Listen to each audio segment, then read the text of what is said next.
Chapter 1951. The spectators gasped after hearing this and became stupefied. Even Sentinel was shocked, but improperly expressing their emotion wasn't something emperors did.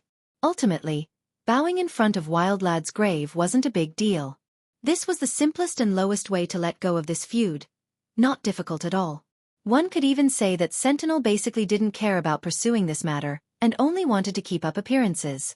Thus, they thought that it was insane for Xueqi to refuse this easy request. Only a madman would do so. Furthermore, it even exacerbated the issue even more since this was akin to slapping Sentinel in public. Not to mention emperors, even an ordinary expert couldn't swallow this indignation. The four exchanged glances before Sentry Arrow spoke. "Fellow Taoist, we are willing to settle this amicably, but your aggressiveness is not befitting of your status. You should reconsider. It's not easy getting to this level." Sentry Arrow chose his words well, as an emperor should. "I have no status to speak of in the first place." Xueqi smiled casually in response. "It is not too late for you all to scram, but time is running out. I'm so merciful for telling you all this." "Fellow Taoist, you really want to fight?" Sentry Arrow's expression darkened. Same as the other three. Xueqi smiled and said, "Want to hear the truth? If all of you wish to remain ignorant, then I want nothing more than a fight so that I can slaughter a few emperors, enough for a warm-up. Of course, I can be more courteous instead and phrase it differently. Please leave before making a mistake resulting in death without a burial." The crowd smiled wryly after hearing this. How was this more courteous? It was simply annoying and akin to pouring oil into the fire. The four emperors had a cold glint in their eyes. Their auras erupted, causing the world to tremble. Emperors were never ones to be afraid of fighting. However, some were careful and judged themselves and the enemies. But when it came to push or shove, they wouldn't back down. This was the case for Sentinel right now. Though they couldn't compare to monsters like Heaven Authority, they weren't to be bullied either. The style of the emperors was to never panic or cause trouble needlessly. Right now, they couldn't figure out Xueqi's power, so prudence was necessary. This didn't mean that they were afraid of fighting when reconciliation wasn't possible. Such a big tone. A cold voice interrupted the current conversation. A carriage seemed to be slowly coming from the horizon. Of course, it was moving with unbelievable speed. In 1 second, it was over yonder. In the next, it was already present at the wildland. It was dragged by 9 flood dragons, completely black and large. Their scales had a metallic luster to them. These dragons were different from normal dragons due to their horns resembling antlers. They flew quietly, virtually soundless, but it was still enough to cross through the countless miles in the sky. On the carriage was an old man dressed in embroidered silk. He had no frightening aura, but his features were sharp and emotionless. People would shudder with fear after seeing his visage. When he opened his eyes, he could cause the entire world to explode into ashes. Pa, pa, pa.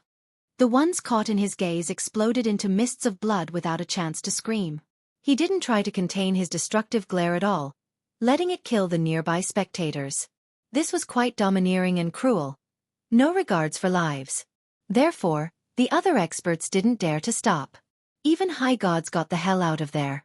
He had 8 companions behind him with varying ages. The old ones were even older than him. The young ones didn't look a year older than 20. They wore black armor with a dark luster while riding stallions. There was no sound in their travel, just like a group of phantoms. The 8 seemed to be a cohesive unit. 8 bodies but 1 mind. They were all penetrating and elusive, like a serpent hiding in the shadows, waiting to deliver the fatal bite. There was no escape after being hounded by this group. They would wait for their prey's weakest moment, then finish it off. Tame Dragon Cavalry. Someone shouted after seeing this group of 9. The crowd was horrified to hear this name.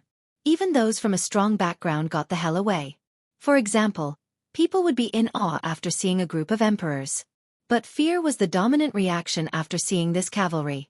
It was definitely the most terrifying squad of high gods in Pure. It was strong enough, but its conducts were the worst part. To put it frankly, this was a group of bandits with 0 morals. However, even bandits would follow certain creeds of the secular world.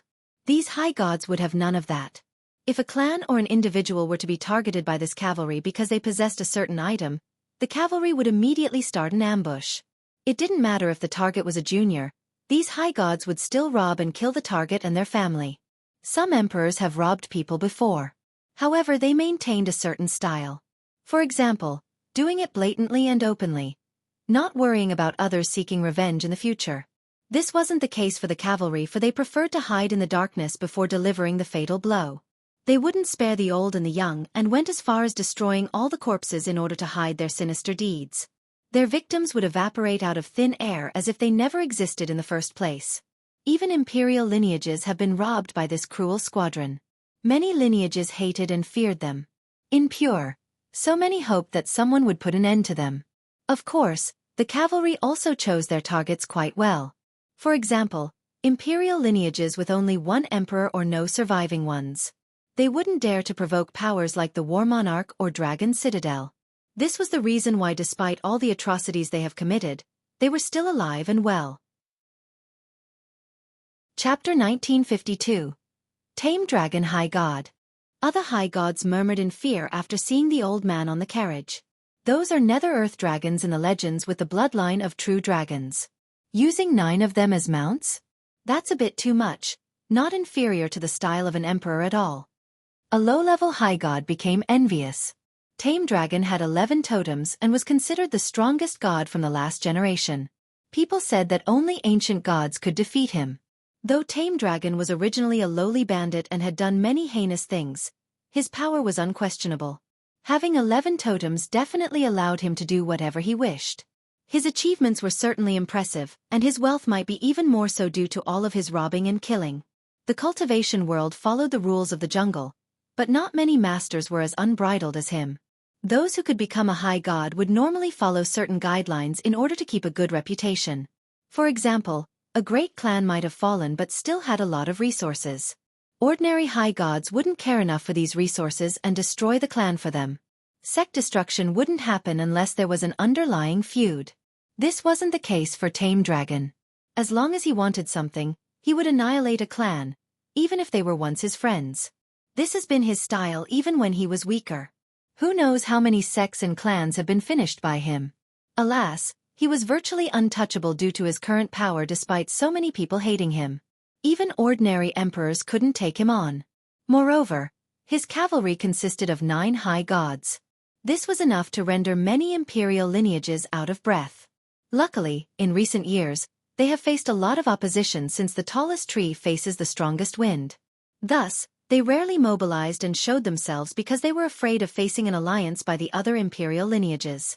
If the emperors worked together, then it would only be a matter of time before their demise. Fellow Taoist sentry, long time no see. The carriage stopped and the high god cupped his fist towards the emperor in the distance. The emperor simply glanced at the high god and nodded. He didn't know the high god and didn't need to act overly friendly. Even though everyone was afraid of them, Sentinel was no slouch either. What is wrong with our present time? Even a junior dares to boast and look down on the world? Killing a grand emperor too? Such a heinous act. The high god said, I can't watch any longer and am willing to help you take down this person for pure sake, fellow Taoist sentry. For pure sake? Many people looked down on this comment but they didn't dare to say anything. The Tame Dragon cavalry should be the first one killed for the sake of pure. But now, the high god spoke as if he had the moral high ground. This was quite a hilarious matter. Still chirping? Lichia's eyes flashed as he mocked the high god. Ignorant child, pure is full of hidden masters, not a place for you to do as you please. The high god immediately retorted. The emperors in pure have spines that could shoulder the myriad skies and rule the countless realms. Who do you think you are to boast, clown? Today, I shall be the vanguard to take you down and make an example for the rest of the world. A bandit was spewing such righteous rhetorics and astounded everyone. It sounded like Tame Dragon High God has become good again, letting go of his blade to become a Buddha. A foul mouth deserves to be slapped. Lichia uttered coldly. A gigantic palm came from the depth of the wildland and headed straight for the high god's face. How impudent! The high god shouted and created a shield refined from the stars to stop the palm. Boom! This celestial shield collapsed instantly and the palm kept on heading for his face. He was aghast and tried to dodge. Alas, the palm had exceeded the temporal limits and there was no escaping regardless of one's location. It could cross through the endless years with an undodgeable speed. Bam! A merciless slap struck the high god.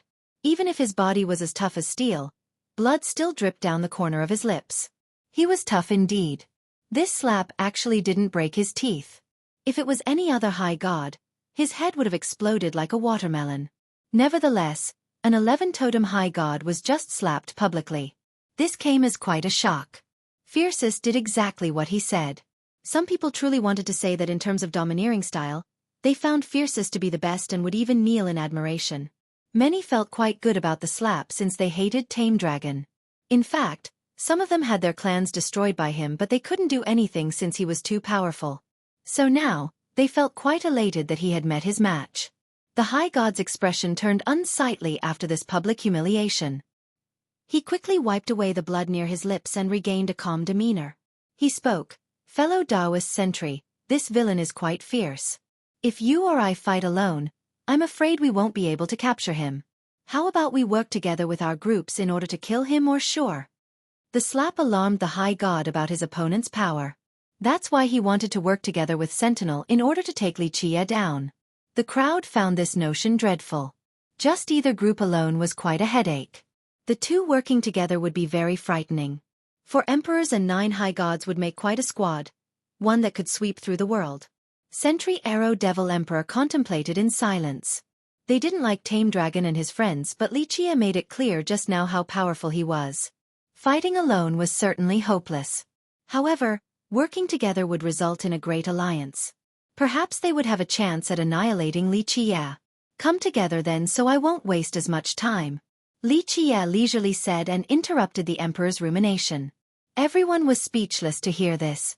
They were aware of the emperor's hesitation.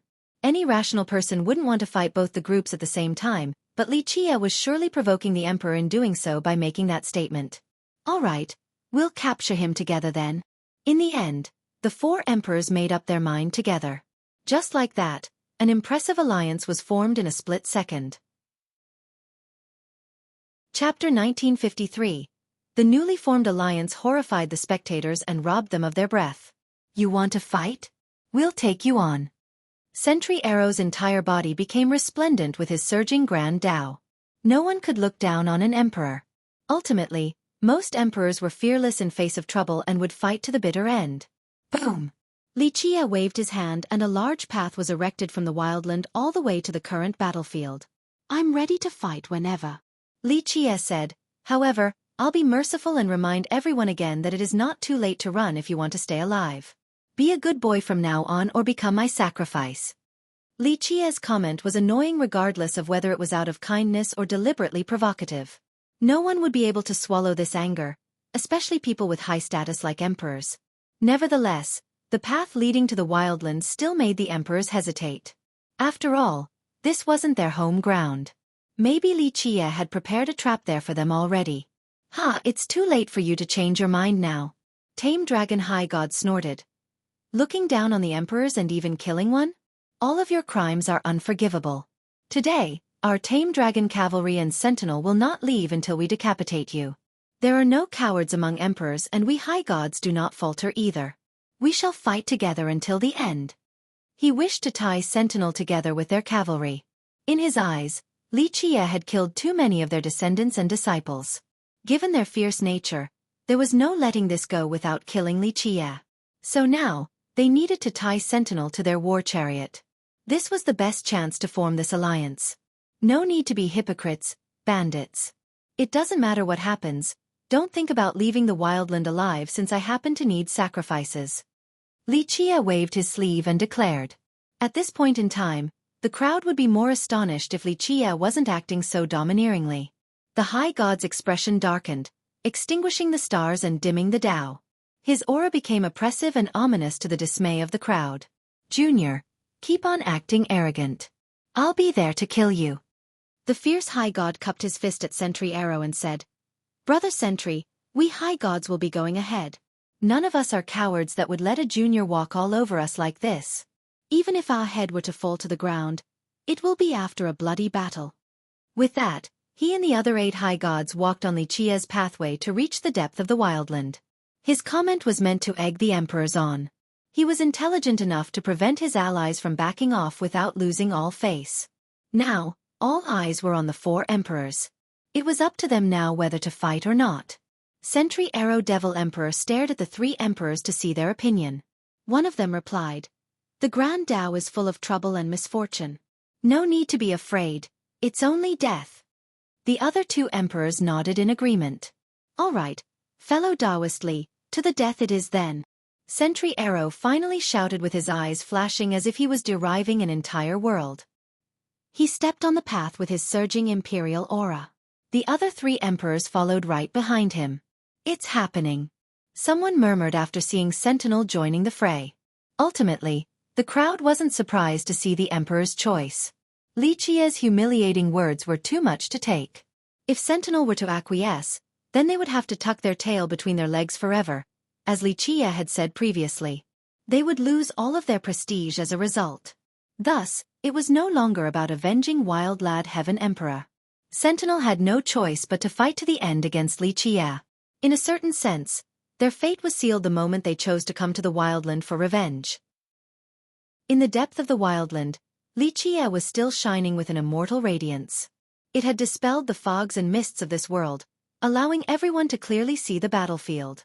The 4 emperors and 9 high gods surrounded Li Qia in order to gain the most advantageous position for the fatal blow. All of them were experienced and powerful enough so they were able to find the right spots right away. There was no need for communication among them since it was all implicitly understood. Ordinary experts couldn't compare to them in this regard. Everyone watched with bated breath. This battle was going to be the most memorable fight in this generation. It has been a long time since the last one of this scale in Pure. The 4 emperors carefully perused the area. They could feel that a grand momentum has been created here, but they couldn't analyze it right away. Nevertheless, they were certain that it wasn't meant to stop them from escaping or to kill them. In short, whatever thing here wasn't meant for them. This perplexed the entire group.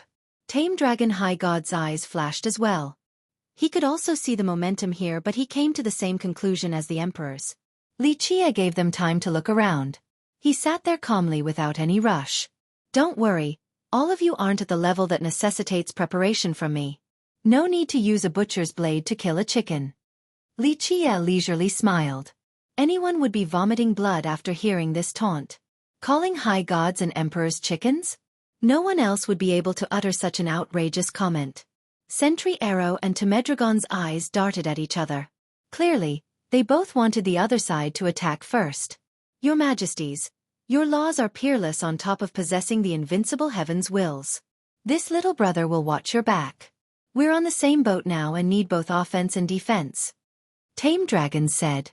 He wanted Sentinel to go first while his group waits for a better opportunity. The emperors nodded at each other. They were already on the battlefield. There was no retreating.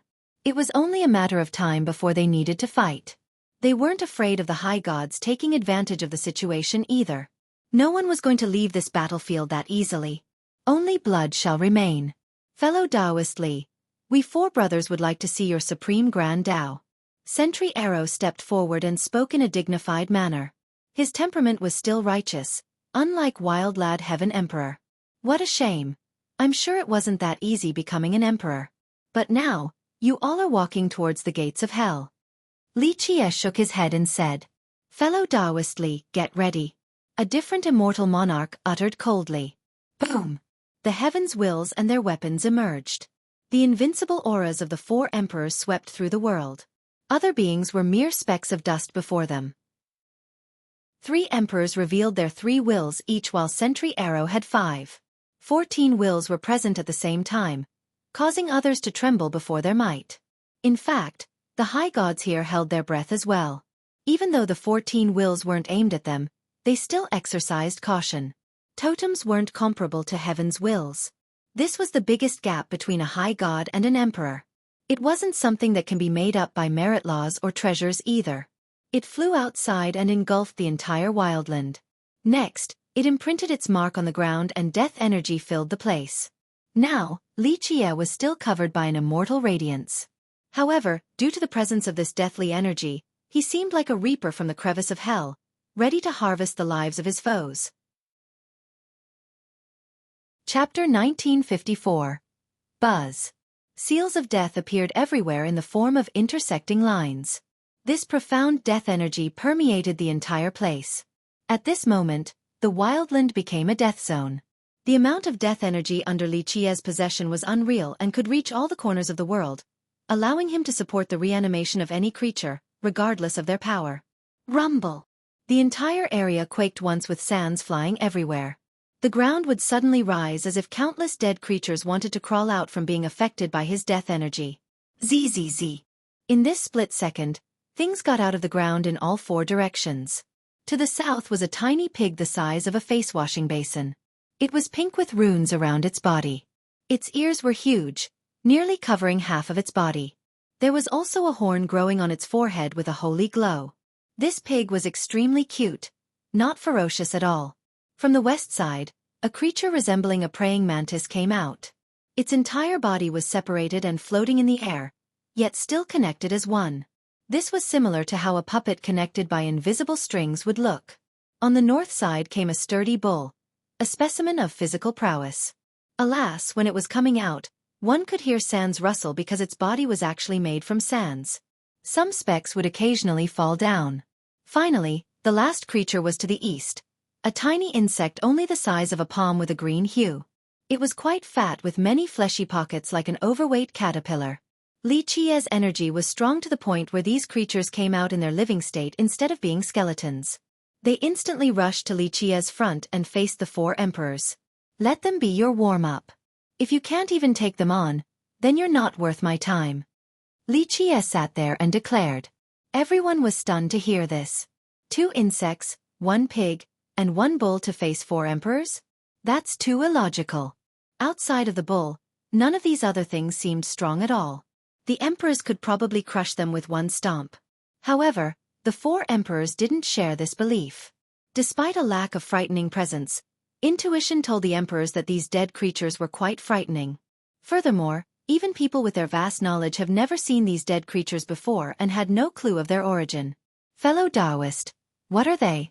Sentry Arrow stared prudently at the 4 monsters and still spoke in an elegant manner. They are known as the 4 beasts and have once ravaged an era. Li Qiye smiled and said, they controlled 4 different powers. Li Qiye usually responded in the same manner as his enemies. If they were polite, so was he. If they were rude, he would be ruder. Arrogant? He'll defeat them in that department. That little horned pig is in charge of strength. The mantis is in charge of space. That bull is in charge of belief. Li Qiye introduced them with a cool demeanor. As for that caterpillar, it is the master of time and the leader of this group, far stronger than the other 3. They won't be weaker than emperors. It sounded like Li Qiye was talking to an old friend, not a mortal enemy. Of course, emperors had their style and he had his own unique style. The former faced hardship before reaching their level, so someone as shallow as Wildlad was basically 1 in a million. After hearing the introduction, the crowd still didn't see how they were powerful. The bull was impressive looking, but it was still made out of sands. Just 1 touch would make it crumble. 4 beasts? More like 4 pets. However, the emperors remained cautious. Tame Dragon High God felt the same way. Experts at their level could detect a general level of power. I'll start. Sentry Arrow instantly picked his opponent, the caterpillar, strongest of the 4. The other 3 gauged their own strength versus the remaining beasts and picked their foe.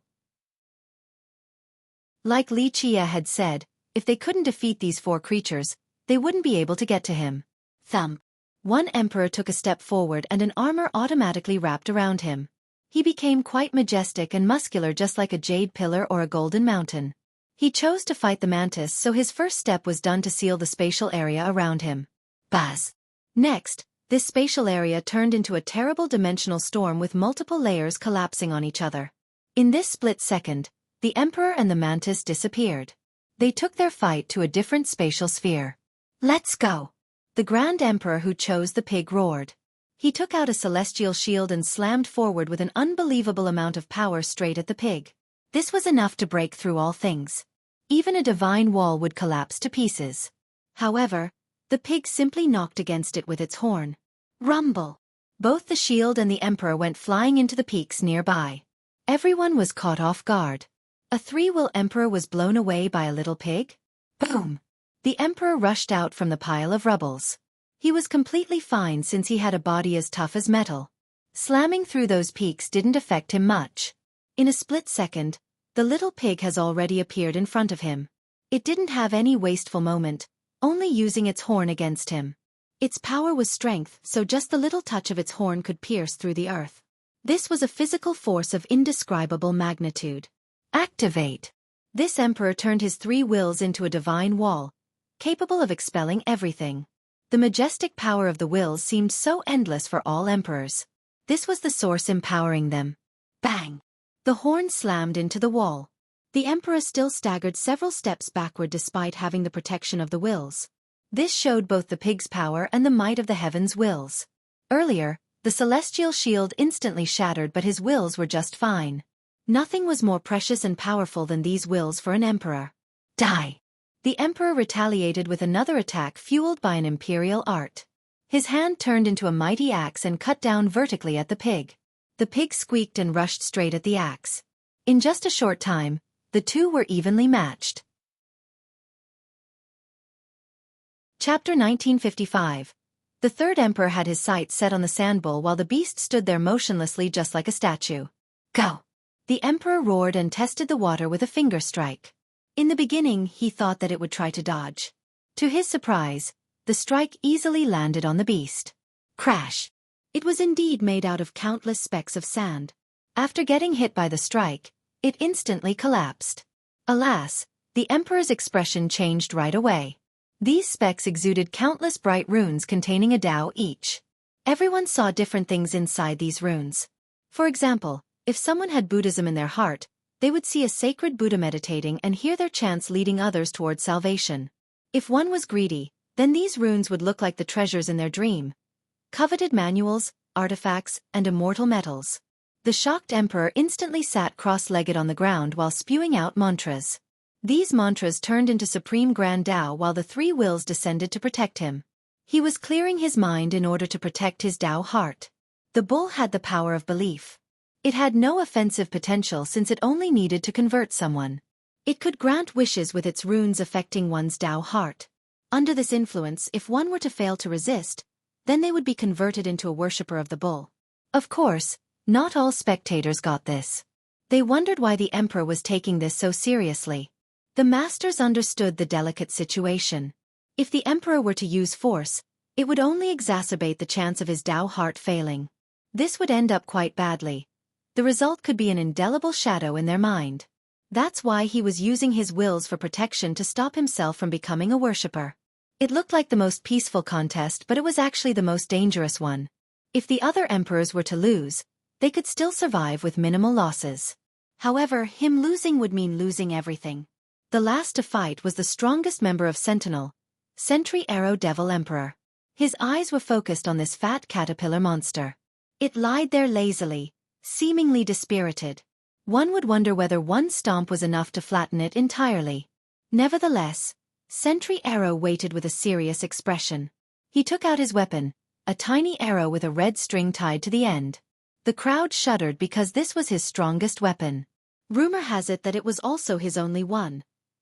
He had no need for another. In short, this arrow was quite terrifying and could kill people undetected with a massive range. A high god was once killed by him without seeing a glimpse of him. He finally took action. Whoosh! The arrow left his hand with impeccable speed. Everyone felt they have aged 10 years due to the time-surpassing speed of this arrow. This could be 10 years in the future now. But during this illusion, the scene ahead was still the same. They didn't actually become older and saw the emperor standing there with the arrow still in his hand. What's going on? People thought they were seeing things. With a serious expression, the emperor used his 5 wills for self-protection. Whoosh! The arrow shot out again with a speed beyond visual discernibility. Even a high god with 6 totems couldn't see how he shot it or a trace of the arrow. Nevertheless, they clearly felt time passing by quicker. It was 100 years this time. Buzz! When people regained their wits, the same thing still happened. The arrow was still in his hand while the caterpillar was laying there, bored. What the hell? Am I just seeing things? The first was 10 years while the second 100, but nothing had actually happened. Some ancestors were driven mad. No, you're not seeing things. One high god spoke with an austere expression. This is a temporal fight. They're not within our domain right now but rather, a unique temporal sphere. The Emperor wants to break through the insect's temporal domain in order to kill it, but he hasn't been able to after 2 attempts. He gently sighed after stating this. Though he had 6 totems, he could only touch the surface of the power of time. He would have lost long ago while fighting this caterpillar. On the contrary, the Emperor was able to stabilize his temporal sphere during the last 2 exchanges. This was already amazing enough. A weaker Emperor would lose control of his own time while trying to attack the caterpillar's temporal domain. Boom! In the interim, the immortal monarch fighting against the mantis made it out of the special dimension. The beast was right behind him. The two were back in this main space and created a massive spatial storm. Numerous stars disappeared instantly since they were sucked into this storm. They lost control as well and got banished into the depth of a different dimension once more. Everyone was scared out of their mind. If this spatial storm were to happen at their own sect or kingdom, all the living beings and territories would instantly be banished, regardless of how large they might be. The destination was a deep dimension. Even a low-level high god would have trouble making it back. Only an emperor with 3 wills and up could make his way back in such a short time like earlier. Anyone else would have probably become a dried corpse in that dimension. Rumble! In another location far away, the Grand Emperor and the pig were ravaging the earth. Both sides used their immense physical strength to fight each other. The Emperor was using a galaxy river as a whip while the pig continued using its horn. Each thrust could penetrate everything. It was actually pushing the Emperor flying. There was no doubt that the Emperor was at a disadvantage. He would be grievously wounded right now if it wasn't for the heaven's wills protecting him. Chapter 1956. Buzz. The Emperor fighting against the sand bull became dimmed. On the other hand, the runes became increasingly resplendent. It was obvious that the Emperor's Tao heart has been directly affected by the beast. This was even more serious than having his body destroyed. Fortunately enough, the 3 wills protecting him turned brighter. With a single buzz, his aura once again lit up. These wills had an immeasurable effect during the most perilous moment, granting him enough power to protect his Tao heart. So terrifying, even an emperor is affected. A high god who understood the situation became startled. An emperor's Tao heart was unparalleled and firm, but this emperor was still moved by the sand bull's power of belief. At the same time, he became envious due to the helpful role of the heaven's will at this moment, even going as far as saving the emperor's life. The totems couldn't do so. Even though they carry the grand Tao and shoulder the fate palaces of the high gods, the totems were innately inferior to the heaven's wills. Just having 1 or 2 more totems wasn't enough to make up for this deficiency. The 4 emperors didn't have an upper hand fighting against the 4 beasts. In fact, some emperors were even at a disadvantage. This wasn't a good situation for them since they haven't even touched Xueqi just yet before being suppressed. The crowd was astonished to see the emperors losing at the start. Plus, Xueqi hasn't actually done anything himself from the start. Whoosh! Suddenly, a cold and sharp ray aimed straight for Xueqi's throat. It was puny with extreme speed, capable of piercing the star to deliver a fatal blow. It was akin to a poisonous needle shot out from the shadows against an unaware opponent. Even high gods with 8 or 10 totems became serious after seeing this ambush. It was definitely a sure kill move. Pop, pop, pop. The ray shot through multiple dimensions, leaving behind tiny holes. It became much weaker once it truly made it to his throat, so he easily gripped it with 2 fingers. Those who were strong enough could tell that this ambush needed to go through many dimensions before reaching Xueqi's space. Space displacement. Even though he seemed to be so close, he had moved many dimensions away in the blink of an eye. The ray needed to pierce through all of these dimensions before reaching him. A dog won't change its way even after becoming divine. A bandit will remain a bandit even after becoming an 11-will high god. These phrases are apt to describe you. Xueqi calmly stopped the ray and coldly uttered. The ambusher was naturally tame dragon high god. He wasn't happy with Xueqi drawing parallel with him and a dog. He only wanted to try for an ambush while Xueqi was distracted. In fact, he didn't think it would be successful at all.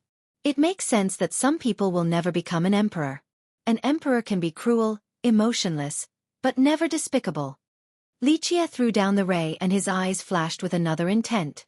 Buzz. Strands of holy light emerged all around the wildland and started gathering in the sky. More and more came out like streams floating into an ocean in a majestic process. Keep in mind that death and darkness were the main affinities at the wildland. This place has been reaped for many generations, so blood permeated into the ground. Even the sky was filled with mists of blood. Alas, this radiant spectacle seemed to be granting hope to the place. It seemed to have been buried in the deepest location of this epic. It contained the struggle and hope of countless existences. Their strands, the embodiment of hope, would bring light to all. The wildland became quiet. The wailing souls and specters stuck on the river of time became calm. The light was washing away their torment and placating an entire epoch. Underground, certain dark overlords were robbed of their slumber by the holy light in the sky. Their eyes became serious as a response because they knew who this light belonged to. It nearly ended their dark epoch by illuminating the entire world. Alas, this person still failed. His light was buried deep underground, but today, these strands were coming out once more. These overlords felt an instinctive fear. Buzz! In the next second, all the light gathered on Li Qi's body. 2 wings appeared behind him. They were as white as snow without a single blemish, as if they were the purest thing in this world. Bah! The pair of wings flapped and easily crushed the dimensions nearby. Li Qie took one step to return to the main space. His whole being was peerlessly holy. Nothing dirty could touch him. All evils would instantly run at his sight. He was the Holy Lord representing the light and hope. Numerous spectators kneeled on the ground out of respect coming from the heart. This was a supreme saint removing all the darkness. Start the formation. Tame Dragon was aghast and shuddered after seeing this holy power. It was truly the nemesis of people like them. Rumble! All 9 high gods released their totems. Chaos energy poured down like an ocean. This was truly a magnificent scene. Many spectators have never seen 9 high gods working together like this in their lifetime. Boom! The formation was formed with haste. These gods have known each other for a long time and have fought together enough. Their teamwork was simply impeccable. The totems hovered on top of this grand formation in a dazzling manner. In the next second, all 9 disappeared and replaced by a gigantic monster. It looked a bit like a scarab or a beetle with a thick carapace on top, seemingly capable of shouldering the entire firmament. Rumble! This creature easily trampled over the peaks after waking up. It could even blow the stars out of the sky with a slight touch. Everyone felt their hair standing on end after seeing this creature. Tame Dragon Cavalry's sky-plowing insect. They used this formation to flip over a Grand Emperor's lineage back then. This was one of the cavalry's ace cards, relying on their totems to create this formation. It had immense defensive potential. One would need to break through their totems before taking down this insect. This was easier said than done, since breaking through a god's totems was essentially the same as needing to kill one. Chapter 1957. This insect formation had quite a battle record too, after taking down many ancestral grounds from great powers. Generational resources and blessings of the sages were all trampled, leaving many without homes. As mentioned previously, it even took down an imperial foundation left behind by a grand emperor and flipped it to the sky. One could easily imagine how fierce it was from this tale alone. Thus, the experts nearby quivered. Some felt a deep hatred while grinding their teeth, since they were victims of this formation in the past. Let the wretched be judged by the holy light. Li Qie glanced at this gigantic insect and said, "Rumble!" The world quaked as the insect ran for Li Qie. Despite its massive size, its agility was still incredible, just like a falling star with a mountain-crushing momentum. It raised its sharp fangs straight at Li Qie. The main space instantly collapsed from this particular move. However, he nonchalantly flapped his wings forward and blew the insect flying out of the wildland, creating a huge crater. Boom! The insect crawled up again for a second assault. With the same disdain, Li Qie used his holy wings again. They pushed down and made it sink deeper into the ground, creating thick cracks from the impact point. The insect's 4 legs struggled crazily in order to escape. Alas, it was of no avail. How could the high god's power be enough to resist this holy power? It had swept through multiple generations and opposed the darkness of an epoch. The crowd's lower jaw was hitting the ground after seeing the easy submission. This was one of the cavalry's ultimate moves. Some emperors didn't wish to mess with this formation either, But Li Chia was having such an easy time. "We'll see how long you can last," Li Chia declared before his wings became more resplendent. Rumble! The earth sank down even more with the insect. Now, cracks were appearing on its thick carapace. If this went on, this creature would be done for, smashed by the holy wings. Will combination. Suddenly, Sentry Arrow Devil Emperor shouted. Bang! The 4 emperors seemingly became nothingness as if their body was melting. Their wills soared to the sky and with a deafening blast, 14 wills fused together in an amazing spectacle. Everything became insignificant before this single will. It seemed to be able to crush everything with ease. Buzz! Though the emperors have disappeared, the arrow was still there. The single will was controlling the tiny arrow. It started spinning like crazy, but it wasn't the only thing. The world, sun, moon, laws, and Tao were all rotating with it. Whoosh! No one could see the shooting arrow since it was empowered by 14 wills, not even ordinary high gods. After some poofing noises, the 4 beasts fell to the ground and turned back into death energy scattering to the wind. With another wind-breaking trajectory, the arrow went straight for Li Chia with a murderous momentum. Not to mention low-level high gods, even Tame Dragon would shudder before this attack since he wouldn't be able to block it. It was indeed a technique capable of slaying gods and emperors. Though the spectators couldn't see the attack at all, they could definitely sense that death was the most likely outcome. Boom! Sparks went flying. The attack was ineffective, stopped by one of Li Chia's holy wings. Everyone lost their mind after seeing this, including Sentry Arrow's group. This was their most powerful attack, yet it didn't leave a single mark on Li Chia. Not bad. Since you all were capable of killing the 4 beasts, you are qualified to witness my abilities. Li Chia nodded approvingly. With that, he dispersed his wings in holy light, reverting back to his original appearance. Boom! The sky-plowing insect was freed and immediately crawled back up. At this time, the 4 emperors and 9 high gods returned to the scene. Let's go! Before the emperors did anything, Tame Dragon shouted and began to flee with his brothers. They were truly scared. In the beginning, they thought that there was a chance of victory when working together with Sentinel. Now, it was clear that they have underestimated Li Chia. This group wasn't heroic at all. At the first sight of trouble, these bandits would immediately run. Honor, fame, and prestige weren't worth a single coin in their eyes. Boom! But they slammed into an invisible wall and were pushed backward. Activate! The group roared, wanting to break through the barrier. They used all types of laws and their strongest weapons to make it out. Alas, the result was still the same. The invisible wall had cut off their retreat path. People could enter but no one could leave. The aghast group finally realized that they had entered a trap set by Li Chia. The spectators looked down on this contemptible action by the high gods. In the beginning, there was a grand and righteous rhetoric of killing evil for pure sake. But now, they ran faster than anyone after seeing the enemy's strength. Even the 4 emperors were coldly looking at them. No wonder why they couldn't become emperors. Don't think about escaping now. Li Chia nonchalantly added. The gods were pale. They glanced at each other and Tame Dragon stepped out with his fist cupped at Li Chia. Senior, your Tao is invincible in this world. We juniors have broadened our horizon and are completely overwhelmed with respect and awe. Is that so? Li Chia couldn't help but smirk after seeing the shift in attitude. We juniors are frogs under the well, not knowing that you are an unbeatable immortal in the contemporary. The high god smiled. Our ignorance had offended you, sir, who comes from above. Please forgive our insolence and punish us. The high god put on a subservient act in order to beg for mercy, a distinct contrast from his aggressive act prior. Chapter 1958. Li Chia responded to Tame Dragon with a smile. Don't you think it's too late to be begging for mercy now? Not at all.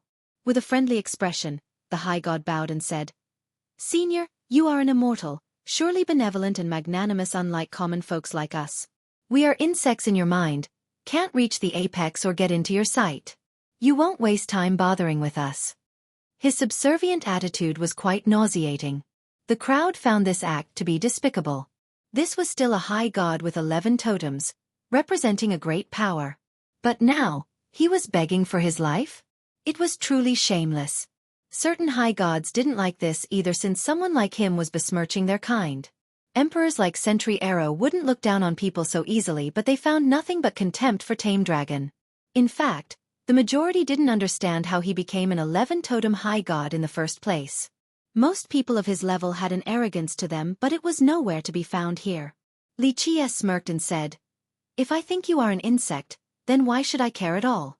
After all, one would just trample over an ant without a second thought." Tame Dragon didn't become angry or embarrassed. He was still showing the same sycophantic act. "Senior, you are so honest. I'm learning so much from listening to you. If you don't mind my insignificant strength, I am more than willing to work for you." "All right, put away your disgusting expression." Xueqi waved his sleeve dismissively. "Even if I want a little brother, I wouldn't want a shameless one like you. You can beg or struggle, but your death is assured today. It is up to you if you want to die standing or kneeling." Tame Dragon could no longer smile after hearing the absolute refusal. There was no point in begging any further. Xueqi then glanced at the emperors and back to the high gods. "Come one at a time or together. This will be the last choice of your life." It was a leisure remark, but it carried an emotionless bloodthirst. He was raising his blade while his opponents were fish on the chopping board. The emperors and high gods glanced at each other and couldn't come up with a better plan. It was due to their lack of knowledge regarding his killer moves, since he didn't participate from start to finish. It was frustrating not knowing anything about the enemy's techniques and merit laws. "Brother Sentry Arrow, death is before us. It is time for us to work together." Tame Dragon represented the cavalry with this request. In the beginning, they talked about working together but were the first to run with wanton disregards for their allies. Nevertheless, the emperors had no other choice. It was either fighting alone or with the cavalry against Xueqi. There was no doubt that victory was impossible fighting alone. Perhaps there was a sliver of hope by teaming up with the cavalry. Something is better than nothing. Sentry Arrow glanced over at Xueqi and saw that the guy was nonchalantly standing there without giving a damn about their discussion. "You have any good idea?" In the end, they had no choice but to team up with the cavalry again despite their personal disdain. "Brother Sentry Arrow, your arrow attack is indeed invincible and unblockable. However, it is not enough with your 14 wills alone. We must go all out and improve it in order to kill him." Tame Dragon said. "Then what is your group going to do?" Despite the looming disaster, Sentry Arrow didn't trust Tame Dragon at all. Certain people simply couldn't be trusted. "I know that you do not trust me, but this will be our final move. Our lives depend on it, so even if I am untrustworthy, I won't toy with my brother's lives and my own. You don't need to worry, we'll stop him for a bit, but you must be successful in ambushing him or we won't be leaving this place alive." "Very well." Sentry Arrow pondered and accepted. There was no other choice outside of this final gamble. Buzz. While the two were talking it out, Xueqi opened his palace to release his world seal. A person identical to him stepped out from the seal. The difference was in their aura. This person had a suppressive and unparalleled imperial aura. Next, the two of them fused together with an eruption of power. After loud explosions, a boundless imperial flame soared to the sky. In this form, he was deriving the myriad laws and controlling the cosmic Tao. "What is that?" People were shocked since it looked like an emperor has taken over his body. Was he an emperor in the first place and had separated his imperial self? Many wondered if he was an emperor but couldn't come up with a suitable one. They found the notion ridiculous as well. Who could separate their imperial self and the heavens' wills? This was a type of decapitating the Tao. One would have nothing left afterward. Of course, no one knew that once Xueqi made it to the 10th world, he immediately copied his peak state as an immortal emperor. More importantly, since this was a copy of himself, it didn't matter how weak his current body was. There was no side effect to this particular fusion since his body could withstand it. While his imperial aura was ravaging the world, 12 gigantic figures rushed out of his palaces. They were also identical to him. 6 gods and 6 devils. The gods were full of divinity while the devils were engulfed in flames. These were the 12 gods and devils, one of his strongest weapons. Buzz. They immediately fused with him as well. Boom! This peak state was already terrifying enough, but now, the fusion with these beings allowed him to have 12 grand completion immortal physiques. Even though these versions were a bit weaker than the real things, There was no point in considering this minor detail after the fusion since no one has ever been able to cultivate all 12 to completion in the past. Thus, no one knew what a person with 12 immortal physiques would look like, so Li Qia's version was the best in practicality. He was unbelievably monstrous at this moment.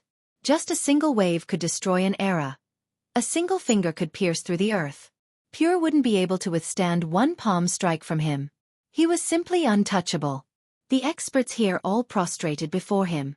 Is he a 12-will emperor? Temedragon's legs were trembling at this sight. Everyone's intuition was telling them that a 12-will emperor has arrived. Certain emperors were watching from the shadows. They took a deep breath and said, 12 grand completion immortal physiques? Being an emperor alone is not enough. It needs to be another emperor with an immortal bloodline to take him on. Chapter 1959. Finish your talk yet? Li Qia chuckled and asked his opponents.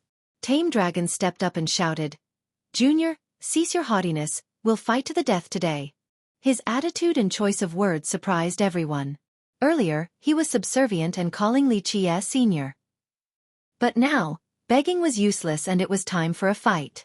This prompted another attitude change and he called Li Qia a Junior, instead without giving a damn. This made the crowd speechless. How did this guy even become a high god without any personal principles? Go, let's see how long you can struggle for. Li Qia chuckled and didn't care at all. This group was no different from the dead already. Form the formation. The 9 gods came together. The sky-plowing insect appeared once more. Rumble. It was much bigger this time around. After each shake, it grew bigger and bigger. At this moment, these gods no longer held back and poured all of their vitality into the formation. It was either success or death, so they didn't mind wasting everything away. This gigantic creature looked like the king of insects, no, of all beasts. Everyone felt suffocated before its might as if it could open its mouth and swallow a true dragon.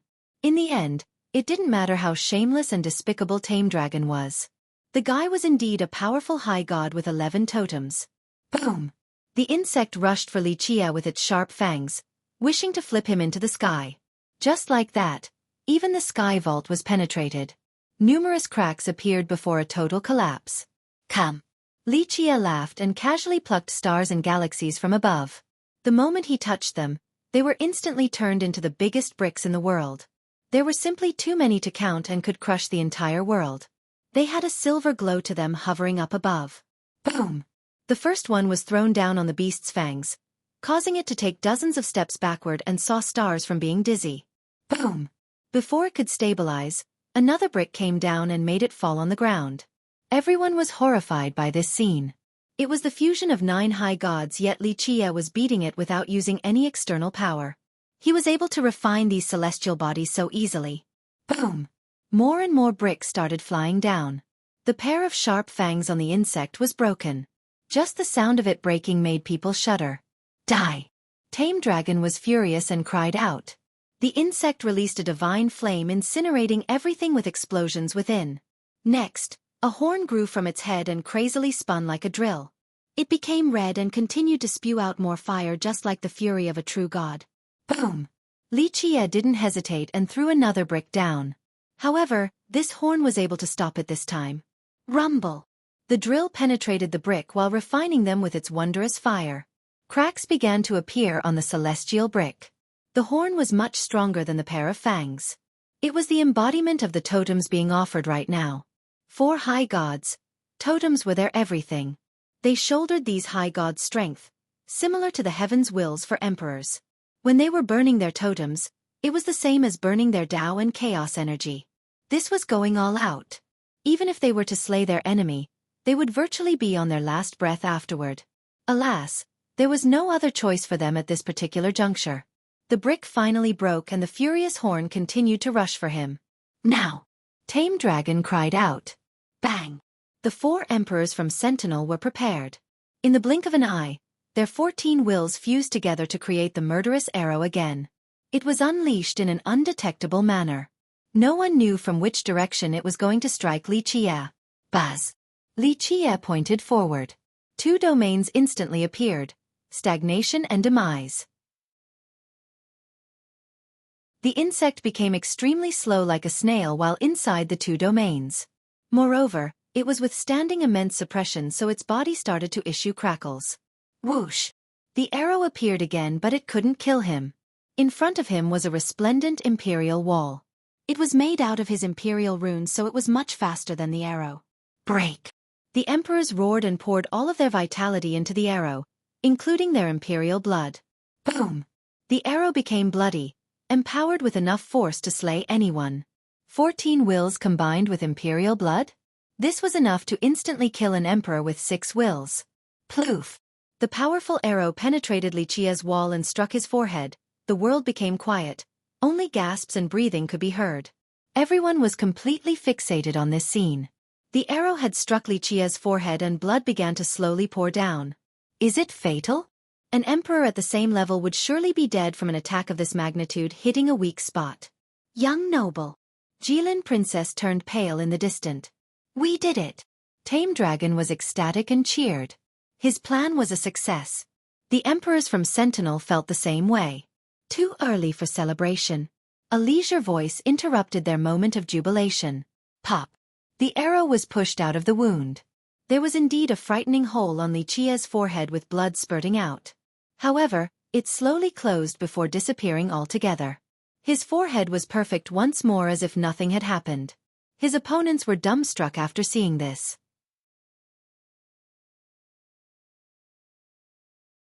Chapter 1960. He was still perfectly fine after being penetrated in the forehead by the arrow of 4 emperors? The spectators had nothing else to say.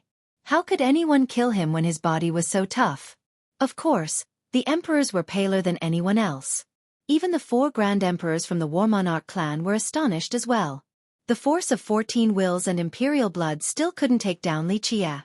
This character was simply terrifying with an astounding amount of strength.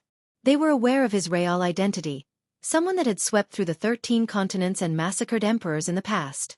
However, his real body was out this time around. His plans would certainly exceed their expectation and his own achievements in the past. Li Qia looked over and spoke. There's no doubt that your murderous move is extraordinary, capable of breaking through my defense.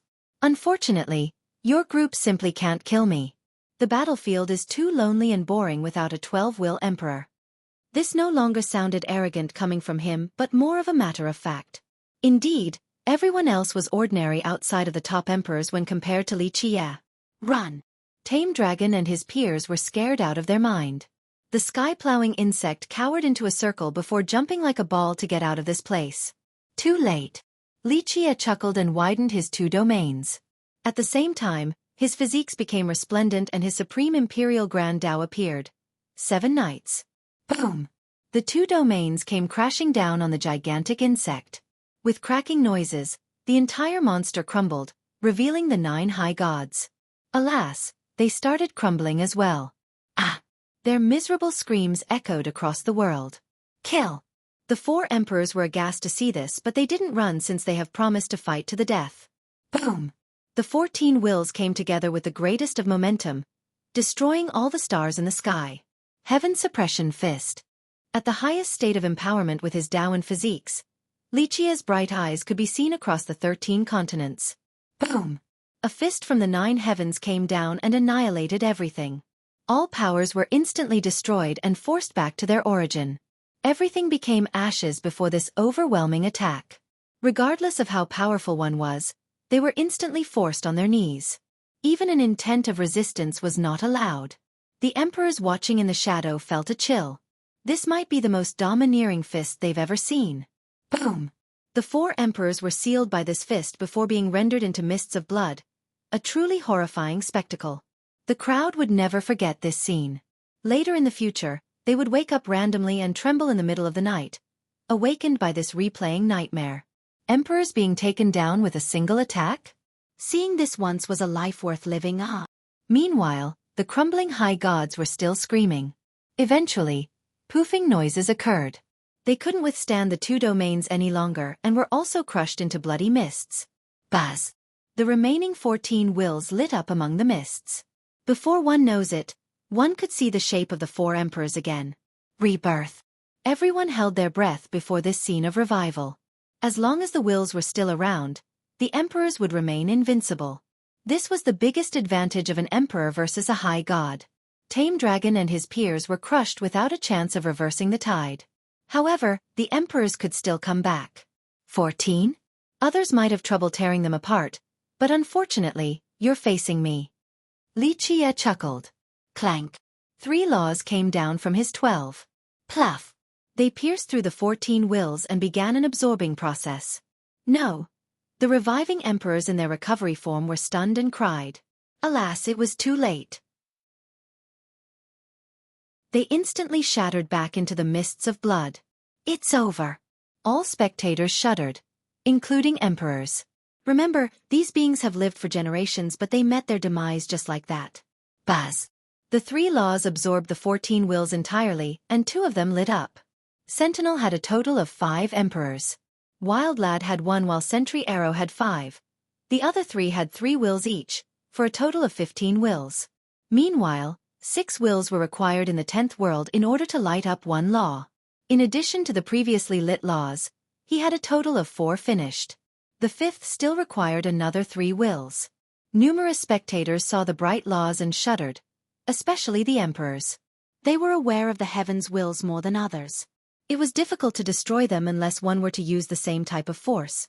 However, Li Qie's laws weren't destroying but rather absorbing. This was much more terrifying. What if one day Li Qie were to become an enemy? Their wills could become his nourishment too. At this moment, everyone understood that Tame Dragon Cavalry and Sentinel have become history. One was an imperial group while the other consisted of high gods, but they were destroyed so quickly. No one would believe this unless they saw it in person. The 2 groups of bloody mists still reminded them of the slaughtering just now. For many people, killing these beings was virtually impossible. But today, Li Qie had no problem doing so. The battlefield is too lonely and boring without a 12-will emperor. A high god repeated Li Qie's comment earlier. It looked like only top emperors could take on Li Qie now. Only World Emperor will be able to stop him. A Grand Emperor from the Heaven race murmured with a dejected expression. Those who knew about his identity was also aware of World Emperor's abilities to stop him. In the past, World Emperor was the one who led the emperors of the 3 races to stop the ambushes during the hunt. If it wasn't for this, the consequences would have been unimaginable. So many of their Grand Emperors would have fallen as a result. Furthermore, their contest waged on for many generations. This was indicative of World Emperor's power and intelligence.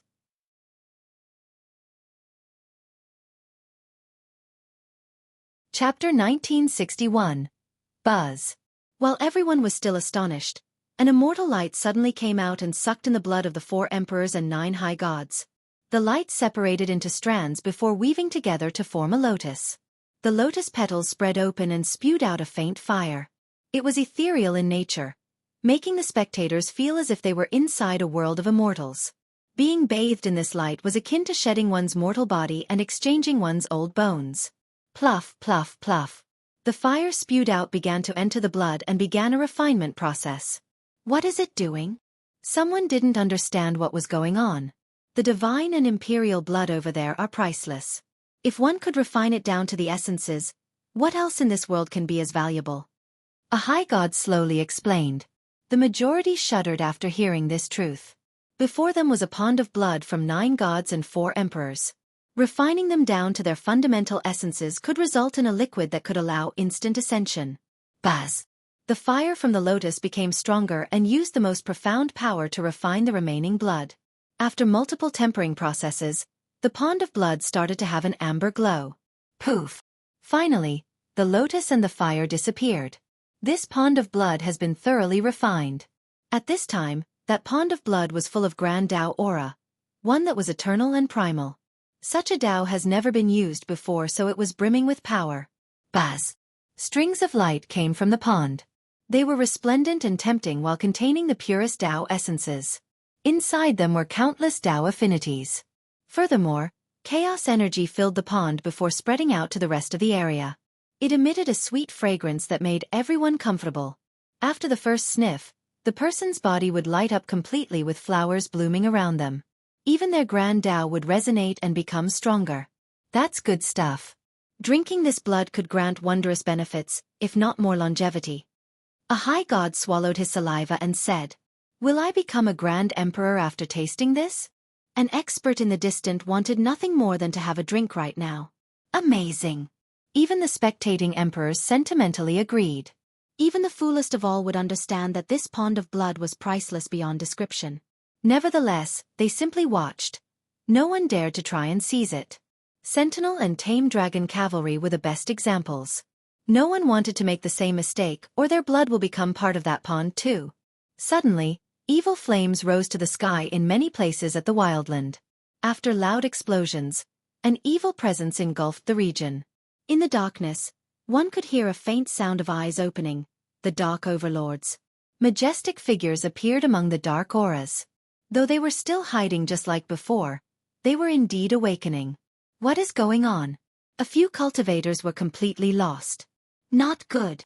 A shocked high god immediately ran away with his disciples. Alas, it was too late. Ah! A bloody jaw suddenly came from the sky and devoured many experts in the wildland. Rough chewing noises on bones could be heard and nothing was left of these victims. Run! Another high god was farther away in the sky. He crossed through the world with incredible speed.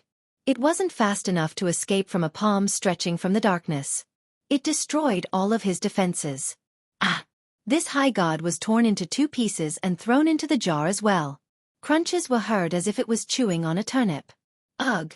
Some spectators outside of the wildland vomited. Eating high gods? This was quite a chilling spectacle. Rumble! The appearance of these majestic figures made darkness loom over the wildland again. The world trembled before their coming. All existences prostrated with fear. They felt that the end of the world was approaching. It made them quiver uncontrollably. Are the devils coming out? This was the chilling consensus in the mind of everyone here. Eyes flashing with blood also opened underground, fixated on Li Chie's pond of blood. They were gazes of blatant greed. These dark overlords wanted nothing more than to seize this pond for their own. Few things could wake up these slumbering monsters. However, this precious blood refined by Li Chie's amazing method could do so. It was extremely nutritious and desirable for these beings. Hence their awakening. Alas, they were still apprehensive about something and didn't dare to come forward. They lingered in their own territory without taking the first step. Li Chie simply chuckled in response.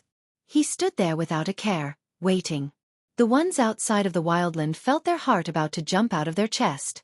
These figures in the darkness were naturally monstrous, but Li Chie was still so calm while being surrounded. Just this attitude and mind of his were worthy of complete admiration. Boom! After a deafening blast, a path meant for emperors extended all the way to the wildland. Among the path were 4 immortal monarchs walking hand in hand as their cloaks fluttered among the darkness.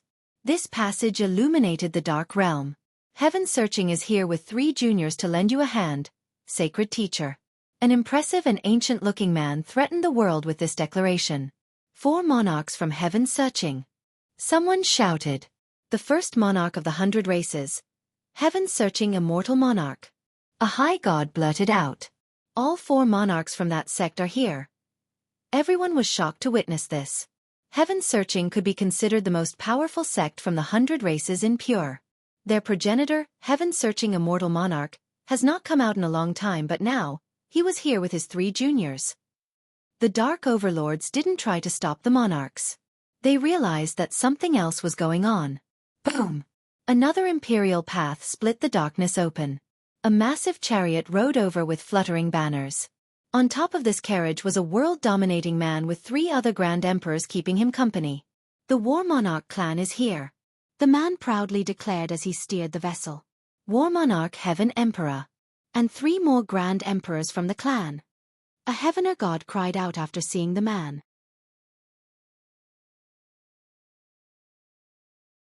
Chapter 1962.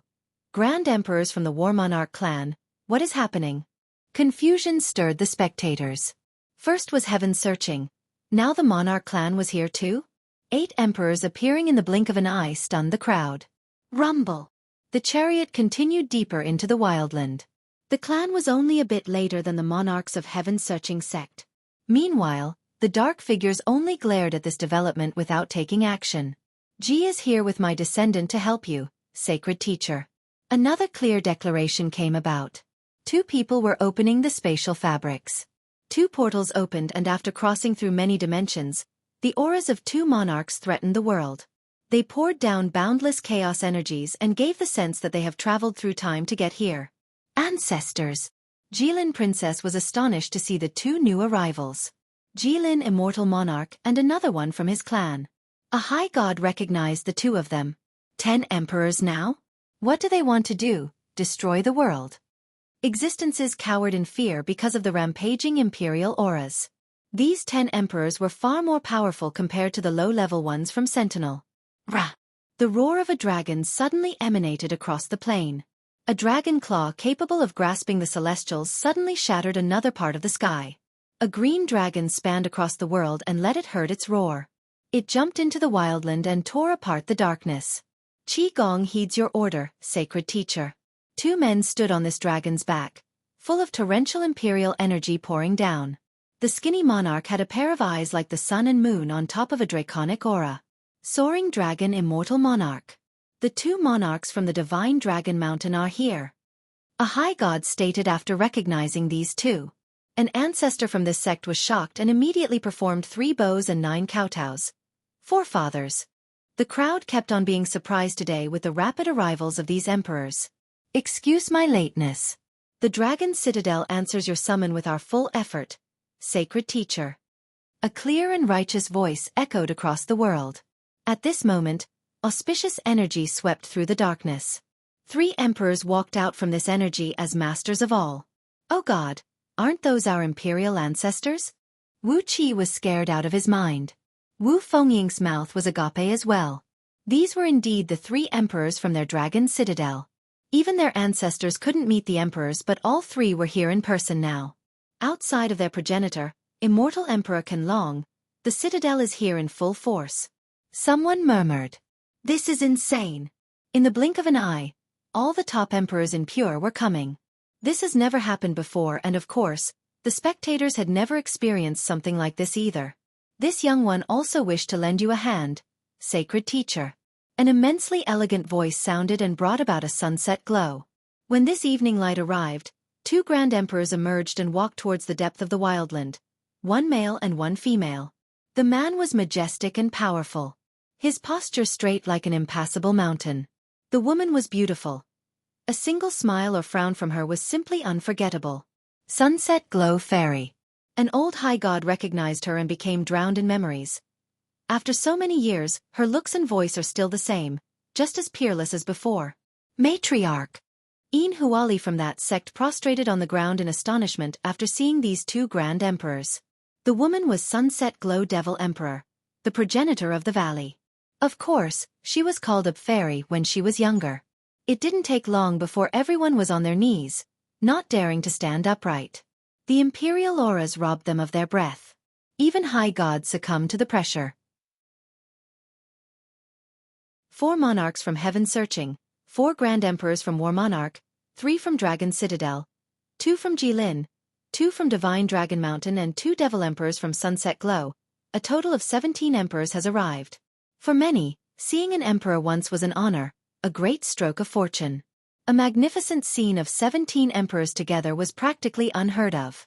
Outside of the ultimate expeditions, only Emperor Hunt had so many emperors appearing. Today will be another wondrous date in the annals of history. Someone murmured at this awe-inspiring sight. Is it an attack on the wildland? A speculator thought due to the rare scale of the gathering today. Who in this world can summon so many emperors? A high god with 10 totems was puzzled. He then remembered a legend that very few people knew about and became shocked. Could it be the legend is true? It has to be him. The high god's eyes widened with astonishment as he gazed at Li Qia. Ancestor, who are you talking about? His disciple asked after seeing his state of panic. Don't ask, just kneel. The high god kept his head low on the ground, still stealing glances at Li Qia. At this moment, he understood why Li Qia made the comment about only top emperors would be able to contend against him. He indeed was qualified to say so. This was an emperor-slaying existence, the starter of Emperor Hunt. This war established the current political climate in the 13 continents. He didn't expect to be able to meet this legendary character in his lifetime. Though he had heard emperors talk about it before, They were very prudent to the point of hesitation about the details. But now, the myth was right in front of him, so he didn't know whether to be shocked or excited. In the past, he assumed that the 100 races were merely exaggerating or mystifying the character. This didn't seem to be the case any longer. If there were people who could summon so many emperors in one place, this existence would be one of them. World Emperor would be another. However, World Emperor might not even be able to convince emperors from the 100 races to fight together with the 3 races, unlike this existence. So the emperors want to open the treasures here in the wildland? Others who didn't know about Xueqi had the assumption. Keep in mind that there had been rumors about the amazing treasuries underground in this place. No one would be able to spend it all even after many generations. Thus, people coveted it, but no one dared to attack this region. Looks like that's the case right now. A high god agreed with this notion while salivating from thinking about the treasures. Everyone certainly wanted a piece, but who was going to compete with 17 emperors right now?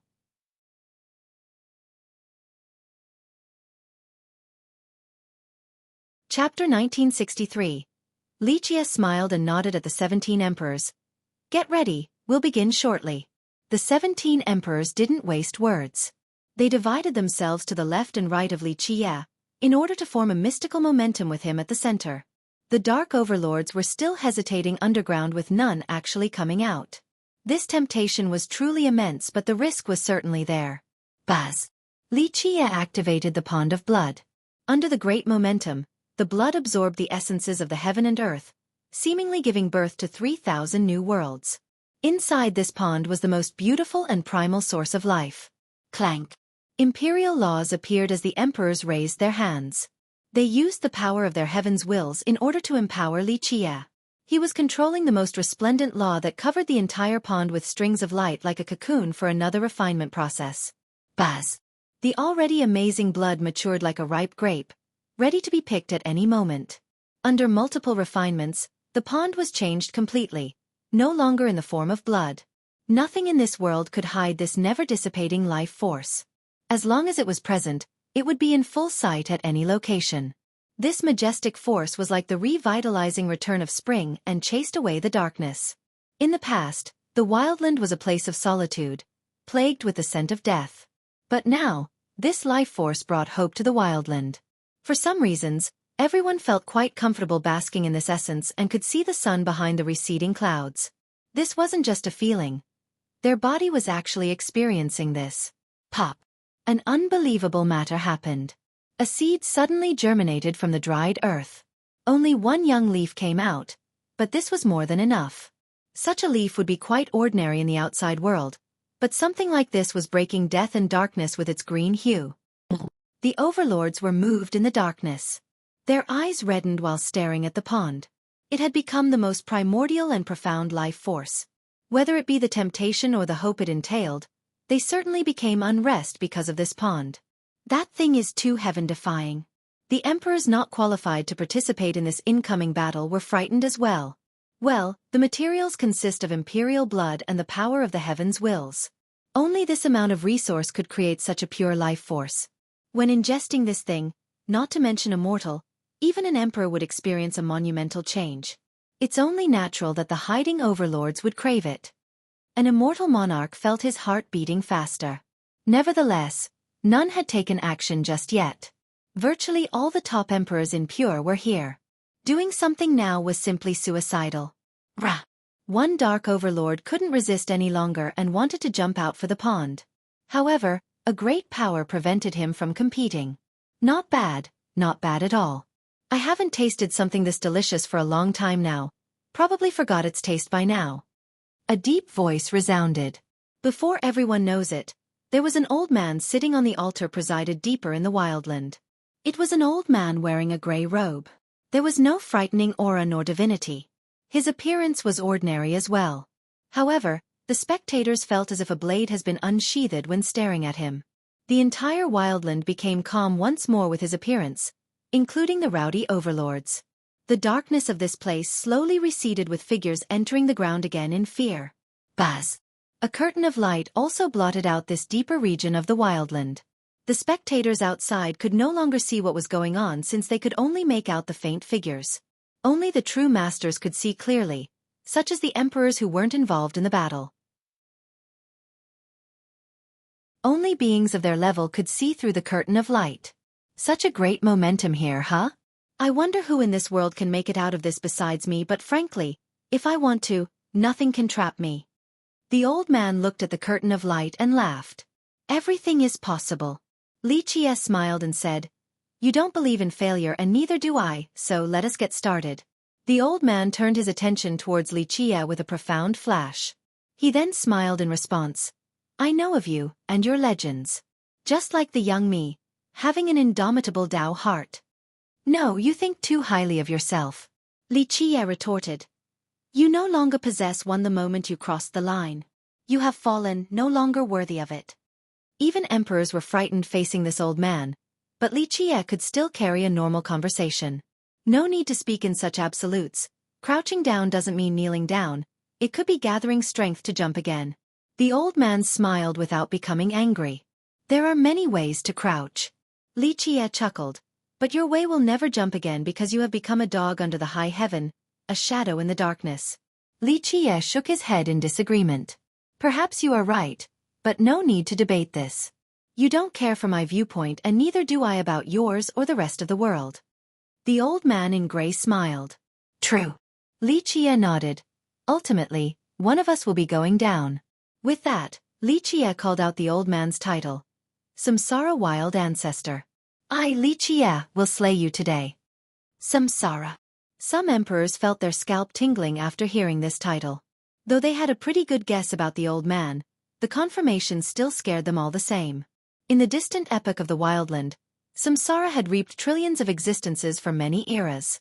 In his eyes, the living beings were simply his food and nutrition to grow his own power. Not too many back in his epoch knew of his title. But once they did, it meant that the end of the era was coming. Countless wise sages sang their righteous songs and raised their banners against Samsara. Alas, they were either killed or forced into submission, and became his henchmen in the form of other dark overlords preying the epoch. It could be said that all the pain and suffering of an entire epoch originated from him. He reaped countless lives for his own sake. I know. Samsara didn't find this development surprising. "Those who oppose me will either turn into dried bones beneath my feet or plead their allegiance to me. Tell me, what will become of you?"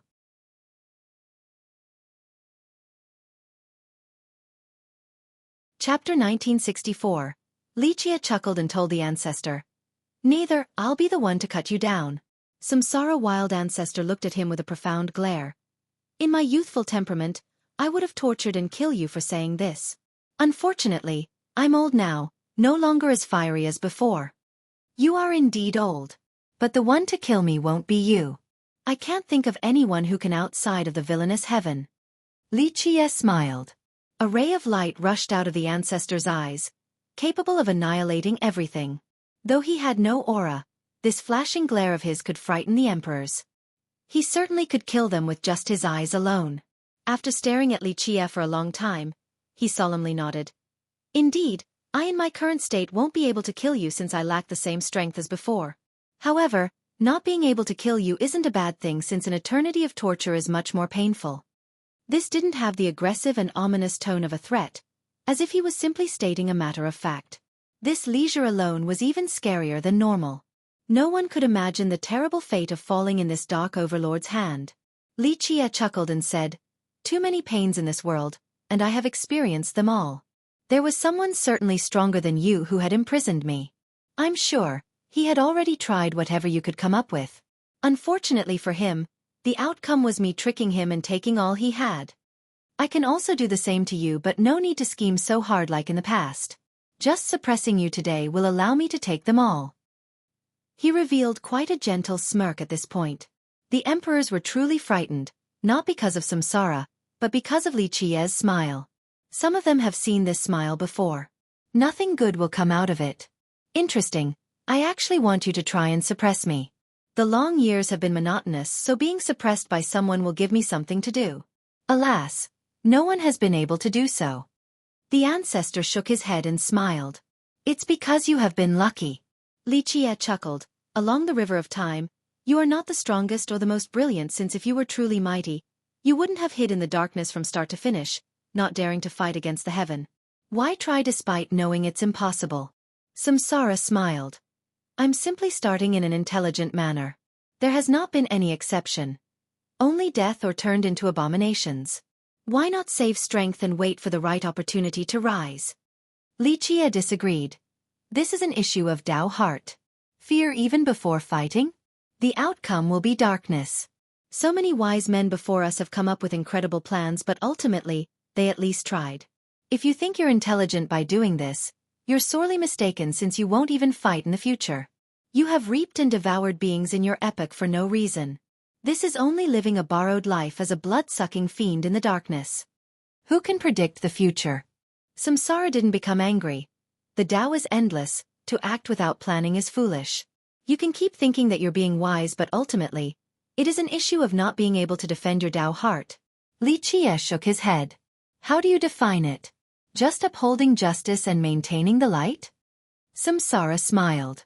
It requires self-reflection. What do you truly want? Never forgetting your true desire. That's an indomitable Tao heart. It has nothing to do with light and justice. Surely, your initial wish isn't to devour the world and massacre all living beings. Outside of certain races, no one is born with a heart of darkness. Samsara pondered for a moment before chuckling. It's too early to talk about this. The victor has yet to be decided. Li Qie went on. In my opinion, it is already settled. It is time for the wildland to change its master. Those who should disappear shall stop lingering in the river of time. Then show me what you got. Samsara responded while glancing at Li Qie and the emperors to his left and right. But in my eyes, not just the bait, all of you are just food for me. The spectating emperors shuddered. Only someone of his level could make this statement. Plus, they were aware that there were other existences like him still around. Reality was quite grim. Then come have your fill. Li Qie calmly said. Boom! With a loud blast, Samsara actually swallowed the pond of blood. His teeth grinded down on the shiny laws and took everything down his stomach. His body then lit up and quaked for a bit, able to sever all karmic ties. He was quite pleased with himself. It would be a waste of your effort if I didn't eat this delicious bait. Unfortunately, the hook is too weak. It won't be able to sneak into my body to trap me. I'm afraid you'll be disappointed. Li Qie had done something to the blood, akin to adding a hook inside. As long as the fish bit the bait, he would be able to capture it. Alas, Samsara was too strong and instantly severed all karmic ties. The power of the hook inside shattered with haste, unable to hold on to this big fish. Li Qie wasn't surprised at this result, evident by the grin on his face. Not surprising, still within my expectation. Looks like you're completely confident. Samsara naturally became intrigued. You really think you have what it takes to defeat me? Honestly, I also don't see what you have that will allow you to think about the final battle. Yes. Li Qie chuckled. Of course you can't see it because you never had any determination to take on the final battle. If you haven't done so, how do you know who is capable or not? That's a war that can change in the blink of an eye. Planning and strategy will all be thrown out of the window. Samsara smiled. How interesting. Whether it be a bluff or if you are really confident, I want to see it either way. Very well, I won't make it hard for you today. What do you want in my treasury? A supreme weapon or an immortal scroll? As long as I have it, I will lend it to you. The emperors in the battle were startled. An existence of his level had no fear of emperors, so why was he being so generous? Does the wildland really have a paragon artifact? A heaven emperor from the monarch clan couldn't help but ask. This question has been looming on their mind. A paragon artifact, huh? Samsara smiled and shook his head. I'm afraid not. The paragon artifact in my possession has been destroyed during the destruction back then. But I can lend something not inferior to it, if you wish. He glanced at Li Qie after stating this. Clearly, he enjoyed and thought highly of Li Qie. Li Qie smiled and said, I won't deny that we are here to kill you for the treasury.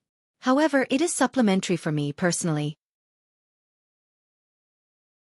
My goal is to slay you, in order to show the world that there is nothing I, Li Qie, can't do. Dark overlords and watchers, be smart before me. This is my world, my era, and my epoch. Those who wish to become the reapers and herald the darkness? I won't mind hanging their head up in the sky of the 13 continents. The emperors were astonished.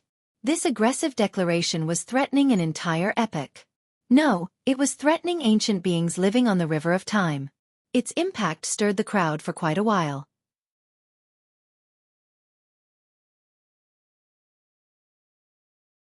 Chapter 1965. Samsara wasn't frightened and said, "That's why you came to find me. It's not really a bad choice, at the very least, I won't be able to run out of the wildland. Make an example out of me to deter an entire epoch? I would also do the same thing. Samsara, you were the origin of the darkness for an entire epoch. Killing other overlords won't have the same significance as killing you. The ones left might not be as powerful as you, but the ones that are might not be as famous as you." Li Qie chuckled. "I should be honored for such high praise."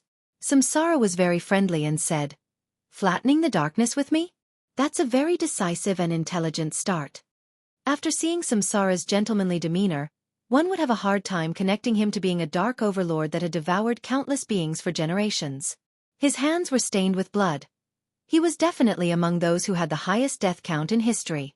There are too many evils in this world, but some are really good at hiding. There are no more records of them, so they're impossible to find. If I kill you, I'm sure it'll make some reconsider." Li Qie chuckled. He wouldn't be here later on, and who knows what the future holds? Thus, killing Samsara would be the start to suppress this era. "I've seen more darkness than you." Samsara smiled and shook his head. "You can't fathom how darkness can bring joy. The world has light so naturally. Darkness is on the other side. How can there be light without darkness? How can there be good people without the bad? Even if you kill me, it won't do anything to the darkness. It has always been around, whether you want to admit it or not." "I'm aware." Li Qie nodded. "No one can get rid of the darkness completely. I am simply lighting up a spark of hope, to show that the darkness is not that scary. Not everyone needs to falter, since there will be defenders of light. Your darkness shall be the torch that lights up this epoch." The emperors were also affected by this statement. He might be speaking directly to Samsara, but the content was certainly for the rest of them. At this moment, War Monarch and his peers understood that Li Qie came here not for the treasure or his personal gains. He wanted to warn the rest of the emperors in the 13 continents. Just imagine, when full-scale darkness descended, would the emperors choose to fight against the overlords or join them? The high-level emperors were naturally intelligent and could read between the lines. Now Samsara spoke with a dignified expression. "I respect the light since it plants the seeds in this world, allowing for life to grow prosperously for the great harvests. I respect the light, despite flickering in the darkness, it is still everlasting." His words carried a thick stench of blood, but it was definitely logical. The light allowed for the world to flourish. "I respect the darkness, we need to linger around in the dark to fortify our Tao heart, so that we can fight to the end. Only by not forgetting who we are and what our original goals are would they be able to not let down those we love and those who love us." Li Qie also replied with a serious demeanor. This made the emperors think. Would they be able to protect their Tao heart when the darkness comes? Will they let down those close to them and ultimately, themselves? These two were enemies, but they sounded like soulmates upon their first meeting. Those at the apex like them indeed enjoyed these conversations. "Well, time for me to send you off." Samsara smiled and said, "No, you are misunderstanding something.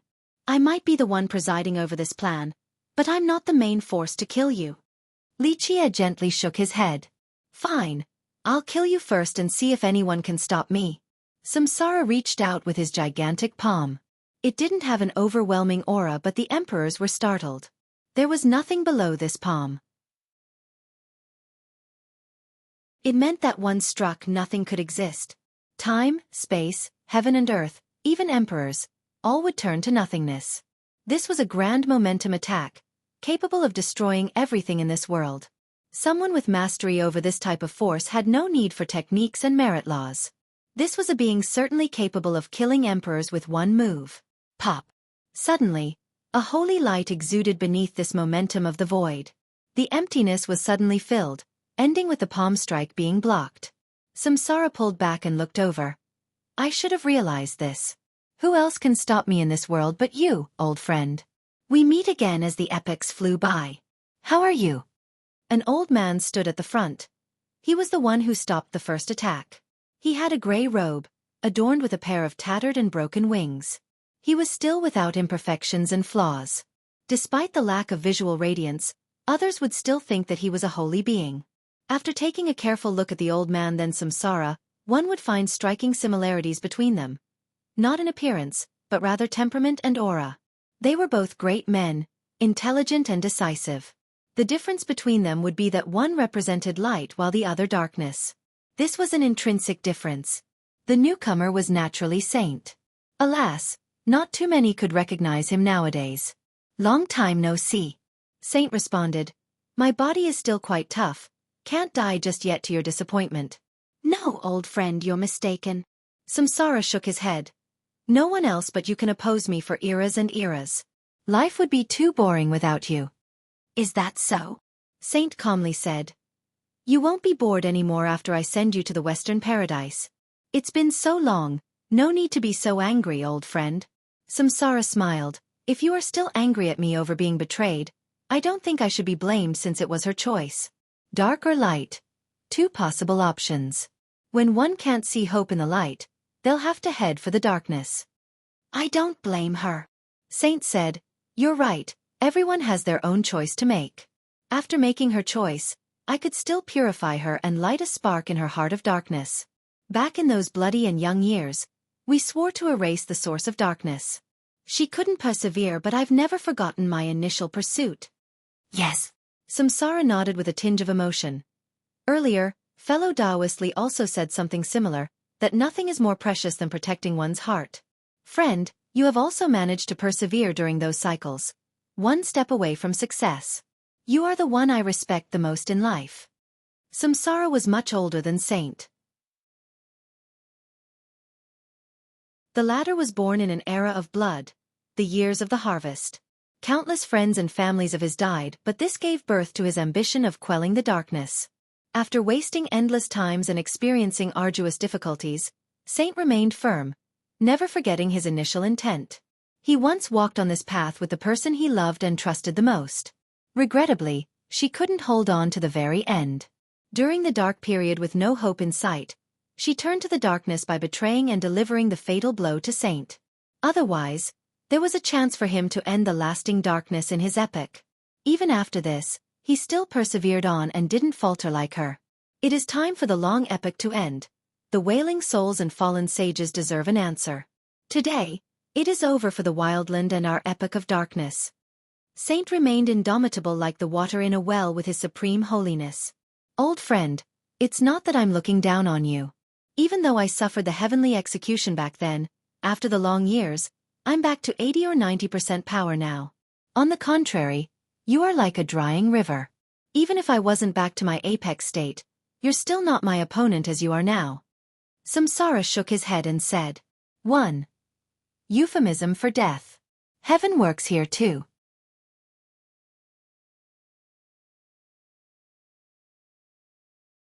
Chapter 1966. Saint was unaffected after hearing Samsara and responded, "Life and death is decided within the blink of an eye, only an actual battle will decide the victor. Old friend, when do I ever fight an uncertain battle? You are far weaker now, but even in your prime, you still might not be able to beat me. Plus, do you think you can kill me even after defeating me? Beating me alone won't do anything, and given your current state, you won't last for much longer. As for me, I'll remain eternal while you return to the ashes. That's not something I want, losing a rival like you, old friend." Samsara earnestly persuaded. This showed his utmost confidence that no one in the world right now could kill him, not even Saint. "If my death can end the darkness, it will be worth it." There was a trace of coldness in Saint's calm response. "The darkness will never cease," Samsara said. "Even if I, Samsara, were to fall, a second Samsara will appear. Flattening the wildland won't end the darkness in this world." Saint nodded in agreement. "Indeed, I can't clear them all, but I shall do so for the wildland. I was born in this epoch, so did my resolve. Let me end this darkness temporarily." "Very well," Samsara said. "Old friend, if you want to fight, I'll entertain you then. Few battles will be as amazing as this one. I'm truly excited now. I hope you and your allies won't disappoint me." He turned over at Li Qiye. "Surely, This guy wasn't only going to watch today. Let us begin then. Saint answered with a stately voice. Boom! The two broken wings behind him slowly spread. They looked ordinary when closed, but at this moment, they were capable of blotting out the sky. A holy light erupted from Saint's body. Each strand of light looked so real and resplendent as if they contained the hope of all living beings in many generations. A sacred flame rose from behind him, exceeding all temporal and spatial limits. His wings changed completely. They were holy, with incomparably sharp feathers resembling divine blades crafted by the heaven. Cutting through darkness and evil was no problem. Its power made evil instinctively tremble. Even if the world was larger, it was still under the cover of his wings and flame. Saint was mighty now. Each of his gesture could master the universe and rule over the momentum of the epochs. Under his holy power, the gods and emperors were singing along. All creatures were giving him their blessing and support. Buzz! These holy rays permeated across the entire wildland. The darkness was swept away completely. The overlords slumbering deep below were quaking, afraid that this light would reach them and change their heart of darkness. For these overlords, they weren't afraid of being defeated by Saint, but his purification affinity was much worse. This was an invincible existence of light staring in the darkness. When their heart of darkness was touched, they would be like moths flying to the flame. Turning to ashes would be the outcome. Meanwhile, everyone else felt heated up with hope. They felt that the light was so warm and close. Hearts that have turned cold suddenly jumped again with emotions. Everyone felt that there was meaning in living. Emperors themselves were touched by this light as well. If they were born in Saint's era, they might have joined his banners or become his followers. Initially, people in the outside world had no clue what was going on due to the curtain of light blocking everything in this deep region. However, with the appearance of his sacred light, the holy affinity powerfully touched everyone. Even the stubbornly evil felt the urge to drop their blade. This was an intrinsic wish to change because they suddenly found a new appreciation and love for lives. In just a jiffy, countless cultivators were kneeling on the ground. The wave spread all the way to Pure and even many locations in the 13 continents. Despite the current barricades, his power still traveled to the distant continents. This feeling was not fleeting. Many would come to change completely, and no longer walk on the evil path in the future. Meanwhile, Samsara wild ancestor was also bathing in this holy light. He didn't try to resist at all but chose to accept it while closing his eyes in enjoyment. He emotionally said, "This feeling is truly magical and unforgettable." Wishing for the light as a dark being. This is the limit of that feeling. No wonder why beings that have been walking in the darkness for millions of years still fly to their doom, not minding their heart of darkness being burnt by the light. If it wasn't for my untouchable Tao heart, I would also crave for the light and fly towards it, knowing full well that it would be my demise without any regrets. That's why I do not hate the believers who switched side. Just like how people find solace in the darkness, others also escape to the light. Having said that, Samsara opened his eyes wide and sincerely spoke. "Old friend, I thank you. Whenever I bath in your holy light, it reminds me that I'm still alive. You have lived for too long, let us end that in our epoch." Saint said insipidly. "As you wish, I hope you will be capable of doing so." Samsara smiled before glaring forward. In a split second, a world of complete darkness appeared in his eyes. No existence would be able to escape once fallen inside. Emperors were shaken to see the eyes of darkness. This was the purest and most terrifying darkness they have ever seen. Rumble! 10 monsters jumped out of the glare. Each one could devour the world. However, they weren't living creatures but rather embodiments of darkness. As long as the darkness was around, so will they. Boom! They rushed into the battlefield. One was a 9-tailed devil fox ravaging the sky with its tails. Another was an ancient night serpent, nightmare fiend. Each of these creatures was not inferior to an emperor and could even commit regicide. "Kill!" Saint coldly uttered and took the first step into the battlefield. Each of his steps was 10,000 years as he traced back the time. Rumble! The 10 monsters attacked at the same time. The fox's monstrous tails slammed down. Each tail could destroy a world with their unparalleled power. The serpent opened its mouth and started devouring the holy light. Anything being sucked inside would cease to exist. The nightmare fiend went crazy and unleashed a tide of darkness. It drowned out all rationality in this world. Even the gods would go crazy and fall into the darkness. These 10 monsters were too much to take. Even 10 emperors going all out might not be victorious. However, Saint went back in time in order to reach the origin and suppress these monsters. This sky of darkness was not enough to halt his pace.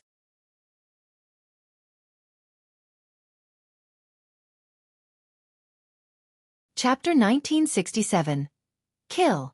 After crossing through time to understand the true forms, Saint slashed downward with his wings without showing any mercy. He didn't give the 10 monsters any opportunity to fight back. This slash was capable of severing all powers from the source. A saint has no emotions. These weren't empty words. A saint was supreme and truly loved all living beings.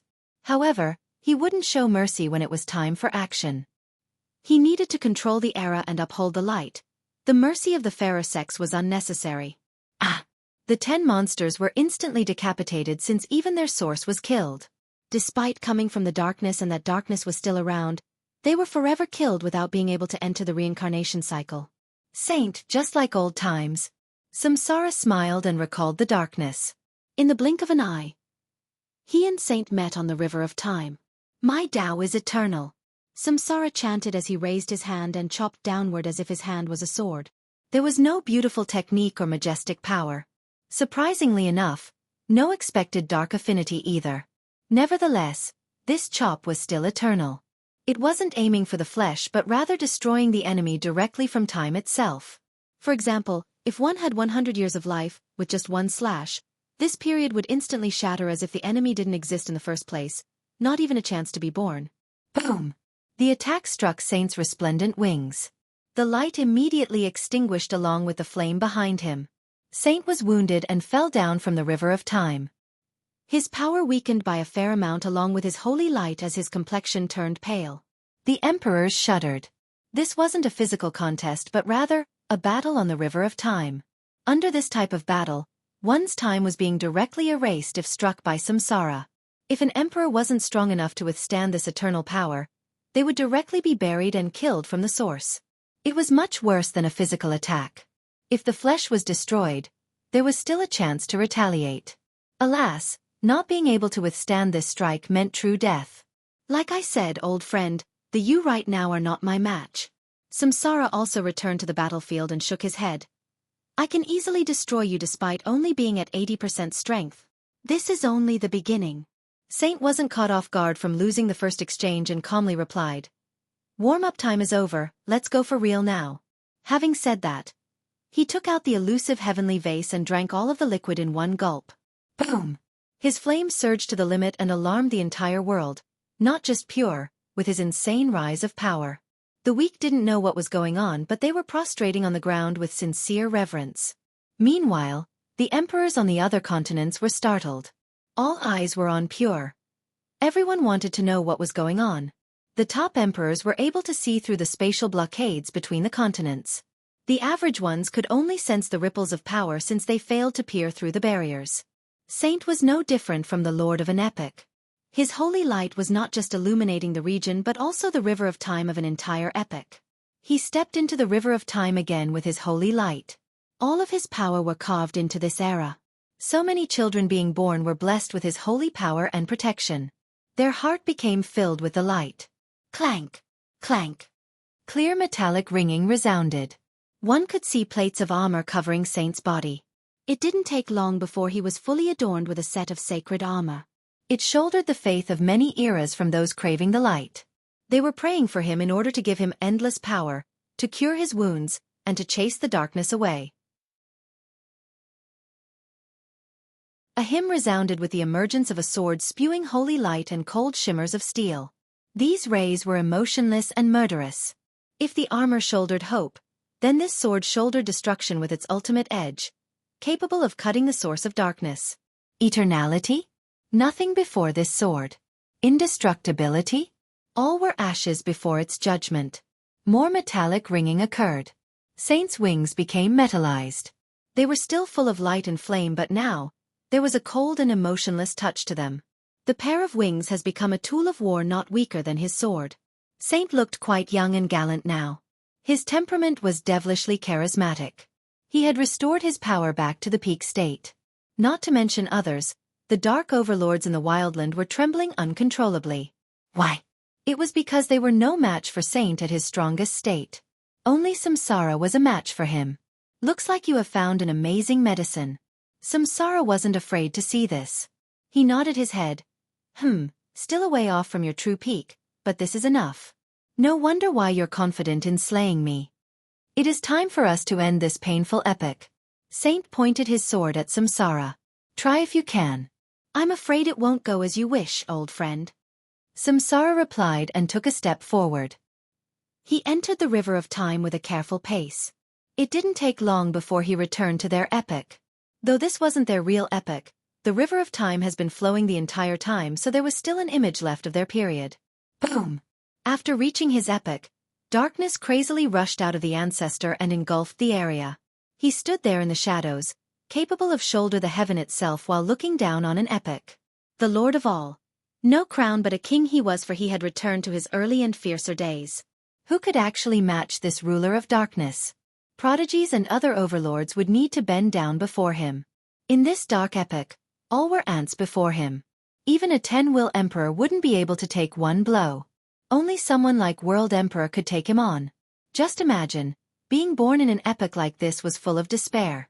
So many emperors would choose the darkness during that era. Nevertheless, Saint managed to hang on the whole time against Samsara.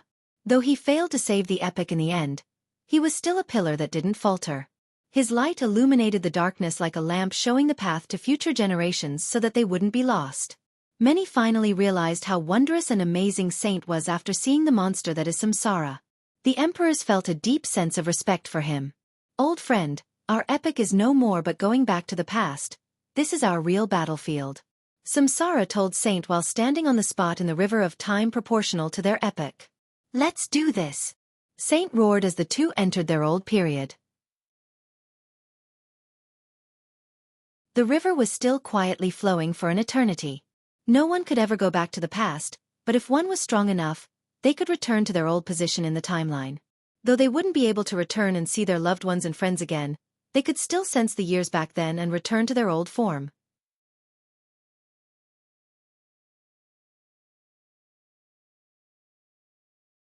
Chapter 1968.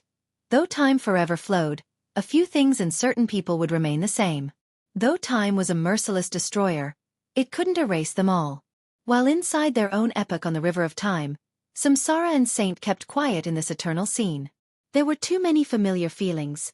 The things here were everything to them. The ones they loved and those who loved them were here. However, it was no longer the same. All have turned to smoke and ashes. Both have experienced too many things. Others would spend a lifetime and wouldn't gain a sliver of experience like them. A saint was emotionless, but so was a dark overlord. Time had corroded their heart, leaving only a single intent. After so many years, light and darkness continued to exist. So did their battle. Perhaps today would be the long-awaited resolution. How can the light exist without the darkness? Samsara made his move by taking everlasting steps forward. One step was the grand Tao of an epic. There was no need for techniques and variations. His darkness engulfed where he stood on the river of time. The darkness was everywhere. It didn't need to kill with the blades, just its omnipresence. It didn't matter who one might be, even the emperors would be swallowed by this darkness and erased into nothingness. The myriad ages will shine, as long as my heart has the light. Despite the overwhelming darkness, Saint was still radiating with holy light. Boom! With his chant, his wings and radiance soared to the sky and began to wash the darkness away from the entire epic. His light was also omnipresent, reaching every nook and corner with its majestic grandeur. The noise of cleansing could be heard everywhere. The darkness was receding like the tides. Those who were strong enough to watch this scene were amazed. The guy was capable of ruling an entire epic, a power beyond most emperors. Clank! As the light was combating the darkness, Saint slashed straight at Samsara. This slash crossed through the entire epic. Time and space no longer mattered. Even defensive measures were useless because this sword cut through one's origin. If successful, it would be as if Samsara has never existed in the first place. How strong he was actually didn't matter. Buzz! The light illuminating the epic became even more dazzling. Saint has made his holy mark in every inch of the land. It was as if he wanted to refine everything in order to completely eliminate any trace of samsara. If an emperor was a victim of this strike, then there wouldn't be anything left of him. No one would know of his tales. Such a person would cease to exist. How can there be light without the darkness? Samsara smiled and stood his ground while chanting. Suddenly, his body became ethereal as if he was melting into the epic. Buzz! After a series of tiny noises, the holy marks in the entire epic had strings of darkness coming from it, no weaker than the holy light. The light has become a host for the darkness. It wanted to use the holy light as nourishment. The light lives through the destruction of all. Saint's attack continued forward through time. Poof! All the holy light ignited as if wanting to illuminate the epic. The parasitical darkness was burned and turned into smokes. Boom! Now, even Saint himself was lit ablaze in a crazy manner. The slash finally struck Samsara's origin. This would be a true death. Even the most heaven-defying power wouldn't amount to anything. I am the light is me! Samsara roared. After a loud explosion, the darkness disappeared, but the unbelievable part was that Samsara was exuding a majestic light and halos. He seemed to be the center of the world, allowing his brilliance to shine everything. Keep in mind that he was a dark overlord, the source of darkness for this epic. There was no doubt about this, so when he turned himself into the light, even emperors were frightened.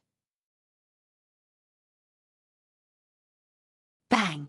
The snow-white slash from Saint made contact with Samsara, but it couldn't cut his origin due to the holy light emanating from him.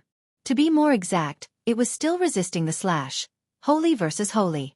The light didn't extinguish one another since they were both from the same affinity. This seemed to be an established rule. The emperors were quite stirred.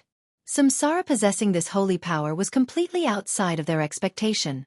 Old friend, don't forget, I once also had a glorious period. Fellow Taoist Li is right. No one is truly born evil. Those in the darkness once had light in them, and my light, it used to illuminate it and saved countless beings. Cold chill emanated through the nearby members because this was a warning to everyone. If it was true that he used to be a bastion of light, then emperors needed to think about themselves. So many of them were protecting their race and descendants while upholding justice. Even if their light didn't shine on the entire world, it definitely reached those close to them. However, even Samsara eventually became a dark overlord and ruined an entire epic. Who knows what made him change, but the change itself is a clear warning to all.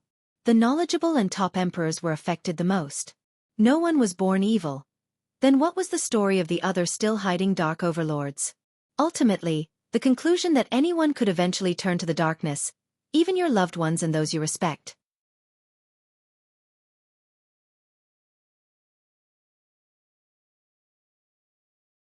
Chapter 1969. The holy light was resisting the sacred sword, so the slash couldn't reach Samsara's origin. The eternal light will never falter. Saint let out a battle cry. His boundless holy light continued to fill the sky.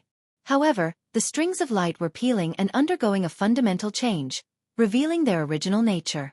They seemed to be liquefying and started to flow while gaining life, no longer being a concept of power or affinity. These strands now shouldered the faith and hope of countless beings in an epic. Boom! The strands gathered together in the sky, and the true form of the light emerged behind Saint, granting him endless holy power. The light from Samsara no longer resisted the sword since it was melted away due to the more primal nature of the opposing force. All holy powers were for Saint to use at this moment. He has truly become the Lord of Light. Bang! The sword cut down on Samsara. Nothing could stop this supreme judgment. Death was guaranteed. Samsara fell backward instantly, and all the spectators held their breath. Success! They gazed intensely at the river of time in order to see any unexpected development. Buzz! Samsara's fallen body turned into strands of light and joined into the original source. His death suddenly changed the epic flowing in the river of time. Darkness as black as squid ink filled everything. One wouldn't be able to see their hand placed in front of them. All existences were mere food for this darkness. What should die will? Samsara appeared in the darkness as its companion with an entirely new temperament. In the past, he had a very simple and unadorned aura. When standing in front of him, one wouldn't think that he was a dark overlord but more of a friendly old man. But this was no longer the case. He was now born in the darkness. Each of his actions and words carried an aggressive and tyrannical feel to them. He was now an awakened primordial beast with no false trace of amiability like before. Saint was not surprised and continued staring at Samsara. He remained fearless and unstoppable with the sacred sword in his grasp. Old friend, you have done it. At the very least, you were able to kill my light self. No one knows if an event is a disaster or blessing. The light will never return now, and I am born in the darkness. This is my true self. Samsara stated. The emperors held their breath and agreed with this notion. Who knows if the death of his light self was good or bad? During his youth, Samsara, like many other top masters, tried hard with youthful vigor and fought for his loved ones and friends. Once he achieved invincibility, he illuminated the era with his light. Unknown events led him to the dark to become the most terrible lord of an epoch. Nevertheless, he still had light in him until today when Saint had killed his light. The light never falters, and it didn't abandon you either. You chose to forsake it. Saint coldly uttered. Right. Samsara calmly responded. I'm inferior to you on this path, unable to persevere for as long. The heart towards the grand Tao is not always a fearless one. A supreme genius with a wavering Tao heart will only cause trouble for the rest of the world. Saint commented with authority. Today, I won't be discussing morality or rights and wrongs with you, old friend. No need for that at our level, since we can define and change it ourselves. Samsara gently shook his head. Then let the light judge your darkness. Saint raised his sword forward with his eyes lighting up. They exuded boundless holiness just like two holy suns. Old friend, though you are still a bit off from your prime, you're definitely stronger than me right now. It is truly difficult to take you on as I am, but you're underestimating me. Though our epic is destroyed, I still have more resources than you. Samsara smiled. Boom! With that, the purest of darkness spewed from his body. Explosions resounded in different regions in the wildland. More dark affinity oozed out from the ground as if the wildland itself was the source of darkness. It was an endless amount from all over the land. One could grab a random pile of mud and darkness would be there. The endless darkness gathered and was absorbed by Samsara. Though the current wildland was only a tiny spot compared to its real epic, it was certainly tough enough. This was a place that had survived the destruction and contained the fruits of Samsara's effort. He arduously worked on each inch of the land here in order to keep certain things after the disaster. The river of time quaked after a loud blast. The endless darkness instantly empowered Samsara. Loud metallic ringing continuously resounded as if they were coming from an older period. Samsara changed again. In his apex state, he could look down on the world and the emperors. All were mere ants in his eyes.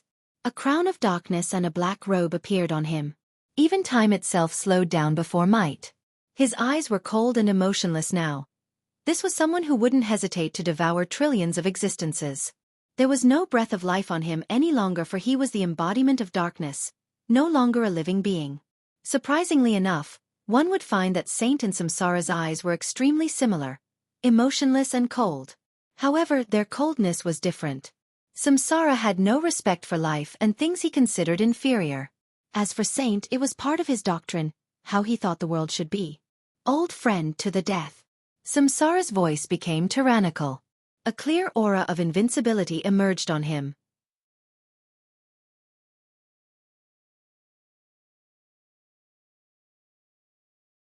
Chapter 1970.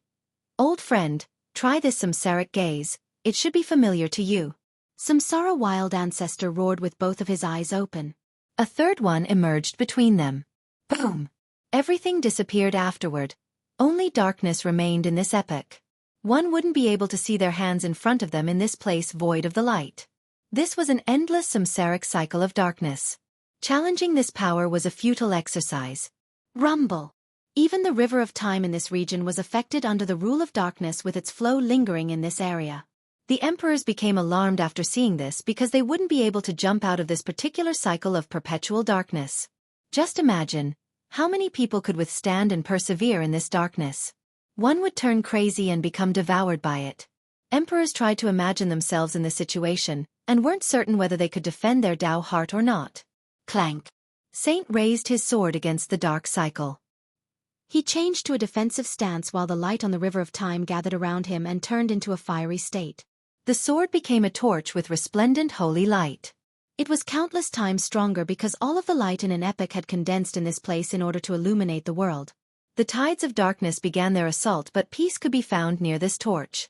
The darkness might be terrorizing, but the torch could reach the heart of all. It pointed the direction in the darkness, so that the wavering could have a clear goal and head for the light without becoming lost. In this perpetual cycle of darkness, the torch was the symbol of hope. The emperors felt warm while looking at this holy torch. As long as it was around, the light was still present. Saint became eternal while standing beneath this torch, unmoved by the waves of darkness. He kept on raising it to illuminate the heart of people. Despite being in the dark, he had jumped out of its shackles. Old friend, even if you can shine the world, you can't reach everyone's soul. Samsara said while looking at the holy torch, if everyone in the world had a will of light like you, our epoch wouldn't have been destroyed. I am not the culprit, it is the darkness in everyone's heart, and I simply added oil to the fire. There are no devils, only people turning into devils. As long as I'm around, so will the light. Saint was still calm while treading through the darkness. Even if they have darkness in them, the holy light will still light up their heart to stop their weak souls from wallowing in despair. Even if they were to falter, the light will still be there in their lives. This is my meaning for existence. Even if I can't end the darkness, I'll continue to bring light and hope to others. I will never stop. Saint spoke quietly, but it struck a resounding chord in the listening emperors. When the darkness comes, what would they pick against overwhelming power? If resistance was futile, why bother to do so? There was no doubt that Saint had found his answer. Just bringing some color to the lost souls in the darkness was enough to not have any regrets. This is your most amazing trait, knowing that it is impossible yet still doing it. I can't beat you in this regard. Samsara nodded before becoming serious. Alas, all will end today. You might be able to illuminate others, but not yourself. Boom! The darkness receded with an unbelievable speed. All was swallowed by Samsara's third eye, turning it into translucent darkness. Quite an unbelievable spectacle. This samsaric eye had returned to its origin, no longer distinguishing between light and dark. Buzz! The eye shot out a ray that was neither light or dark. It seemed to be a type of ray from the very beginning of the world, primal and pure without any affinity and changes. This tiny ray could cross through time itself and kill someone.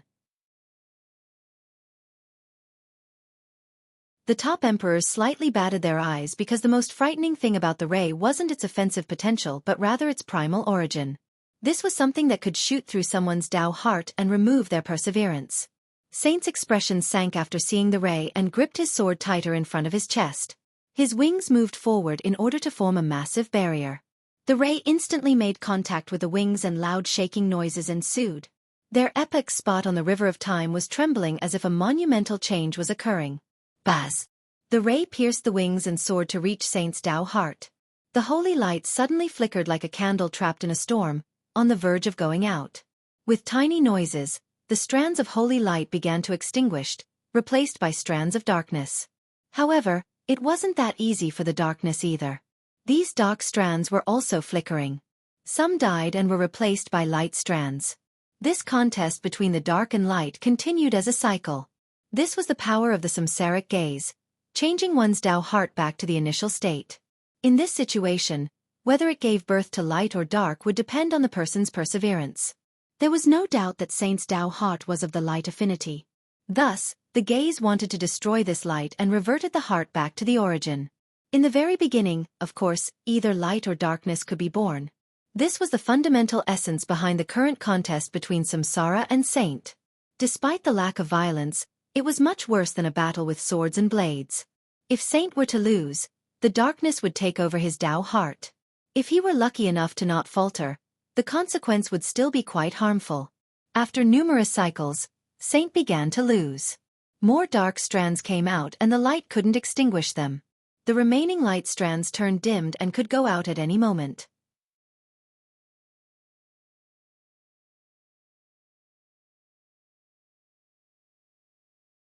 Chapter 1971.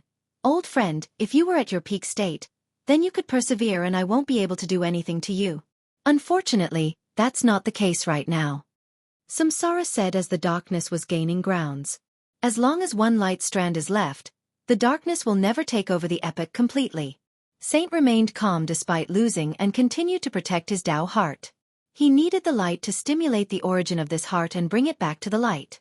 That's the only way for him to oppose the seed of darkness planted by samsara.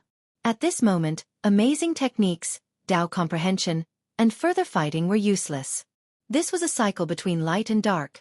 Victory relied solely on protecting one's Tao heart and true nature.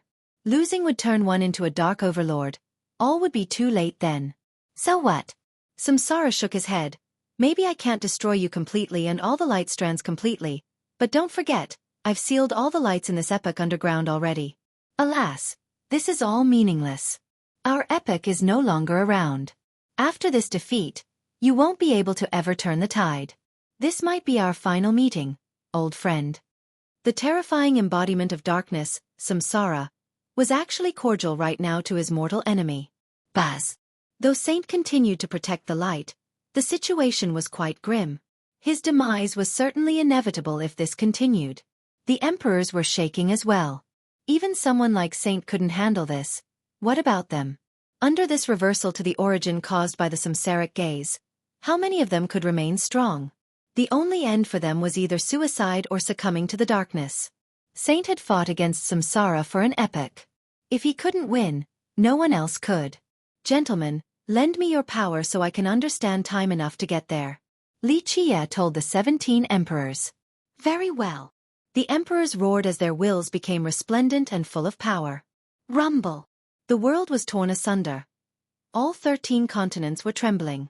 This power from their wills was enough to turn all of Pure into ashes in a split second. With loud explosions, Li Qie's position in time and space became unstable via melting. He was in the past, the present, and in the future at the same time. Boom! Finally, another Li Qie came out, but the same one was still standing there with the 17 emperors behind him. However, this second Li Qie was not an illusion or an avatar. It was his real body. This second Li Qie was different. How? That's too difficult to describe, but he seemed to be even more powerful and monstrous despite lacking a boost in aura and divinity. Nevertheless, intuition told the watching emperors that this monstrous being didn't belong to the present. Buzz. He stepped into the river of time and immediately headed for the ancient epoch. This was a very difficult matter. Even the 12 will emperors might not be able to do so. Li Qie, with the help of the 17 emperors and his grand formation prepared earlier, allowed him to travel far to the past. He finally reached the position of Saint and Samsara's epoch on the river of time. On one side was Saint and the other Samsara. The gap between them was a temporal one, not spatial. Li Qie didn't belong to this place, seemingly peeled out of the spatial fabric like a guest, not part of the epoch. Fellow Taoist, you should know that divining into the future is not a good thing. Samsara wasn't surprised to see this and flatly stated. That's true. Li Qie nodded. To come before time, this is not you and also, not necessarily your future. Samsara said, just one mistake, it will bring out an unimaginable disaster, far worse than turning to ashes. The person ahead was naturally Li Qie from the future. Of course, this was only done through a heaven-defying calculation of a potential him in the future.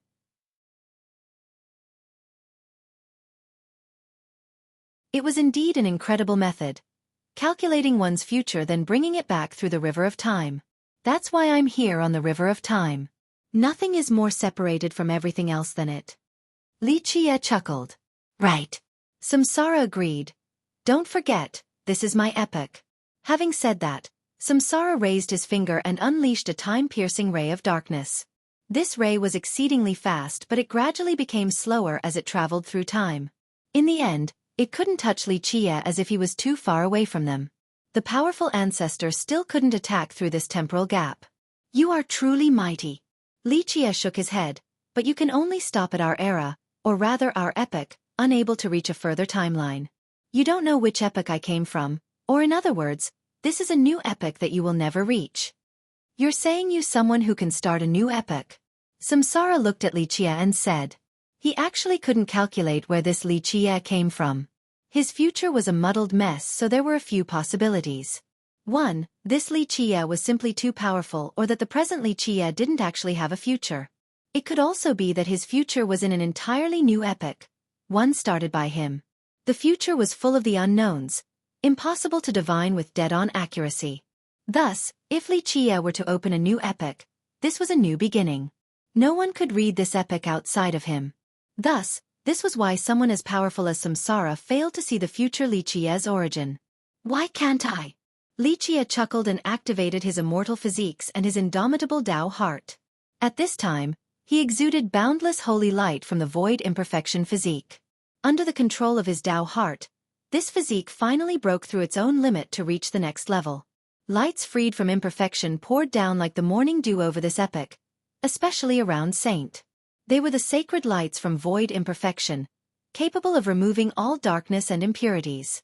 The growing strands of darkness were purified and slowly turned to smoke. Li Qie wasn't directly fighting Samsara. He only wanted to lend Saint a hand. The light started returning and stabilizing, allowing Saint's Tao heart to shine once more. Samsara became serious after seeing this, with his eyes narrowing. The emperors heaved a sigh of relief. The consequences would be unimaginable if Samsara were to win today.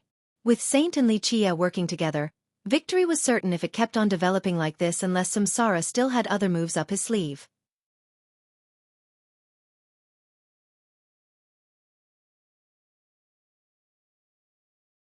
Chapter 1972. Buzz. With the help of the sacred light from the void imperfection physique, Saint's holy light became increasingly stronger, no longer flickering, due to the addition of firewood. If this kept on going, the holy light from Saint would be able to reach Samsara's origin. The Tao is endless. Samsara stared at Li Qie and said, "Fellow Taoist, we aren't enemies. Let me give you a piece of advice. The three of us have a perilous path ahead. If you wish to break the shackles of the world, you should look forward instead of seeing things in black and white. This is the same for me and old friend." Unfortunately, he cared too much about other beings. Otherwise, the two of us could have worked together and possibly start an unprecedented situation and prolong our epic. Samsara said. His tone wasn't rushed at all despite his current disadvantage in the battle. We had different aspirations and paths. The prosperity of all being is not something to be traded. I will never cease before ending the darkness. Saint coldly added. Old friend, I have always admired your magnanimity. Samsara chuckled. I'm no match for you when it comes to saving others. The truth is that outside of wanting to break out of the shackles with my harvests, it is for me to survive. I won't deny that I'm afraid of dying before success. There's no shame in that. But old friend, have you ever thought about it? If the two of us had worked together, light and darkness, we could have swept through everything until the final battle. Perhaps we could have broken through the shackles and prolonged our epic. Now, it doesn't even exist. Light. Darkness? All a waste of time. Samsara calmly said. If cycles of darkness and bloody harvests are necessary, I very much prefer for our epic to end. Saint was unyielding in his response. You didn't have the courage and determination to fight to the end and rather live a borrowed life through the harvests. Even if you were to win, so what? You would have still lacked the mind to change yourself and our epic. Your Tao heart had fallen, and will forever be so. I guess there's nothing else I can say and can only fight to the death. Samsara was not afraid. He turned towards Li Qie and said, You and my old friend have the same beliefs, I can understand that. An era resplendent with the light, it is indeed worth longing for. But have you thought about how you can defeat the high heaven by yourself? Can you make it in the final battle and win? If not, why not change your perspective? I'm not trying to divide you two. It's just that at our level, I also hope that you could make it to the final battle. Samsara was straightforward and sincere, causing many emperors to stare at Li Qie in anticipation. Working together with a dark overlord? It could indeed open a new door. You are mistaken. Li Qie smiled, light and darkness aside. If I want to participate in the final battle, it shows that I am confident in beating the old heaven. It's that simple. My helping Saint today has nothing to do with light and dark. It is only to set an example for everyone to know that this is my era. Dark overlords and supreme progenitors? They better be smart as long as I am still alive and stop scheming in the darkness. Otherwise, kill without mercy. This leisure comment was a declaration of war towards those not on his side. The spectating emperors shuddered. The guy clearly wanted to go all out in this generation without showing any mercy. Back to the nature of our battle. Li Qie chuckled. I agree with Saint's perspective. So what if you are invincible if your Tao heart has already fallen? Even if you were to win, it wouldn't be a good thing for this world. Thus, our path is different. No need to plan together. There will only be one result today, your death. One would be hard-pressed to find someone else in this world who would dare to announce the death of a supreme overlord like Samsara. Fellow Taoist, since you are so confident, it would be rude of me if I don't go all out. We'll see who will fall today. Samsara smiled in response. Boom! Endless darkness oozed from the altar deep in the wildland. A figure came out from the darkness. One step of his was enough to make the myriad ages tremble. There's no going back to the past, but it can be stored. This person spoke with grace. Samsara. Many emperors palpitated. This was another Samsara, exactly identical to the one before. It wasn't an illusion either. Fellow Taoist, you are capable of copying yourself. I do not have such a treasure, but I have cut down my past self and left it here. This nonchalant revelation made the emperors shudder. It was prohibitively difficult to cut down one's past self. It entailed cutting time and space, karma, and themselves in order to strip out the past completely. In the end, this allowed the user to store this past self without any damages. The high-level emperors thought that they couldn't replicate this task. I'm inferior to you in this regard. My copy is indeed more of a quick fix, but you only have a past self, no future. Li Qie chuckled. Right, and that's where I fall short compared to you. Samsara nodded. Indeed, I do not have a future. However, your future self might not be able to win this battle for you. My past self will slay your present self today. Both of the ancestors smiled at the same time. The one on the altar began. Quite a heaven-defying setup, perfect even, but there is still one flaw in my eyes, more than enough to destroy it. Boom! This past Samsara raised his hand without using any technique or Tao. Beneath his palm was nothing but emptiness. All were instantly crushed into powders then disappeared completely. Rumble! This was indeed the case. Space, time, Tao, and the myriad laws all crumbled. It then headed for Li Qie, the one from the present. He wished to kill this Li Qie because then, there would be no future Li Qie. This was the opposite of Samsara. If the present Samsara was killed, his past self would still exist. Boom! There was nothing that could block Samsara's palm. Even some emperors would instantly be crushed into mists of blood. However, it couldn't reach Li Qie. The grand momentum exploded again with shiny lights. They came together to form the most powerful barrier and stopped his palm. It wasn't only a physical barrier. This was also repelling space and all powers. The momentum created earlier had separated Li Qie and the 17 emperors from all else. If Samsara wished to kill Li Qie, he must destroy this separation first. This particular formation wasn't only created by profound Tao but also an unbelievable amount of chaos stones, refined jades, and precious metals. Most importantly, 30 foul crystals were the leading materials and continued to give energy to the emperors and Li Qie. Under this formation and their own power, it was as tough as an impregnable fortress. Not many people in the world could actually take it down. However, Samsara was certainly in this group.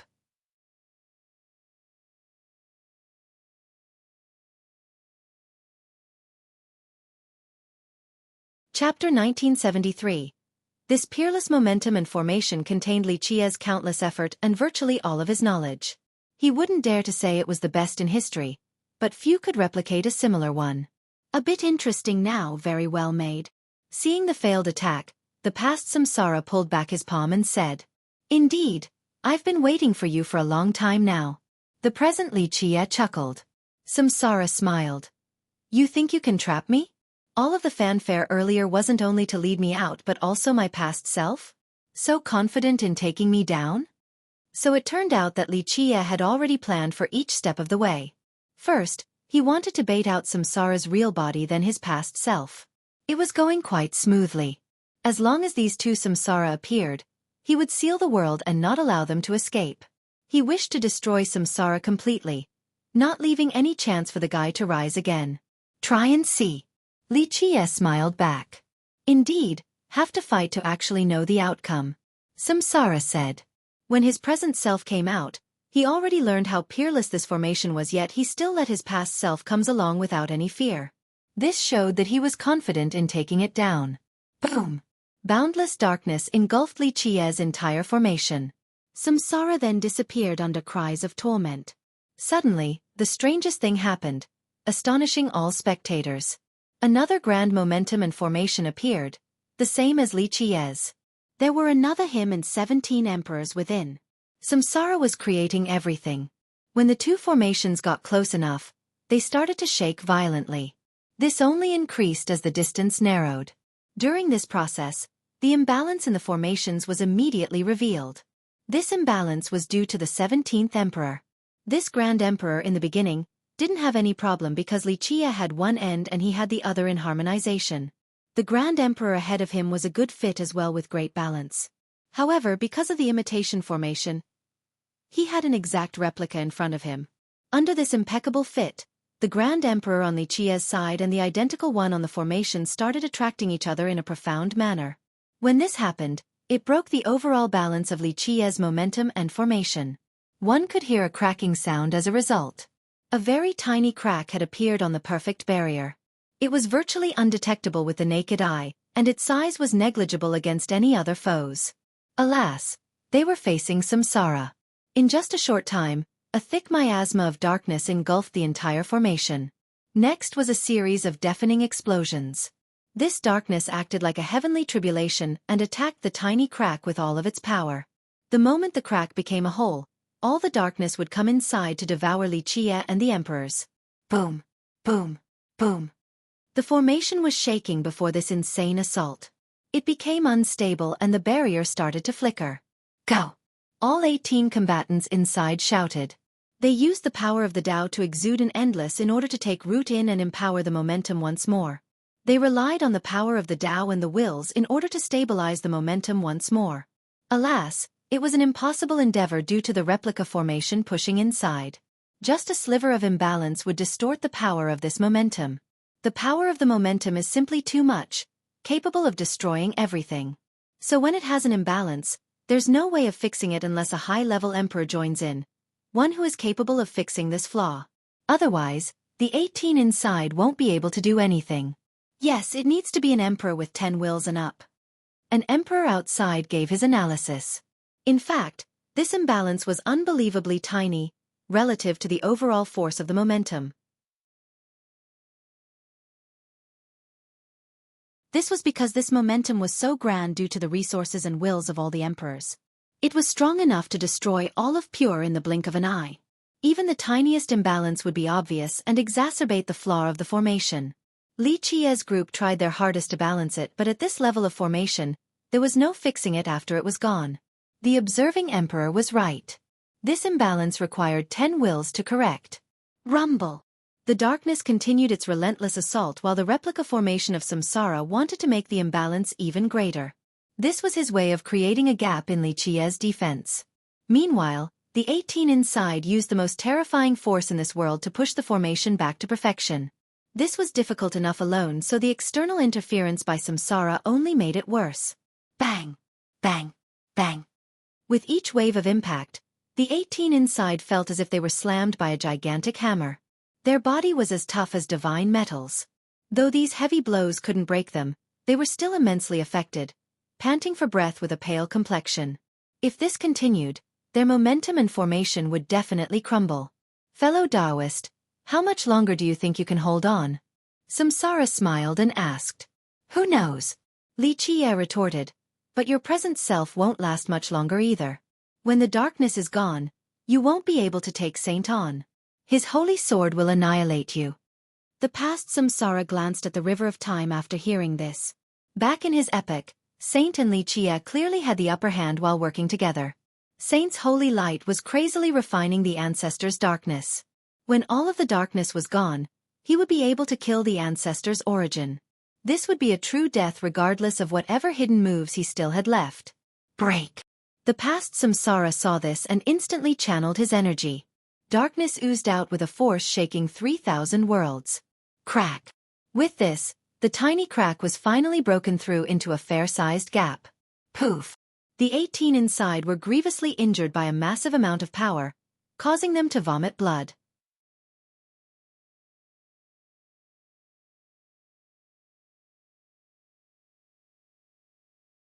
Chapter 1974. Time to end this. The past samsara shouted. The darkness, like a flood, began to eat the grand formation of Xueqi. With corroding noises, the thick darkness was imprinting its marks on the momentum. These marks began to tear apart the momentum. Plus, samsara was still attacking at the same time with a tsunami of darkness.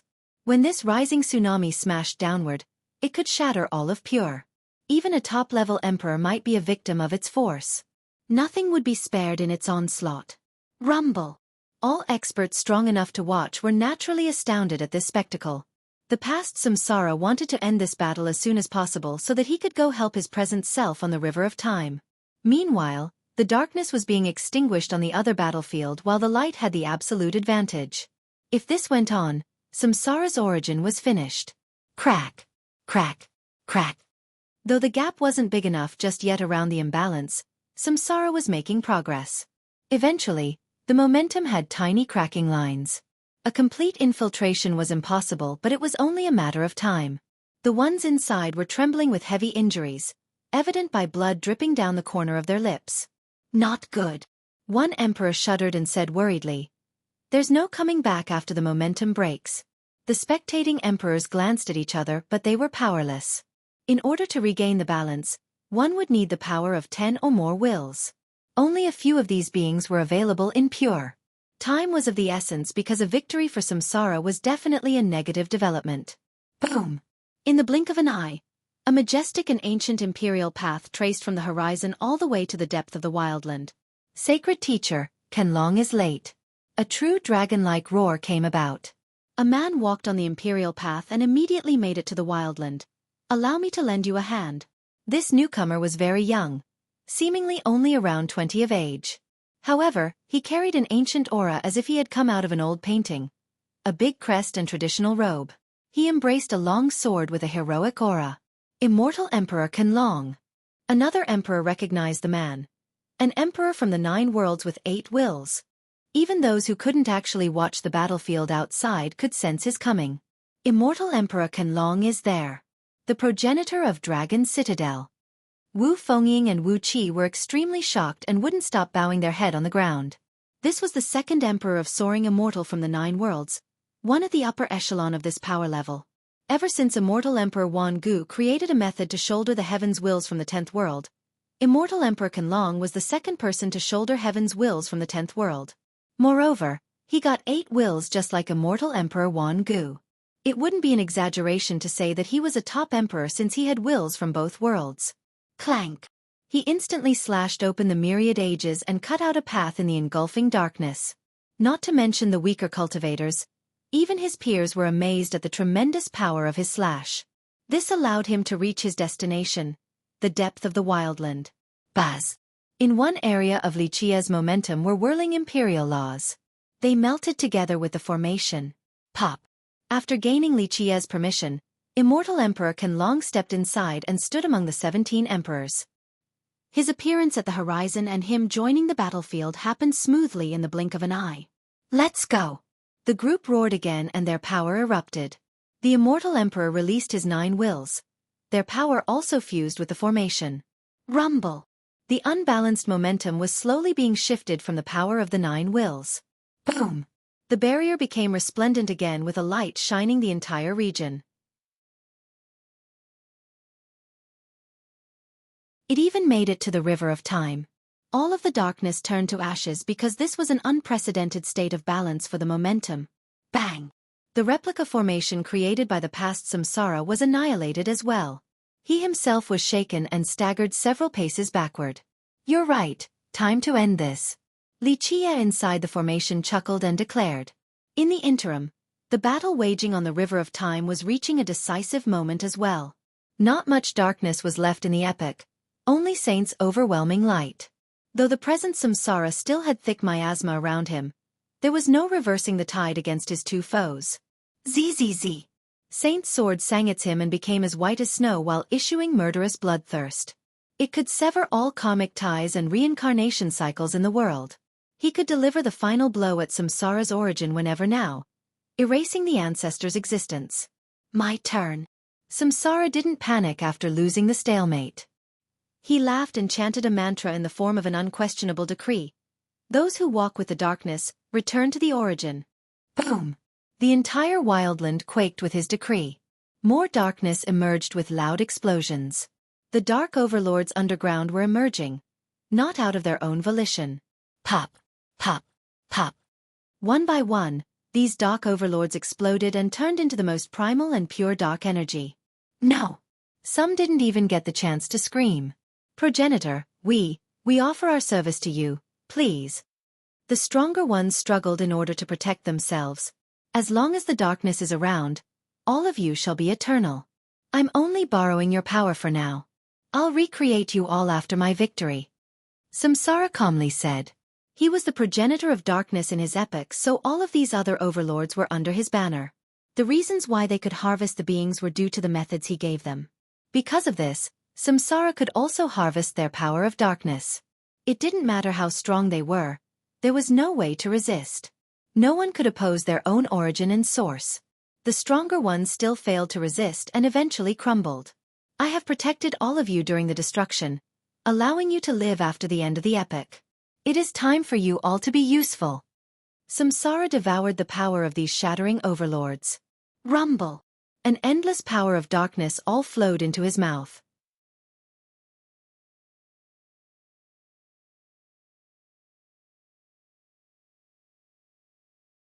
Chapter 1975. Just imagine the wondrous powers of these fallen dark overlords. As Samsara harvested their power, his own darkness filled the world once more with an eruption of might. The group couldn't stop his harvest since Samsara was the source of darkness. He was simply recalling what belongs to him. It was truly too easy. The powers were made from his own laws. The only way to stop him was to kill him. Not good. The crowd became unrest again. Li Qia's group worked hard to regain the initiative, but now, Samsara has seized it back with a chance to retaliate. Sacred teacher, your student is late. In the blink of an eye, a boat came over on the river of time and instantly steered into the wildland. On this wooden boat was a person with humbled clothing. His eyes were extremely profound, a pair of yin-yang eyes. They could deliver people to the other side or grant salvation to the dead. His aura was the opposite of his simple clothing. Extremely impressive. Not only did he have the presence of an invincible immortal emperor, more importantly, it also looked as if he came from another world. He could walk among the mortals and travel through the nether realm. Another emperor from the 9 worlds. Immortal Emperor Ming do this time. The masters were startled to see him. Boom! He didn't enter the area of the altar but rather, he stopped in the vicinity and shouted, "Open!" His hand pushed down on the world while deriving the myriad laws. Another imperial path was created, forcefully dragging a world into existence and pressed it down on the wildland. This was an empty expanse of a world, not belonging to light or darkness. Figures wandered in this world contained in a grand momentum. A stench of death permeated this gloomy and cold world. There was no trace of life. The emergence of this world instantly isolated the wildland and Samsara's connection with the power of darkness. He couldn't harvest this affinity any longer. The abrupt pause in the harvest allowed the surviving overlords, scared out of their mind, to drill into the deepest part of the earth, not daring to show their face any longer. Not only did Samsara grievously wound them, he also nearly drained them of all power. The masters were creeped out by this world. It wasn't one of darkness, but it looked like the realm of the dead, as if everyone would come here after death and there was no returning. Is that the underworld? An ancestor murmured. In fact, no one could give a definite answer outside of immortal Emperor Ming. He was a very special immortal emperor. Though he was indeed from the 9 worlds, he didn't belong to any race from there. An emissary of death he was, a traveler between the mortal and nether world. Of course, who knows if this was the truth? Samsara wasn't alarmed after being separated from his power source and didn't try to absorb anything again. He chuckled and looked at the emperor. How interesting, not belonging to this epoch yet could still reach the Tao. A path worth replicating and researching, indeed. He turned towards Saint and said, "Old friend, today has been too much fun. Our epoch has been quiet for so long. I guess it is due. This excitement is to send you and me away." Saint coldly said. That doesn't sound bad at all. Samsara smiled. It will be a magnificent and lively death. It's better to be sent away by the enemies than to die a lonely death. Then hand over your life. Saint didn't waste words and stared at Samsara in an emotionless manner. Though the two were familiar in a sense, their personalities were strikingly different. If Samsara was a living person, Saint was a strand of law. Samsara was a heartless murder and subjected all the beings in his epic to eternal damnation. A devil he was, the start of darkness. However, strangely enough, he gave off a friendly aura. If one were to stay with him without knowing the circumstances, they would find him to be a nice companion. This wasn't the case for Saint. He upheld his principles more than anything. When he was in action, he was as sharp as a sword. This made people fear him, not daring to get closer. It wasn't to say that he was overly harsh. Alas, he had buried his heart in order to fortify it, so he looked quite cold as a result. The ultimate power is emotionless, and so was Saint. Of course, this didn't mean Samsara was a merciful person. He was naturally cruel and emotionless when devouring the eras without any hesitation. Old friend, I have returned to my peak right now. I don't think you can kill me anymore. Samsara chuckled. Try this then. Saint's sword aimed straight for Samsara's origin with a blinding light. I'm aware that you want to sever my origin. Samsara said, but it's not like I don't have a plan for it. You're not my match when it is just us two, but since you have helped today, I have no choice but to let you see my method. It's a shame that life led us down to this. Goodbye, old friend. Having an opponent like you made my life colorful. You are worthy of my respect. Samsara sincerely stared at Saint and said, boom. Suddenly, he exploded completely, even his origin. This was completely out of the blue for Saint. His cold eyes slightly batted. The rest of the spectators was astounded as well. Detonating his own origin? This was simply suicidal. However, this detonation didn't result in a massive explosion. On the other hand, the ancestor turned into exquisite streams of darkness, quietly flowing into time back to the start of the wildland. Though it seemed slow, the flowing speed was actually crossing through many eras in this epic. Finally, this darkness had incorporated itself into the epic. The time flow was actually full of light earlier, but after the fusion, it turned dark like squid ink. Old friend, I'm no longer around, but I'll be one with our epic. Samsara's voice echoed from the epic, seemingly coming from a distant age. He destroyed his own origin but had also managed to fuse with the wildland epic. It made it impossible for Saint to truly destroy him. Time for you to leave. Saint turned towards Li Chia from the future and said, this future being nodded at him. Goodbye, my friend. It's time to end this. He let out a sigh afterward. With that, he turned and left on the river of time since he wasn't actually back in the wildland epic. In the end, he disappeared on the other end, back to the future. Let's end this. Saint's gaze became sharp with his radiating holy light. Poof! His body and all of the light ignited, resulting in a brighter and more powerful blaze. Rumble! The entire river of time quaked. Endless holy flames were illuminating the past, present, and future. It was pushing away the darkness in every corner of time. Though darkness still existed, so did the light, even in the darkest of hours. This flame continued to flow along time itself, affecting the beings from each era.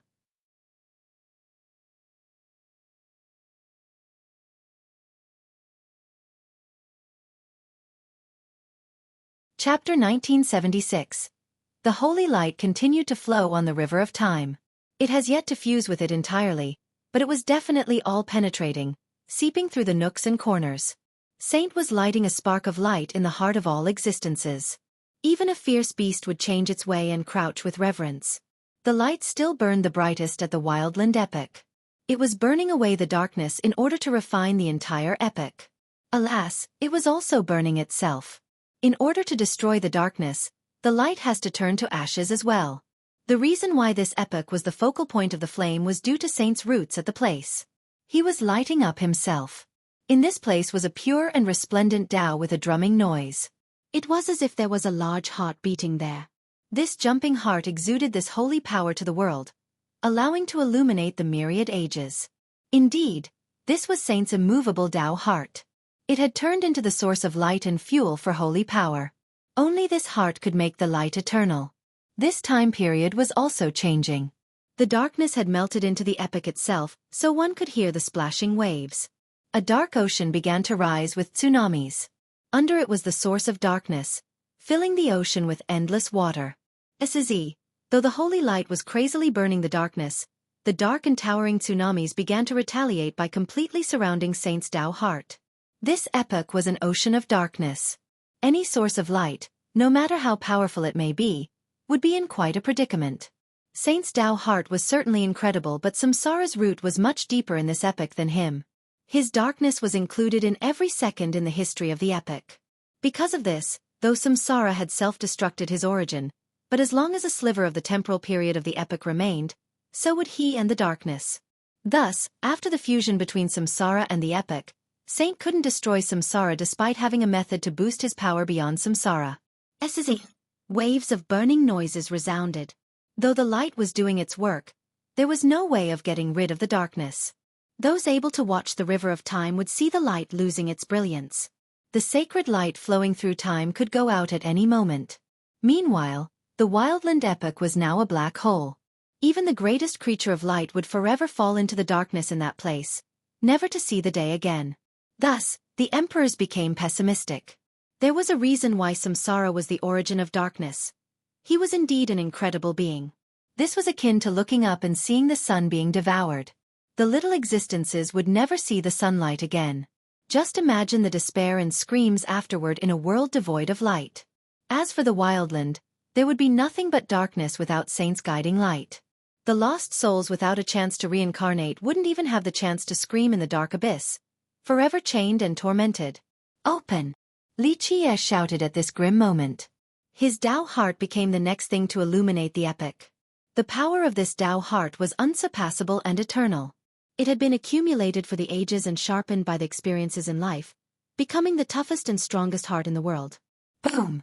His will traveled through a path across the river of time in order to reach the wildland epoch. If one were able to see this, they would see a determined ray going backward on the river just like a meteor. This Tao heart attacked the depth of the black ocean. Its tyrannical attack made the waves rage even more. The emperors held their breath after seeing this domineering entry by Li Qie's Tao heart because this abyss was the origin of the darkness. No emperor would dare to think that they could handle being there and maintaining their Tao heart. Rumble! Li Qie's and Saint's Tao heart resonated, causing a massive quake. An explosion shook the entire river.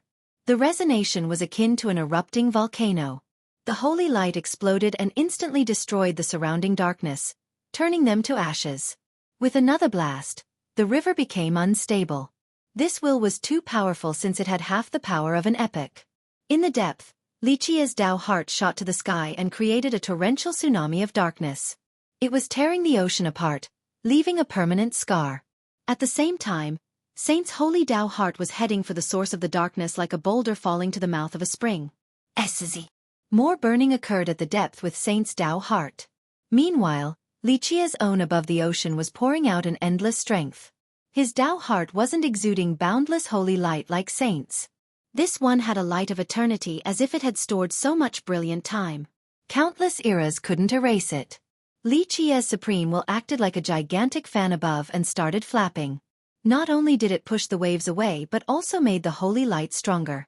If the darkness was firewood, Saint's light was a spark, then Li Qie's Tao heart was a fan fueling the fire. Saint's Tao heart accepted this boost of power and became even stronger down below. The burning process continued. In the beginning, the wildland epoch was an ocean of darkness, but now, one could see a bright brilliance burning away the darkness from the depth. It started from the center and began to spread, wishing to eliminate the darkness entirely. The emperors were shaken because this had nothing to do with merit laws and Tao. These were the powers from their Tao heart alone. Samsara had a heart of darkness, Saint had a heart of light, and Li Qie had an indomitable Tao heart.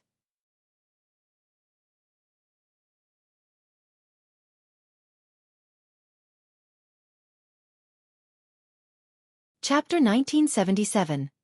The three Tao hearts were the top in the world. One would find it exceedingly difficult to find another like them in the entire river of time. Darkness, light, or accumulation of time. These were the power of Tao hearts, not within the boundary of the Tao or anything else.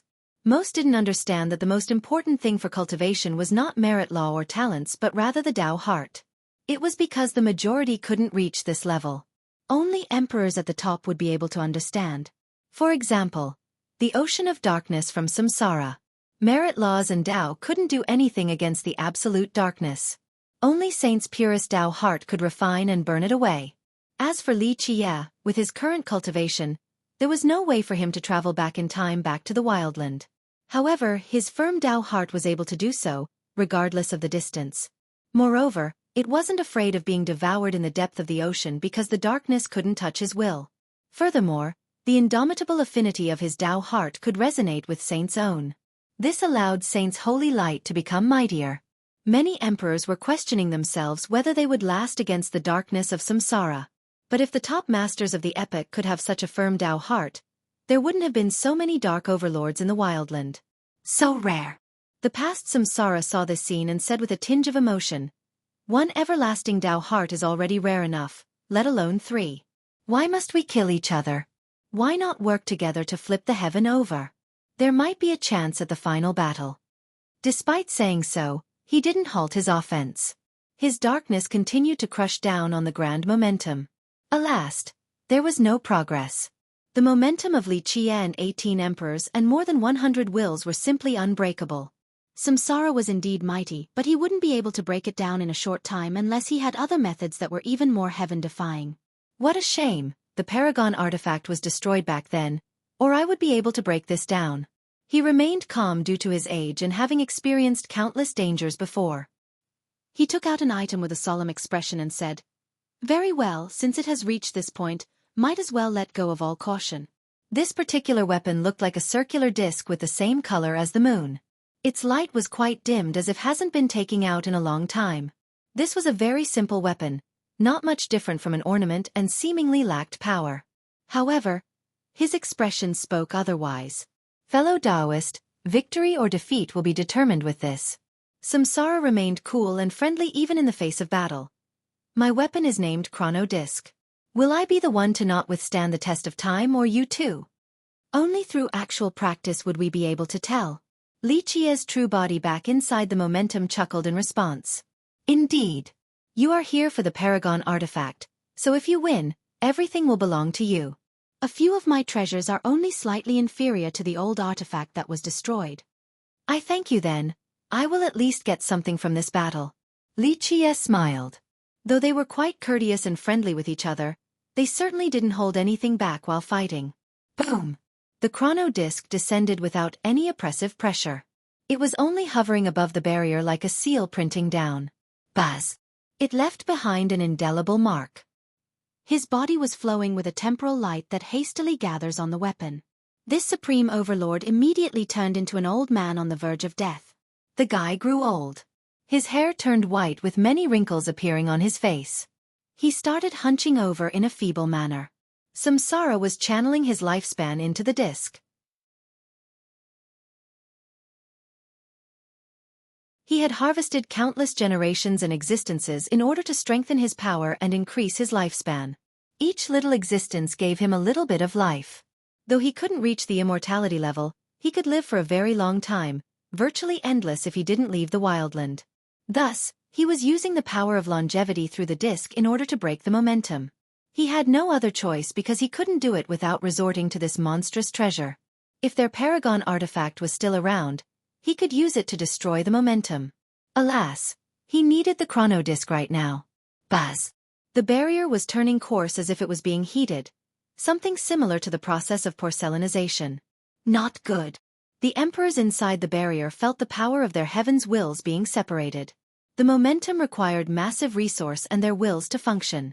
However, they found the channeling process to be much slower. It was as if they had been separated from the momentum by an endless period, so they couldn't add their will's power to the barrier. Without this empowerment, the barrier became weaker and withered before the power of the disc. Its glow became white instead of resplendent and colorful like before, unable to withstand the withering property of time. Rumble! Li Jie and the others increased their output, but the temporal gap made the process difficult. Buzz. If this continued, the barrier would be destroyed.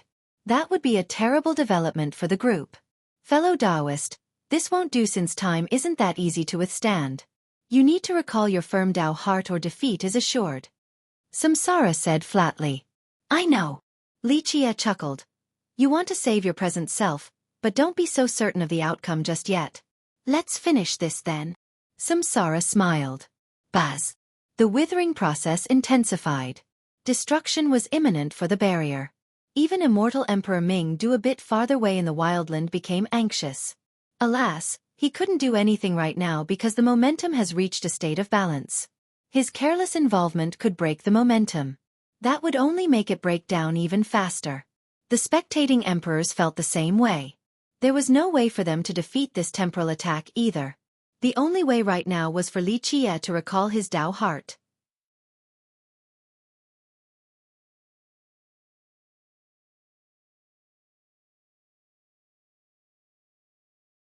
Chapter 1978. Li Jie had two choices before him. First, either gamble and see if they would be the first to fall or Samsara's past self. The second was to recall his Tao heart back in order to stop this chrono disc. Buzz. The momentum wasn't the only victim to the disc. Even Samsara was aging at a rapid rate. In just a short time, Samsara had lost all of his vigor and life. He became only skin and bone with fingers like chicken feet. The trade-off in using the chrono disc was immense, and to make it even worse, the past self was using it. If it was his present self was doing so, there was still a chance to recover. This wasn't the case for the past self.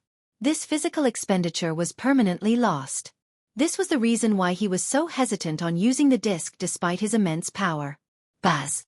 The two sides were suffering the withering property of the disc. Who knows who will make it to the end? Fellow Taoist, I don't think I'll be the first to fall. Samsara was decrepit with one foot in the grave, but his temperament remained the same, cool and collected. I feel the same way about myself. Li Jie chuckled. Though he and the emperors were mustering all the power in their wills, it was still a desperate struggle due to the power of time. Just being one step late was more than enough for Samsara to take advantage of the situation and for the disc to corrode the grand momentum.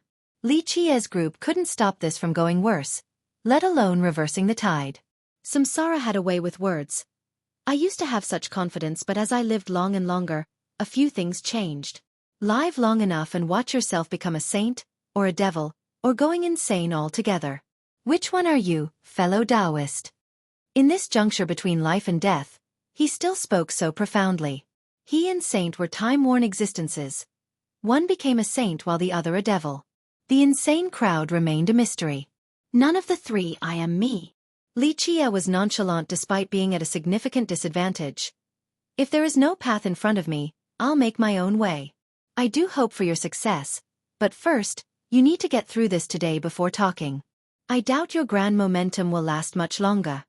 Samsara's gray hair was fluttering in the wind. Some were even falling off, but this didn't bother him in the slightest. Crack! Crack! Finally, the heavily withered barrier had multiple cracks. It has yet to completely collapse, but weakening was inevitable. It was as if just the touch of a finger would topple it entirely. This doesn't look good.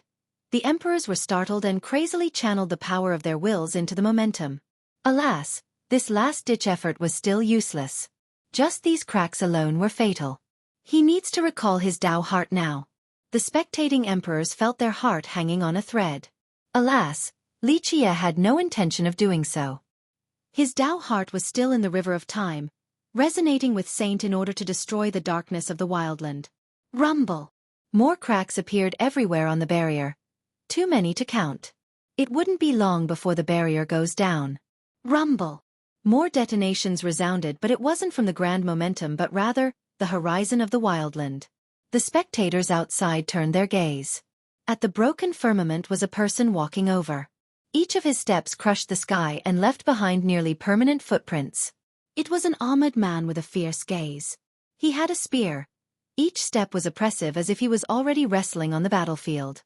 A frightening battle intent emanated from him, rising above the nine skies. This was a man ready to fight to the bitter end. Any ancestor would shudder after feeling his aura and lose the courage to take him on. Immortal Emperor Buzhan. Another one from the 9 worlds. An ancestor outside recognized him and shouted, "Buzhan is there now." The spectating emperors in the shadows were instantly attracted.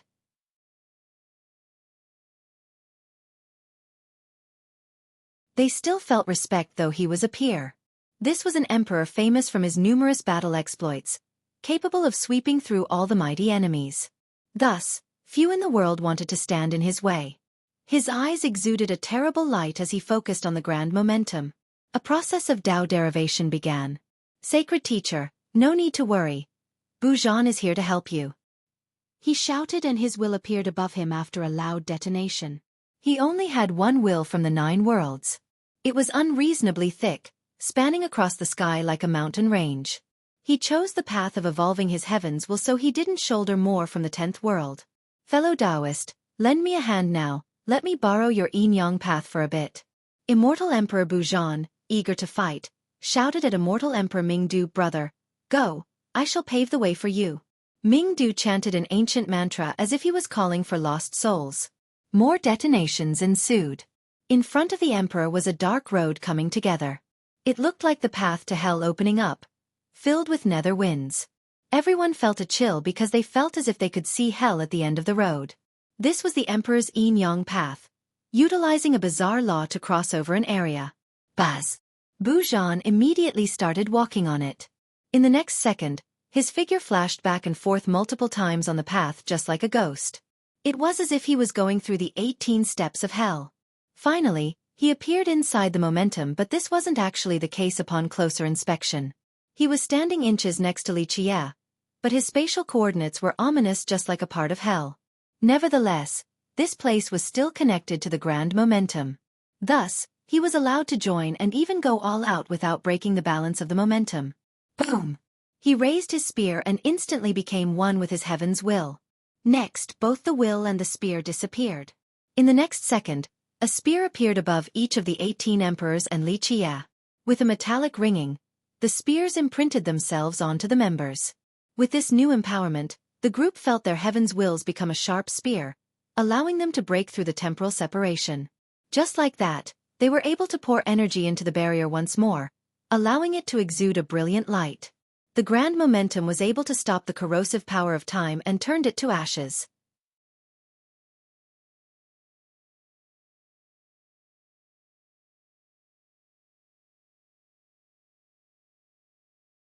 Chapter 1979. Boom! The grand momentum finally became brilliant and illuminated the world. It erupted in an extraordinary manner and blew away the marks from the chrono disc. Even Samsara went flying from the impact. Thump! Thump! After landing on the ground, he was still forced several paces back from the aftershock before finally vomiting a mouthful of blood. An everlasting overlord like him was grievously wounded today. After the disc was repelled, the spear appeared back in Buzhan's hand. Alas, he was pale and also staggered backward with blood dripping down the corner of his lips.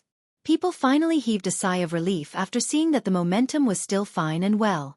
The assistance of Buzhan had turned the tide by saving the formation. Boom!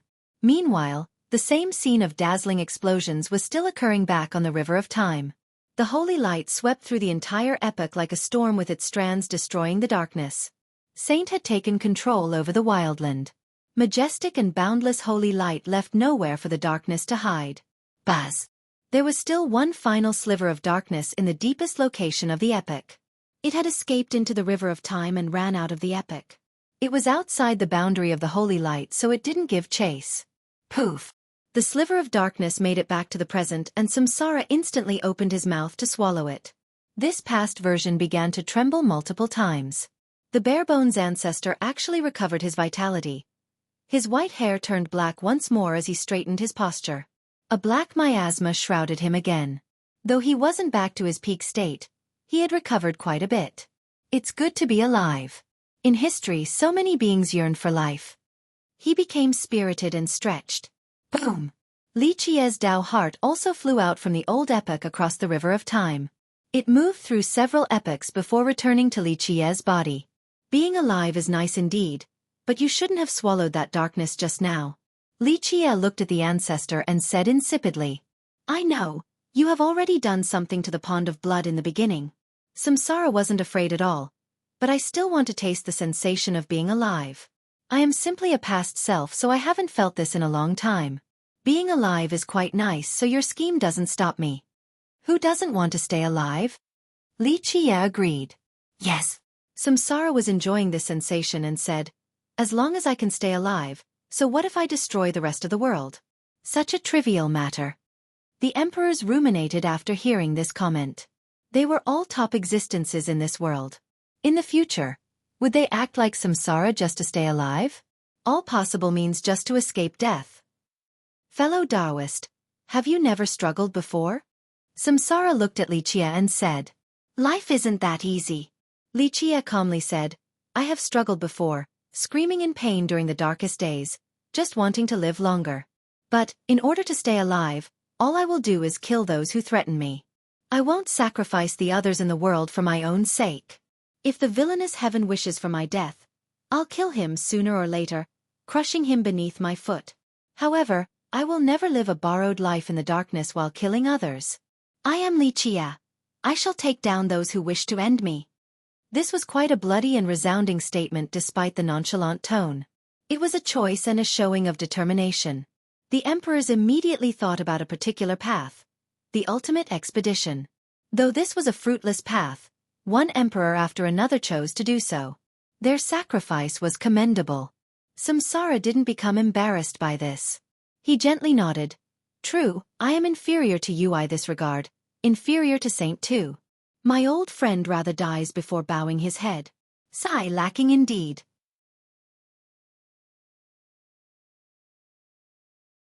The strongest being are scourges to the world if they do not have a firm Tao heart. Li Qie added. You think that the world is worth saving? Samsara smiled. I once tried to illuminate the eras and save the living beings, just like Saint. But certain people are not worth it. After so many cycles, no epoch has been able to move on. Perhaps our power isn't the issue. It's that the world isn't worth saving.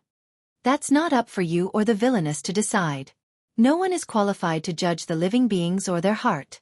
Only themselves should be the arbitrators. Li Qie stated, I don't try as hard as Saint to redeem everyone. Maybe I'm not as great of a person as him. But like you said, just because the world is not worth saving, that's not an excuse to let darkness engulf everything. I don't know what you have experienced. But after spending many eras myself, I will never yield to power and never walk with the darkness, for that is my Tao heart. I rather die than succumbing. Li Qie finished powerfully. Everyone makes their own choice. Samsara chuckled. They just need to be responsible for them. Thus, as the origin of darkness, I've never run away from this fact and let everyone come try and kill me. If someone actually manages to do so, it only shows that I'm not strong enough. Li Qie nodded. Indeed, but today is the day when you shall depart. Your present self is finished and Saint had sacrificed himself. This spells the end for the Wildland epic. Come, I have no grievances if your group is able to kill me. Dying in battle is much better than dying to sickness. Samsara laughed. Annihilation. Li Qie coldly uttered. With a loud explosion, the group activated their formation. The momentum came killing like a gigantic palm toward Samsara. This palm was the embodiment of monstrous resources and more than 100 heavens' wills. Even emperors were ants before this attack, regardless of their power level. Let's go. Samsara howled and darkness shrouded the sky. He used his most powerful attack in order to repel this incoming palm. He wouldn't just sit there awaiting death. After all, this master of an epoch was always ready to fight to the bloody end. This exchange annihilated everything. Space and time were forced back to their original state. Crack. Bones broke. Samsara became bloodied everywhere while blood gushed out of his mouth. His invincible attack wasn't enough. He had expended too much lifespan and vitality after using the chronodisc, so he was no match against the combined might of Li Qie's group. He vomited blood again before being able to speak. Nevertheless, a smile was still on his face. No longer as mighty as before, only around 50% left. I really couldn't handle that heaven-suppressing move. He looked like a hero just before the sad, inevitable demise, yet he was still as calm as ever.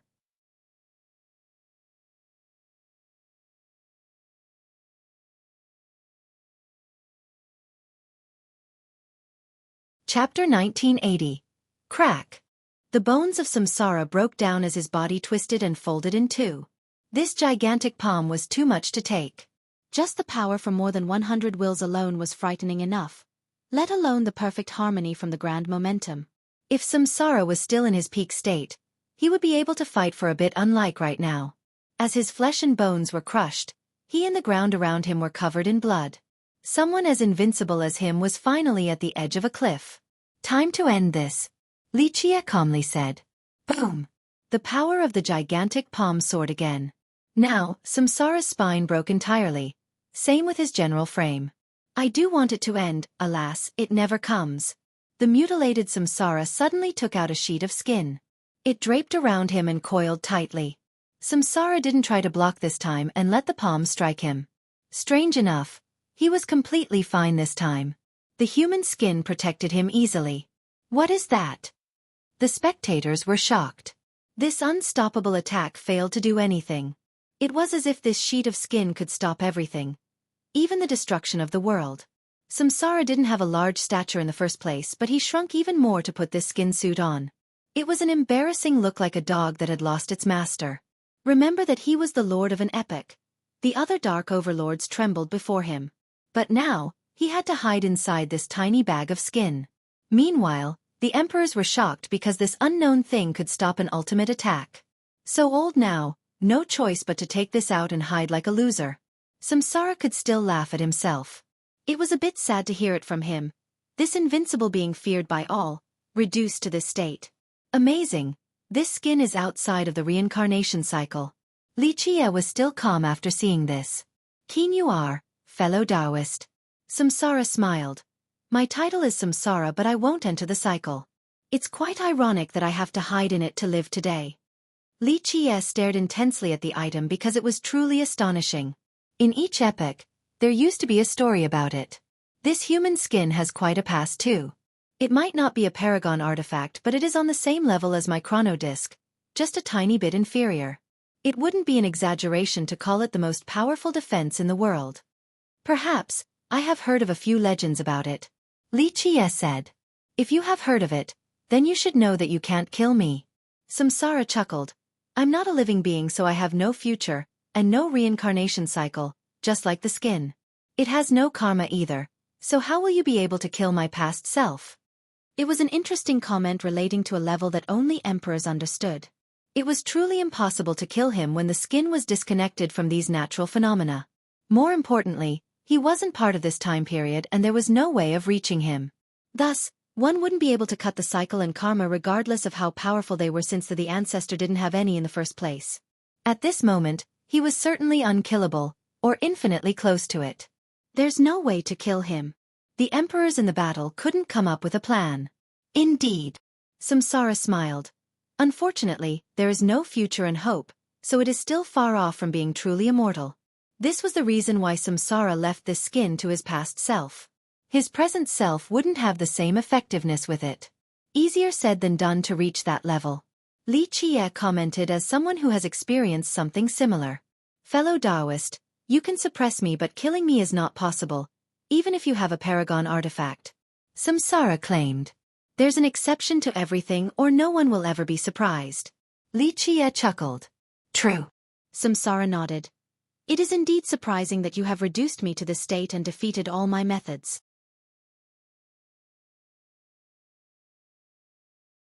I wonder if you can surprise me again. You will be right now. Having said that, Xueqi released his 3 Dao with the 12 laws. These things were made from the 3 maelstrom and the item inside the treasure chest, capable of absorbing the heavens' wills. The emperors carefully observed and were startled. They knew that the laws were amazing but had no idea of what they were. Primordial will. On the other hand, Samsara was able to deduce their origin after a careful inspection. He was certainly caught off guard. That's right, in all of history, few could say its name. Xueqi said. Samsara was indeed the lord of an epoch, being able to recognize something that the emperors didn't. I've searched before but only saw them in passing. They weren't fated for me. Samsara calmed down and said emotionally. Who would have thought that they would be my end today? If you believe in karma, then this is called, persist in evil and you will bring about your own destruction. Li Qie said. It doesn't matter whether I believe in it or not, and who knows if you do either. I've escaped for eras and epochs just to stay alive. Unfortunately, death is inescapable. Samsara smiled. Let me send you on the road then. Li Qie's eyes turned cold. I've lost. Your methods are greater than mine. I'm sure you still have more up your sleeve too, so I have no complaints losing to you. There have been two formidable foes in my life. One is Saint, and the other is you, fellow Taoist. No, the two of us aren't tough enemies. At our level, the only real enemies are ourselves. Li Qie looked at him and said. The ancestor pondered quietly before agreeing. Right, no one but myself. Kang. The 12 laws quickly pinned on the skin and sealed it. Next, they started to glow and forcefully dragged the skin suit away. Samsara's demeanor was still natural in the face of this. He gently sighed with a tinge of disappointment and sadness. The Lord of Darkness still finally reached the end of the road after devouring so many eras. Come, everything you want is here. It is time for your plans to come into fruition, fellow Taoist. Samsara no longer tried to resist or retaliate. He arched his chest and straightened his back.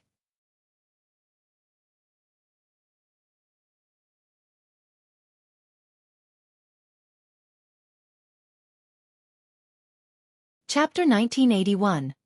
Blood slowly dripped downward as his clothes became tattered.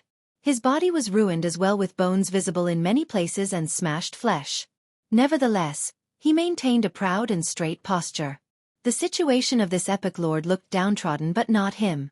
He stood there, determined and even relaxed, mentally prepared for this moment. The emperors had no comment. For the high-level ones, they could see a bit of them while looking at him. He was an apex existence, something they were aiming for. Thus, his end was more of a warning to them. It didn't matter whether he was a good or bad person, a defender of light or walker of darkness. From a cultivation perspective, his achievements were worthy of respect. Moreover, morality was not as black and white for them. People simply had a different perspective on the world. Thus, the death of this invincible being painted a melancholic feel.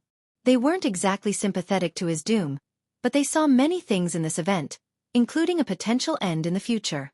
Perhaps it won't be as grand and shocking like Samsara's death, but it'll come. Time to end this, Li Qie said. He had killed too many people already. One more was just fine. Yes. Samsara smiled. I've been hiding and accumulating strength all along in order to defeat the high heaven. But the truth was to escape death. But now, when death is actually here, there is no fear in me. Samsara was aware that his defeat was assured. He knew that Li Qie still had other methods up his sleeve. Retaliation was futile. Any last words? Li Qie asked. What do I have to say? Those worthy of my attention are long gone, those I love and those who love me. Even my old friend and enemy, Saint, is no longer around. The world has nothing for me to look at now. Samsara was very calm in the face of death. His attitude was worthy of being a supreme overlord. He continued, well, I guess my last words will be hoping for your victory at the final battle. This path has lasted for too long, the cycles of epochs, so many wise sages and heroes have bent their back. Unfortunate, I won't be able to see it.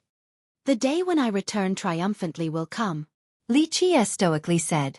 It wasn't only for Samsara to hear, but also the rest of the emperors. I see.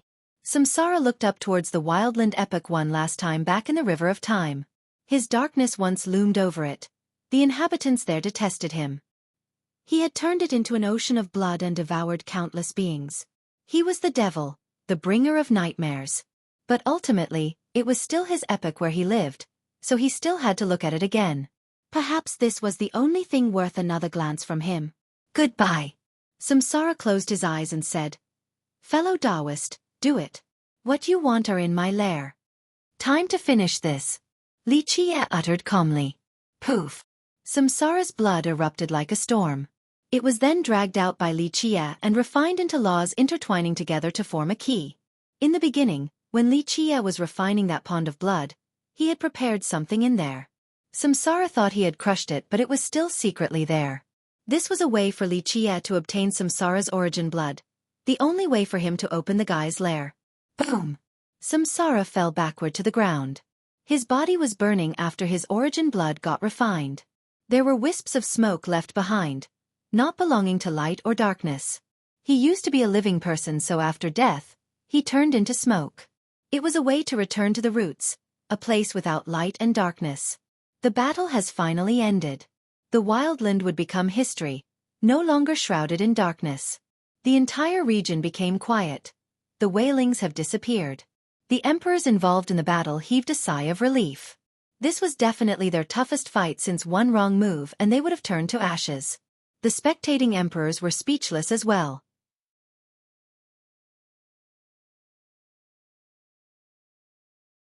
The slaughtering of a dark overlord had shocked them, especially his power. If one day, when the darkness finally came, they would be mere ants if they didn't work together. If it wasn't for the Dark Crow planning the whole thing with the help of someone like Saint and 20 emperors, there was no chance of victory. Emperors like them were nothing before samsara, not even enough to be appetizers. Boom! Back on the River of Time, all the holy light in the Wildland epoch started to fly. It had destroyed the darkness entirely and fused with the epoch a while ago. However, it peeled off from the epoch and left. Rumble! Loud explosions echoed on the River of Time. The light was gathering together to form a Tao heart. A holy heart once again appeared above the sky of the Wildland epoch. It exuded holy strings reaching everyone. Time was no longer a limiting factor, so everyone could sense this string reaching their heart. It was warm and harmonizing, worthy of people yearning for it. The heart began to beat at a slow pace. Each beat was moving across the River of Time and everyone could hear it. Their heart also jumped in the same rhythm. A strand of holiness was born inside and illuminated their own heart.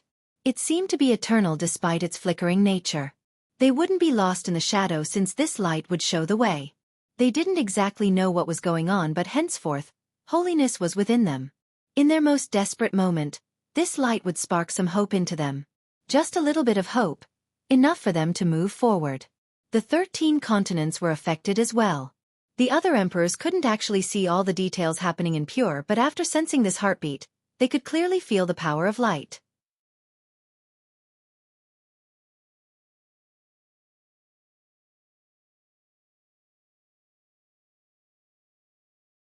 Chapter 1982. The 12 continents were far away from Pure. The low-level emperors couldn't peer through the distance to observe. Even the high-level emperors could only see a muddled scene. Nevertheless, the magnitude of the war shook the continents. All emperors could certainly feel it, so they could come up with rough speculations. The heart beating on the River of Time was as clear as day. They could feel the ripples emanating from the holy power of an entire epoch. Thump, thump, thump. A resonation to the beat appeared in the heart of the existences on the River of Time. Boom! Suddenly, the heart suddenly exploded and the light became more dazzling. It illuminated the river like the rise of dawn, reaching every corner. There was no place for the darkness to hide. Outside of raising hope, it was also scaring the dark existences. No! An overlord scowled and ran deeper into the shadows, not daring to show his face. The powerful emperors traced back the River of Time back to the Wildland epoch. They saw the explosion of holiness. Its snow-white light lit up everything in its path. Saint was a great man worthy of respect. He didn't only fight to bring the light to his epoch. At the very last second, he even became a spark to strengthen the light in everyone. The emperors were shaken. One Grand Emperor commented, "Lighting up Saint, such an aggressive move. Hopefully, this will be able to warn the future generations." More dark overlords dug deeper into the shadow since they didn't wish to see the light. It took a long time before the light dispersed. The explosion resembled fireworks in the night sky, dazzling yet ephemeral. The time of river continued to flow quietly afterward. In the end, even the Wildland epoch calmed down. The light didn't overwhelm the darkness and the latter didn't devour the former. The epoch was neither light or dark now. This made the emperors felt even more respect towards Saint. He was the final winner in the epoch, yet he didn't try to control this temporal period, and simply lit himself up to illuminate the river. He didn't try to fuse with his epoch and try to make it his own. He returned everything to the Wildland. Though it didn't actually exist any longer, he didn't take the time entity that was left. It belonged to the epoch and its countless existences, not him or samsara. Their light and darkness shouldn't occupy this temporal period. It was a benevolent and magnanimous showing. To sacrifice without regrets. How many could actually do this? Saint surely deserved his title. Our saint is gone, but he'll live on in the heart of all. Li Qie bowed deeply with sincerity and respect after seeing the complete disappearance of the light. His group of emperors also solemnly bowed towards the river of time to show respect for Saint. The death of Samsara has brought serenity back to the wildland. No one could hear the wails of lamentation any longer, and the land was freed from darkness. Though it was still desolate, perhaps life would come to this place one day. The light was also gone after Saint's death, but it continued to exist in the heart. Samsara was certainly right that the darkness was eternal. It loomed everywhere in the world, but so did the light. The respectful bow continued for a while before Li Qie told the emperors while looking at the altar ahead. "We have slain the darkness, it is time for us to harvest." The emperors revealed a happy smile. It had nothing to do with greed, since this was the just reward after the dangerous battle. After all, no one would have agreed to come and risk their lives for nothing. This was the way of life. Not too many could actually become saints. Though they weren't aware of what was actually inside Samsara's treasury, his power level surely meant that it would be amazing inside. They had seen countless rare treasures, yet they were still looking forward to seeing this treasury. The spectating emperors were swallowing their saliva.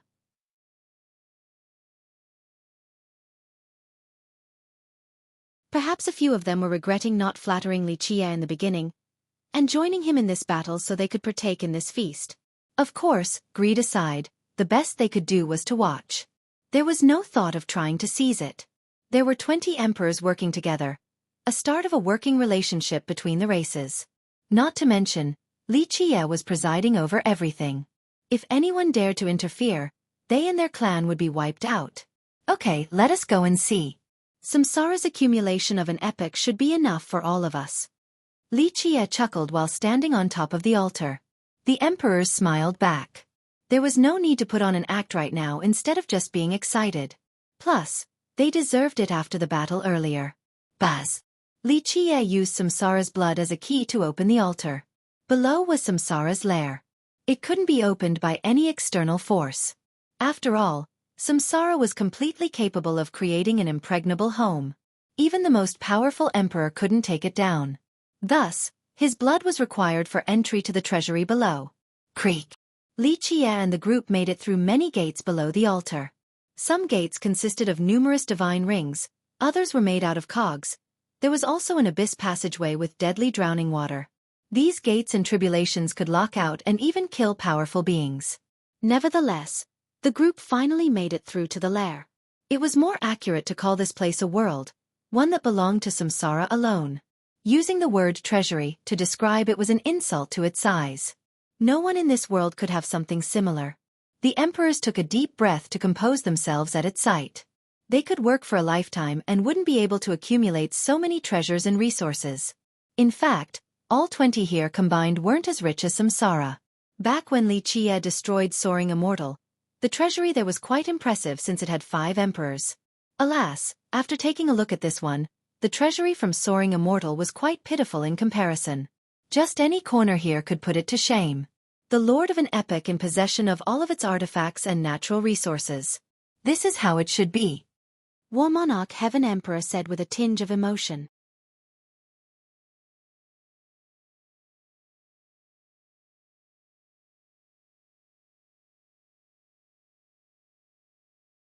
Chapter 1983. This treasury was a world full of treasures. All the best items in the Wildland epic had been stored here. When the group walked in, there was a mountain of endless height towering before them. On the surface flowed golden runes. This entire thing looked like a complete piece of divine metal, the king of them all. I once had a tiny piece, same type as this one. Sunset Glow Devil Emperor said softly. This is Dracaroon immortal metal, and I only found a tiny piece after searching everywhere. This whole thing is inlaid with the same runes, it might be the source, one and only in the world. In fact, this was only the appetizer. When they climbed to the top of this mountain for a better look, countless treasures emerged in their sight. Not far from there stood a massive tree growing on a continent floating in the sky. Surely Samsara didn't only uproot the tree but the entire surrounding area and took it here.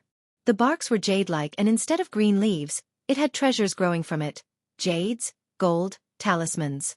The wind in combination with it resulted in a godly song, making others want to dance. The mythical jade tree. To think I have the luck to see it today. Heaven's Search Immortal Monarch sentimentally said. A bit farther away was a massive lake that could be considered an ocean. However, it had sand flowing slowly instead of water. Quite a beautiful and dazzling scene of gold. Everyone wanted to grab a handful. Gold sand of the hidden sea. When I walked through the 13 continents back then, I only obtained one basket of these grains from the depth of the mysterious sea. Jilin Immortal Monarch smiled wryly. Of course, only something this amazing was fitting of someone at Samsara's level, the lord of an epic. This wasn't out of everyone's expectation. The most shocking thing was not the sea or the tree but rather that Samsara had sealed a sun in this treasury. Metallic ringings resounded in this spot with a sun locked up by 9 gigantic laws. It wasn't spewing out refined sun fire but rather rays of golden flame, each capable of burning up a world. In the depth of this sun was an extremely holy light as if the most sacred creature in the world was there. Regardless of whether such a creature was there or not, the sun was still sealed. It struggled all in naught. This was one of Samsara's greatest technique, capable of sealing an entire world. The emperors were naturally amazed and glanced at each other at this ultimate feat. Only someone like Samsara could do so. Incredible. Where the hell did he find a sun like this? Not too many could obtain it. Immortal Emperor Bujan said emotionally after a careful look. That's why he's known as the Lord of an Epic. Li Qie chuckled in response. The group stopped after a full round. They got a general idea of this treasury. It was just as wondrous as they had expected. All right, fellas, this will be a nice harvest in our lives, a great feast. I am someone who does not mistreat those who work for me, whether they be from the 3 races or the 100 races. As long as they have stood by my side, well, no need to blabber on about this. Action speaks louder than words. Li Qie said. The emperors didn't add anything either. The ones from the 3 races were all allowed inside as well. Plus, it was well known that the Dark Crow treated his followers handsomely. Everyone will have a piece today, however. I do have one request. The battle wasn't easy and Immortal Emperor Bujan worked quite hard, risking and damaging his heaven's will. Thus, any panacea in this treasury, he'll have the first pick. I'm sure no one will object to this. No objection. Brother Bujan had indeed worked hard. War Monarch Heaven Emperor represented his clan and said. None here. Heaven's Search Immortal Monarch hurriedly added. No one objected because the Immortal Emperor deserved it. At the most dangerous moment, he risked his heaven's will to help.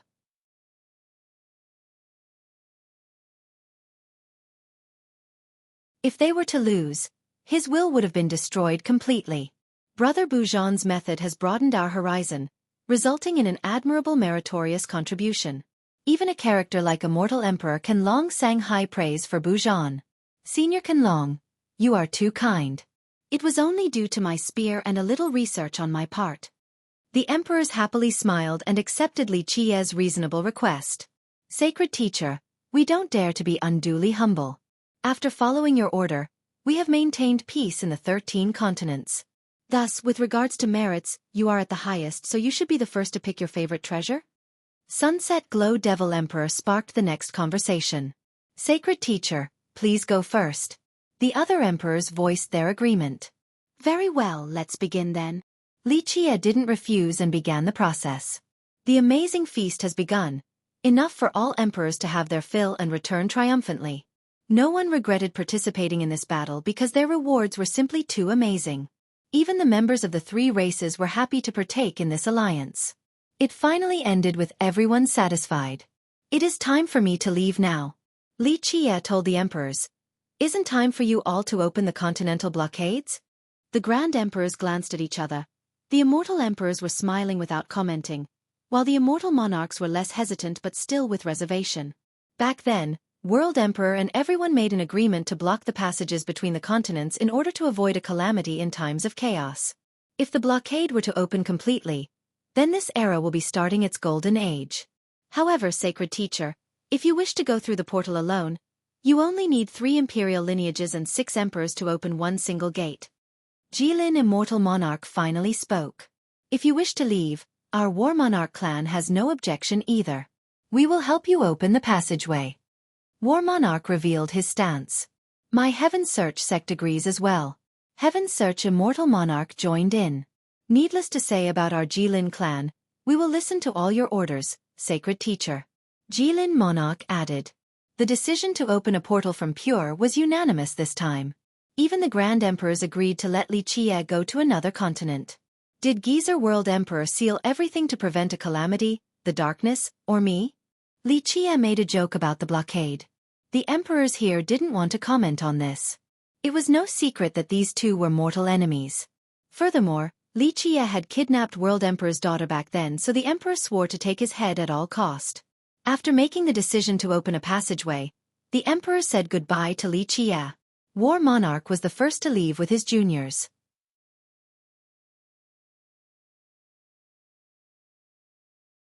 He cupped his fist towards Li Qie and said, Sacred Teacher, I hope this is a new beginning for our era, working together before the darkness and letting go of past prejudices. It will require the effort from all the emperors. Li Qie said. Heaven Search was next. The prosperity of the 100 races relies on you, Sacred Teacher. I hope you will stay longer. I'm merely a passerby. The 100 races will need to rely on themselves. Li Qie solemnly said.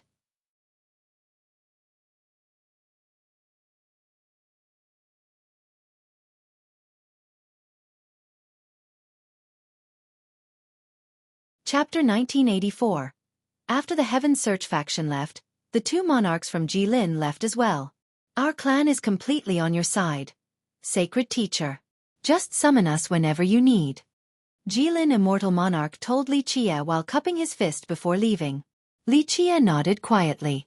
This clan has helped him multiple times in the past, especially Night Monarch. Alas, the scene was still the same, but she was no longer there. Qigong will be going then, Sacred Teacher. I'll offer my service again in the future. Li Qie said goodbye to the two monarchs from Divine Dragon Mountain as well. Sunset Glow Fairy looked seriously at Li Qie and said, If you have time later, Sacred Teacher, please come to my grotto. I'll be waiting. Li Qie nodded and said softly, Thank you for your help, Fairy. I'll definitely visit you in the future to gaze at the moon and discuss the Tao. The fairy nodded back and cupped her fist before leaving. We'll be going as well, Sacred Teacher.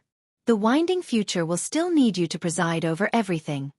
In the end, Immortal Emperor Qinlong from Dragon Citadel left with his juniors. I'm sure my presence won't make a difference as long as the emperors work together. Li Qie replied with a smile. You are the only one who can unite them, Sacred Teacher. Qinlong said. Perhaps. Li Qie also added. I have destroyed Soaring Immortal. I know. Immortal Emperor Qinlong paused for a moment before speaking slowly. Azura neglected Soaring Immortal and Ren Xian debuting? It was decided from the start. Ren Xian himself knew that this day would come, albeit unwillingly. After Immortal Emperor Ren Xian arrived at the 10th world, people at Qinlong's level immediately realized Soaring Immortal's fate. Bu Zhan will be leaving too. Finally, this emperor also said goodbye. Well done in this battle. Your responsibility will be heavy in the future too. Li Qie smiled in response. You're being too polite, Sacred Teacher. You have helped me many times back in the 9 worlds and I have yet to repay you. The emperor smiled back. And as for the responsibility, this is our duty. I'm not the only one who has paid the price on this road. The wise sages before us have paid much more. Immortal Emperor Bu Zhan also cupped his fist and left in a cool manner. He came alone and left alone, walking all by himself on this lonely world. No one could trace his whereabouts. Many immortal emperors established their own lineages in the 10th world, such as Immortal Emperor Qinzhong. However, Bu Zhan preferred to be alone. He didn't even contact other immortal emperors and remained mysterious. In the end, only Immortal Emperor Mingdu was left. He walked along with Li Qie and eventually asked, Teacher, is Necropolis doing well? Yes. You know full well that even if the world turns into ashes, that place might come out just fine. Li Qie chuckled. True. The emperor nodded and gazed into the distance. I occasionally dream about Necropolis and ferrying people there. He came from Necropolis, a being that shouldn't have been able to leave.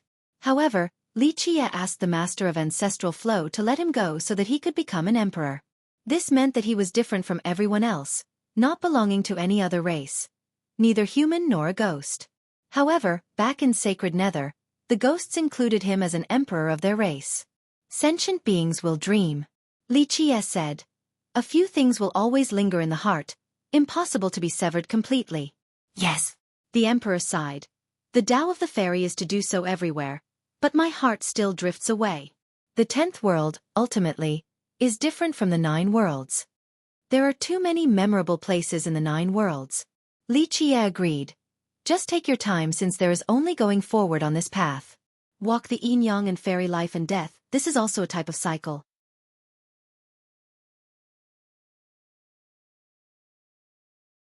But there are so many beings, how can I ferry them all? The emperor sighed. Everyone made different choices. Li Qie said, for example, Saint, how can he save all the beings? In the end, all the paths are endless, same for mine as well. The emperor nodded. Every time I worry, you would come to point me the way, teacher. Back when Li Qie beseeched for Mingdu's sake, he promised to never teach the emperor any merit law or technique. Nevertheless, he taught him other things unrelated to cultivation and showed him a path forward. Your Tao heart allows you to do this, perhaps one day. I'll need you to ferry me over as well. Li Qie also stared at the horizon after making a joke. There's nothing in this world that you can't overcome, teacher. Plus, you are meticulous with great vision. I won't be needing to ferry you. The emperor shook his head lightly. Nothing is guaranteed. Li Qie said, anything is possible in the future. I'm confident about the final battle, but the Grand Tao is full of struggles. Otherwise, the people before us wouldn't have failed. I'm only thinking about the worst. That day might actually come. The emperor became quiet and eventually said, if that day comes, I'll certainly cross you over, teacher. Li Qie replied sentimentally. I know, and I do find solace in knowing that as long as our world is around, all of you will continue to work hard. Are you worrying about the final battle, teacher? Mingdu asked while looking at him. He withdrew his gaze and said, perhaps. I can handle losing and death, but the lack of knowledge about the end puzzles me since no one has been able to come back out before. Teacher, you once said that as long as the heaven and earth are the judges, anything is possible. The emperor said. Yes, the heart is the greatest force, but the world might not be able to handle it. Otherwise, there wouldn't be cycles of epochs and races being destroyed. The scene changes into all shapes and forms, but in the end, the heart still rules over everything. Li Qie said. So you still can't let go, teacher? Mingdu understood Li Qie's viewpoint. Li Qie said, though I have planted a seed and worked hard for the future, I don't know what it will blossom into. The emperor quietly listened. Beings at their level had their own perspective. Nothing in this world can escape the whim of the heart.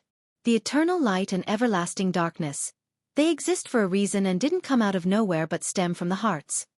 Li Qie continued, like Saint and Samsara, Saint didn't become the light for no reason, and same with Samsara as the origin of darkness, all affected by karma and the heart of people. To look at the darkness from the light and light from the darkness. Perhaps this stems from instinct or a fear of death, but it is still up to the whim of the people. There is a lot on your mind, Mingdu said.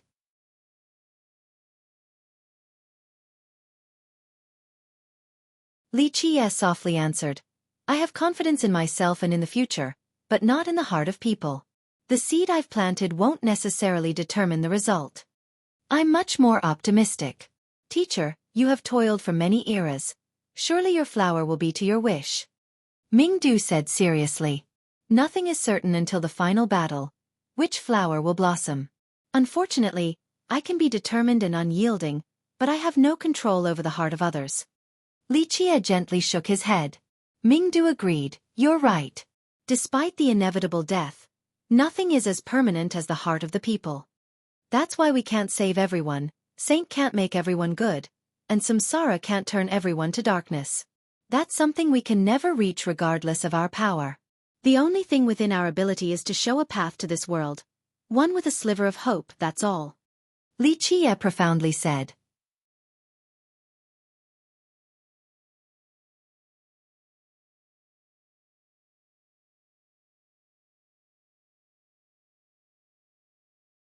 Chapter 1985. Immortal Emperor Mingdu finally left, leaving Li Qie alone in this empty world. He finally left as well, but not before leaving a wistful remark. Goodbye, Samsara. You are right, the darkness will never be extinguished by anybody, but don't forget, the light is also eternal. Goodbye to you too, Saint. May your wish become true. With this, he turned and left the altar. All eyes were on him, full of reverence. Not a single loud breath could be heard. After seeing the departure of one emperor after another, all the spectators outside the wildland were trembling.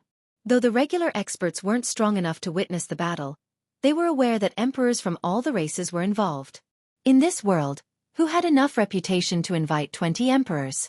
Though the cultivators didn't know who Xueqi was, the event today was indicative of his influence. This was a supreme overlord, one respected by the emperors. This was more than enough. No one dared to pry or talk about Xueqi's real identity. All in all, a few high gods and old ancestors have heard of a few legends or listened to their emperors. This allowed them to have a good guess about his identity. Of course, they wouldn't talk about it because this was a taboo subject. Only people at a certain level were allowed to touch on this matter. They didn't question his terrifying abilities either. Needless to talk about a past event like Emperor Hunt, just what had happened today was more than enough. How many in this world would dare to challenge a dark overlord? But this secretive being had actually flattened one of them. The world should tremble before his might. Because of this, these people didn't wish to incite a sect-destroying disaster from running their mouth. It could even bring trouble to their entire race, so the powerful high gods remained cautious. Samsara wild ancestor and saint have disappeared along the river of time, so the curtains of the wildland closed with them. Saint failed to save the epoch while Samsara failed to overcome the darkness. When Xueqi returned to Eternal, everyone was kneeling in silence, including the guests and workers. Some were even shuddering, especially the experts that have commented on Xueqi before. They were drenched with sweat and scared out of their mind. If Xueqi wanted their lives, he wouldn't even need to lift a finger. Just one word from him and people would be more than happy to aid him. Rise. Xueqi waved his sleeve and returned to his peak. Jilin Princess and the others were standing inside, but they couldn't speak at all, even the princess who had spent so much time with him. Plenty of words, but they all eluded her. The future will require all of you. Keep on cultivating. Xueqi patted her soft hair and said, You have boundless potential, but you need to be the one elevating yourself. I'll carve your words into my mind, young noble. The princess said, realizing that Xueqi wanted to leave. Ultimately, they were not from the same world. His world was too vast and she could only look up at him, at least for now. The Jilin clan has produced a great talent. Xueqi nodded approvingly and smiled. Will I see you again? The princess still asked despite knowing the answer due to the gap between their abilities. If it is meant to be. Xueqi chuckled. The path is long, just follow your heart and see how far you can go. The future is full of possibilities, so you may be able to obtain your goal. I see. The princess nodded with a newfound determination in her heart. As for Shi Hunlin, he simply bowed deeply. Meeting someone like Xueqi was a supreme honor and fortune. Even the carefree Wu Qi felt his knees being weak due to his previous conversations with the guy that he deemed to be rude.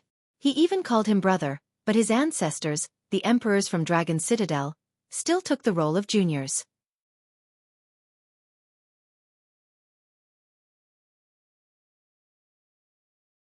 It was a great disrespect, so if his ancestors were to find out, a strict punishment was awaiting him. That's why his scalp was tingling while imagining the potential future and rough lessons. Hey! As Xueqi was about to leave, the quiet Wu Fengying shouted. Once again, my name is Xueqi, not Hey. Xueqi turned back and said, Are you really leaving just like this? Her eyes fixated on him as she took some time before asking. This was scaring the soul out of Wu Qi. If their ancestors were to find out, some terrible punishment would await. That's why he tugged on her sleeve, reminding his sister to not mess around or it won't end so simply. But Fengying ignored this gesture and continued glaring her eyes as wide as possible. How else am I going to leave? Xueqi joked at the angry girl. Suddenly, Fengying suddenly mustered some courage out of nowhere and grabbed the back of his head before forcing a kiss on him. Of course, her kiss was stilted and tense despite the aggressive nature of the endeavor. The rest of the group was astounded by this sudden development and couldn't calm down at all. She finally let go of him and became quite embarrassed. She took a step backward, blushed and not knowing where to place her hands.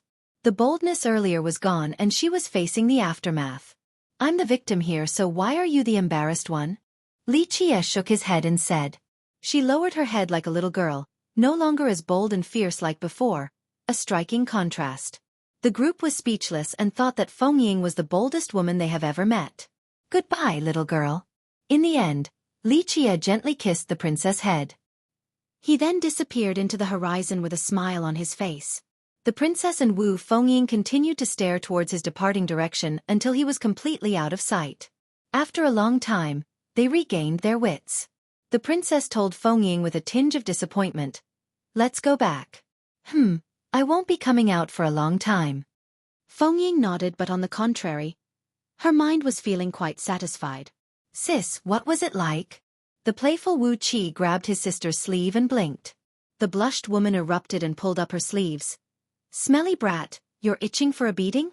No, of course not." The youth was terrified and forced an awkward smile.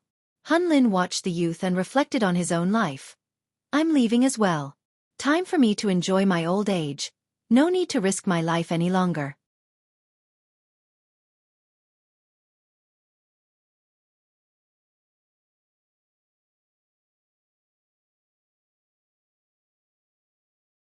Chapter 1986. Pure was forced into a state of tranquility after the shocking battle. Many great powers and imperial lineages decided to go into shutdown mode. Powerful ancestors warned their disciples to not go outside and cause trouble. This was a special moment because these powers chose to cut themselves off from the outside world. Jin Ji's ascension was supposed to be an exciting matter in Pure, but no one was talking about it any longer. The battle at Wildland was unavailable to cultivators outside of Pure. Nevertheless, they could still feel the fluctuation from the world-destroying energy. The weaker ones were unaware but still suppressed by the power. After the battle, the former didn't want to talk about it while the weak only heard that it was a taboo subject. This was the reason for the silence in Pure. The juniors were curious, but the seniors were careful and continuously warned them against a possible disaster from being too nosy. There was still something good that comes from this. Because of the general isolation, the young ones trained much harder. In just a few years, more talents came out of Pure than before. Li Qie left Pure after the battle. War Monarch Heaven Emperor and Immortal Monarch Jilin's groups worked together to open a passageway to Arrogance for him, allowing a smooth trip. There was a reason for choosing Arrogance. It was a haven and had the greatest population of the 100 races in all 13 continents. They have been here for the longest. Thus, the 3 races seemed weaker in comparison in this land. The reason for its prosperity was due to the old sages. But of course, the biggest contributor was Immortal Emperor Jiao Heng. He reigned over his aura and changed the name of the continent from White to Arrogance. Moreover, he went as far as announcing a complete separation of the 100 races from their overlords and made this place a haven. Because of this, the children of Arrogance all remembered and sang praises of his title for generations. Li Qie didn't meet up with the group from the 9 worlds right away. His destination was an ordinary place full of mountains and towering trees. Deers and eagles were a common sight. Waterfalls scattered all over the place. Small villages were around due to the sparse population. He stood on top of a peak to look at the villages shrouded in smoke billowing from the stoves. The peak he was standing on was completely straight and perilous. A mortal had no way of reaching its pinnacle. On top were numerous graves with only names on the tablets, nothing else. There must have been more than 100. All were unadorned and simple. No one has been here taking care of this place, but weeds and foliage didn't take over. Only a few blades of grasses growing through the stony crevices here and there. He poured good wine on them before leaning back to look at the distance. Watching the sunset while growing older, surrounded by children and grandchildren while dying of old age, that's not too bad. Mortals would praise such a life filled with fortune and longevity. Surely a life worth living. Li Qie chuckled while drinking and looking at the smoke emanating from the villages. No one knew that these graves belonged to existences that have once threatened the 13 continents. Many of them were experts at the divine level, for they were the fiercest of generals. They rode on the battlefield while their fame alone was enough to rob their enemies of courage. The wind gently blew while he sat there quietly. That's people for you. As a mortal ant, one would yearn to be a cultivator, wanting to fly across the sky and earth, through the mountains and rivers, live among the clouds, eat nothing but dew and mist. After becoming a true expert and experiencing enough, seeing too much and understanding the mysteries, they would see that being immortal is actually quite nice. Ignorance is bliss, or so they say.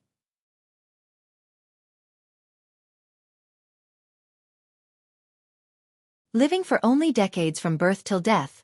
No need to experience hardships. Having parents and children, to live and die is more than enough. He gently sighed. He took another sip and said softly, I do envy you guys, able to let go, going back to your home and hang up your armors, leaving the cultivation world and years of domination. Unfortunately, I can't do it even if the opportunity were to come one day. Regardless of the future, I can only tread forward without rest. Who can I blame for making me this way? He stayed here for several more days to watch the sun goes up and down, the clouds gather and disperse, as if this scene didn't bore him at all. Goodbye, old friends, rest well. He finally stood up and grabbed a handful of soil before releasing them to the wind. He looked at these graves one last time before leaving. Not far from this peak was a fair-sized village with only several dozen families. They relied on hunting to get through the day. When the sun went up, they toiled. When the sun came down, it was time to rest. It had this name because all of the villagers had the last name, Yao.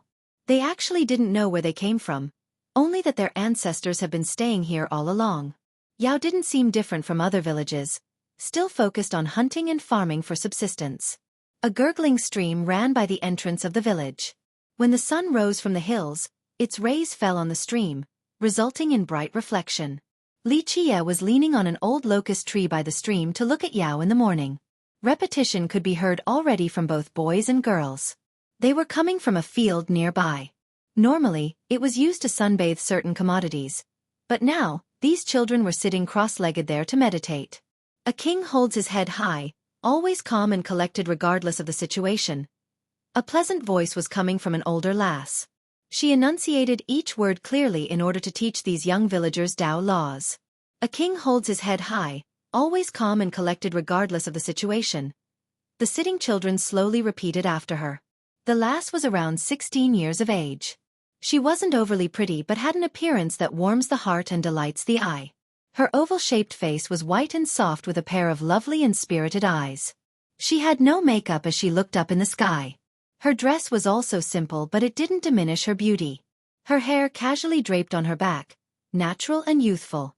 The repetition continued as she chanted mantras and the children repeated after her. It made the village much more interesting and alive. Xueqi couldn't help but smile as if he was brought back to the past. In the olden days, there have been people just like her spreading the Tao in this village while the children's voice echoed to the sky.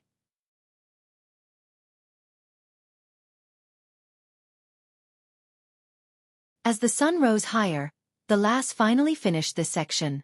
She stood up and said, We'll stop here today, go home now. Yeah. Time to eat. A few kids jumped up excitedly and ran back to their house like the wind. Big sis Ting, when are you going to teach us real skills, so we can fly just like you? One kid asked with a wishful flash in his cute, round eyes.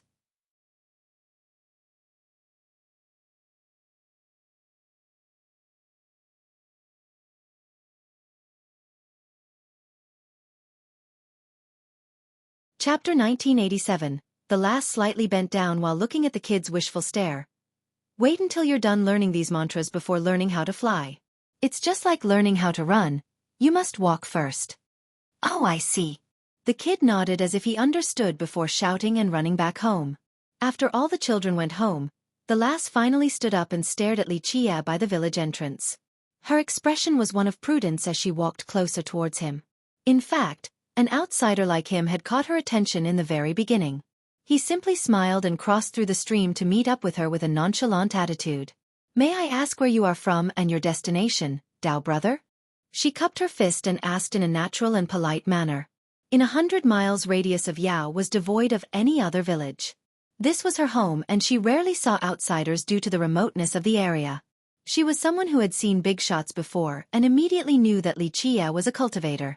She was rightfully careful because Yao was only a small village in the mortal world, but a cultivator has just arrived. Just a passerby crossing through this place. Xueqi was also carefree. My name is Yao Ting. What about you, Tao brother? She asked. Xueqi. He answered while walking into the village. Yao Ting also hurriedly accompanied him. It was more accurate to say that she was keeping an eye on him. It was one thing if he was a mortal, but this was a cultivator. Nevertheless, Yao being a tiny village with nothing worthwhile did calm her down a bit. There was nothing here for outsiders to covet. Who taught you your emperor's art? He casually asked. A teacher from the Celestial Academy. She answered while keeping it vague. Of course, she wasn't surprised that he knew about it because many cultivators have heard of it before. This was one of the 3 great arts that were widely spread. Even mortals knew about it. However, any cultivator in arrogance would shudder after hearing the name of the academy and be filled with reverence. Celestial was quite famous in arrogance and the rest of the world. She was very attentive watching his expression and saw 0 changes. This scared her due to the implication within. The instruction is too general, not reaching the fundamental essences of the art. Xueqi commented. Her heart sank after hearing this while her breathing slowed down. If an outsider were to hear this, they would definitely think that he didn't know the immensity of the heaven and earth. Celestial was the most powerful academy in the world. One would be hard-pressed to find another similar place. Immortal Emperor Fei created it and laid down enough foundation to make it special. Even Deep South Divine Emperor, a being with 12 wills, came to celebrate its founding. No one dared to cause trouble on that day. This was indicative of its strong foundation for ages to come. Later on, many emperors and high gods came as guests. For cultivators, especially the one with a humble beginning, being admitted to the academy was a supreme glory. As for the teachers there, not one of them was weak. But now, Xueqi dared to critique the teachings of one?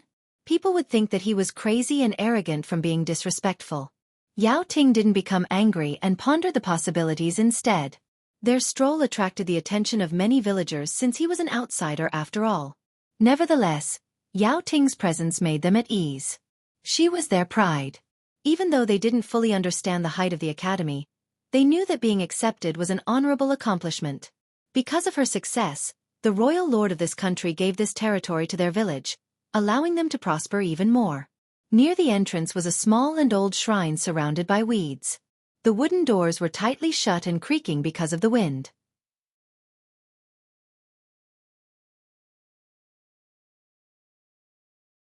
Nevertheless, it performed its duty and guarded the shrine.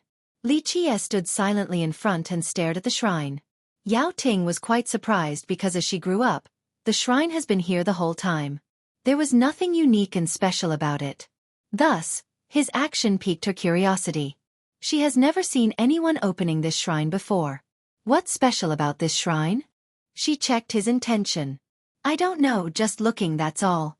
Xueqi chuckled and answered right away. She didn't believe him at all. An outsider appearing out of nowhere and staring at an inconspicuous shrine? Ever since I was young, no one has opened the shrine before. We villagers don't know what's inside. She continued her test. Not knowing is a good thing, a type of happiness, he said. She didn't get anything out of him, unable to figure out the next course of action. How did you enter the academy? He finally withdrew his gaze and asked with an insipid tone. She didn't hide anything. When I was young, teacher came by and saw that I had a strong Tao affinity, suitable for cultivation, so teacher took me back to learn at the academy. A while passed before he answered. The world is an unavoidable and unchanging cycle. People will come and go, return and leave. She had no idea what he was talking about. He didn't say anything else and only gave another glance at the shrine before leaving. She followed him and eventually asked, Tao brother, would you like to visit my humble abode for a bit? She still wished to understand his intention in coming here. No need, we'll meet again if it's meant to be. Xueqi smiled and refused her invitation before continuing forward. Her goal was supervising him in order to avoid unnecessary trouble, and he certainly knew this. After a long walk he told her, Can't see me off forever. Don't worry, I don't bear any ill will towards your village. She continued to watch from a high vantage point and finally heaved a sigh of relief after he was gone completely. In the next several days, she remained cautious and watched the entire village. Nothing happened, so she assumed that he had left. This meeting made her very curious about the tiny shrine, unlike before. There must have been a reason for his arrival, so she wanted to find out what was inside.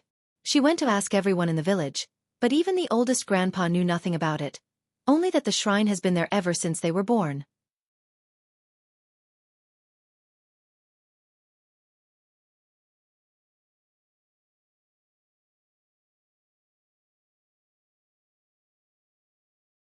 Chapter 1988. There existed a fair-sized city built and paved with stones. Who knows how many years it has been since its foundation, but the walls were in a state of disrepair. Arrows filled the gaps along with holes from successive attacks. People came and went. The city witnessed one era after another. The pebbles were polished by the feet of pedestrians. Some streets were even shiny from this effect. Its architectural style consisted of streams and bridges weaving through the old buildings. This was a peaceful area for its citizens. Everyone here practically knew each other due to the small number. If you were to ask about the most famous thing in the city, the people here would inadvertently shout out, "The old tofu maker." If you were to ask about the happiest thing in the city, they would also shout, "Lining up to buy some tofu puddings." Perhaps one wouldn't remember the name of this little place or its scenic spots, but they would definitely remember the tofu there. It would be an unforgettable experience, if you could buy it. The citizens here couldn't really say what the old man was like, not even the oldest among them. There was only one impression: his tofu pudding. His existence and tofu went hand in hand. As for his last name, his background, and the type of man he was, this remained a mystery to everyone. The old tofu maker, I see. Xueqi also smiled lightly after entering the city. Creak.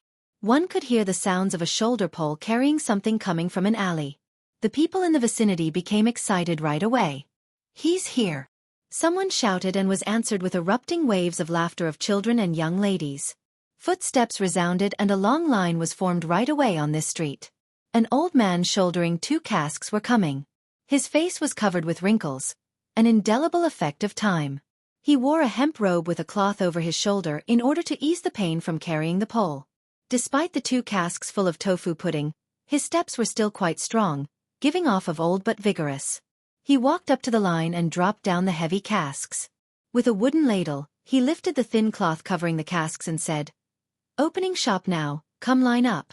All of his actions were smooth, unwasted, and precise. He scooped a ladle full into the bowl of the girl standing in front. She happily placed a bronze coin into a pouch hanging on his waist and left with her bowl full of tofu. "Grandpa, get me one also, I lined up for nothing yesterday." So many people salivated at the sight of the white tofu, especially after smelling that permeating fragrance of the soybean. Because of this, some stretched out their neck while staring at the 2 casks, afraid that it would run out before their turn. Alas, the bottom of the casks was quickly seen since the old man finally finished selling his daily portions. He patted the pouch on his waist and heard the coins clanking and smiled. "All gone now, come early tomorrow." He began to pack up. "Sigh, Grandpa, just 2 casks a day? We don't like it at all. You're just toying with us. The neighborhood would like to ask you to make 4 each day." A neighbor complained. The old man ignored the complaint and tied the casks on the pole again before slowly carrying them away, slightly swinging back and forth. Xueqi also strolled leisurely after the old man. The neighbors who failed could only make some querulous remarks before dispersing. The old man has been selling tofu here for several dozen years regardless of the weather. Moreover, the amount was always 2 casks. They could do nothing but to come even earlier the next day. The old man's place was only a street away from his selling place. It was a tiny courtyard surrounded by a wall. This yard was quite old, even the steps to the entrance have caved down a bit. After returning, he placed the casks down and stretched before taking out a big bucket of soybean.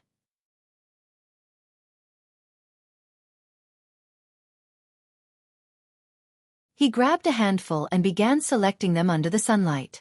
The taste of the tofu pudding was very dependent on the soybeans. Thus, the old man only used the biggest beans.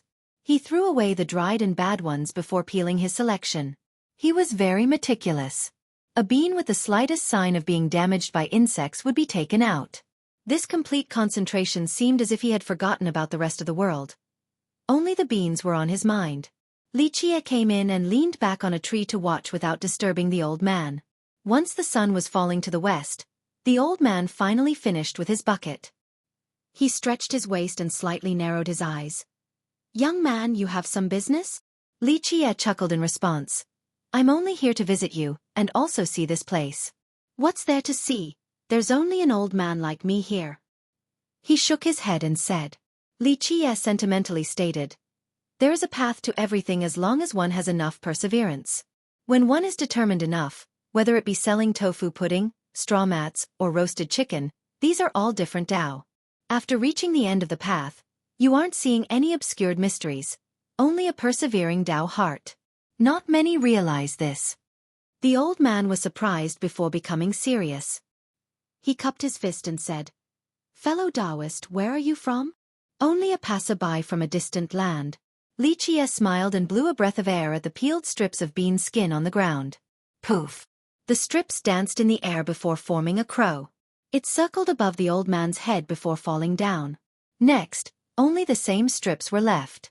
After seeing this, the old man slightly trembled before bowing deeply towards Li Qie. "Oh, so it is you, sacred teacher. Excuse me for the lack of reception." "No need to be so polite." Li Qie smiled. "Though we aren't on the same side, we still share the same origin. You are quite unique in the 13 continents." "You're too kind, sacred teacher. Please come in."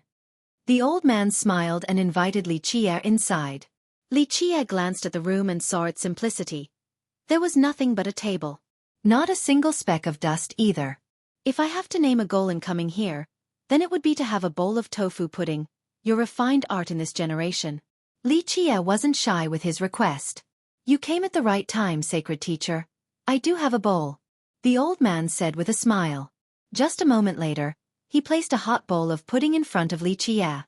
The guy showed no reservation and began to dig in a slow manner with his spoon. He enjoyed this as if it was an immortal liquid. It didn't take long before he emptied the bowl.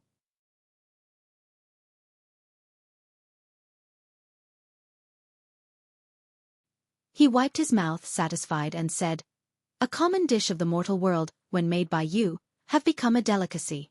As long as the heart is there, even the ordinary will become magical."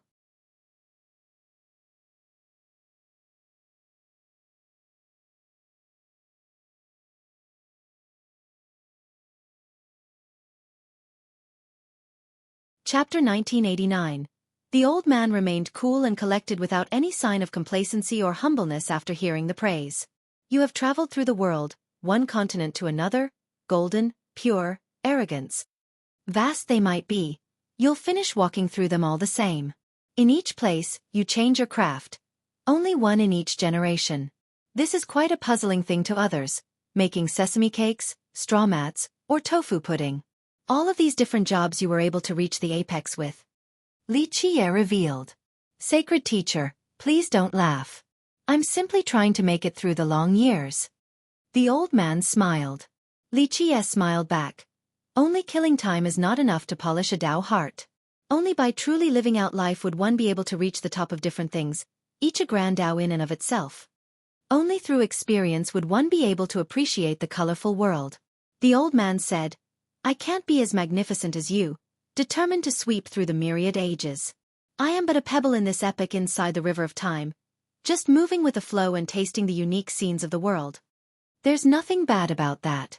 Li Qie chuckled. "Though emperors are destined to be great and reach the apex, having a different perspective is nice too. However, it is because the majority of them don't have a choice, scared of the heavenly execution, not daring to step out to the world. You don't have to worry about this so you can enjoy in the prosperity. So this is indeed a wondrous path for an emperor. I blame it on my lacking talents, unable to dominate like my peers." The old man humbly responded.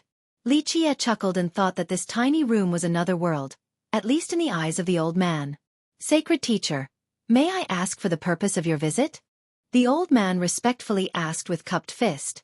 "If there was a Tao heart in this world worthy enough for me to light up again in our epic, it would certainly be yours, not counting my own. Thus, that is my purpose. Do you believe me?" Li Qie couldn't help but smile.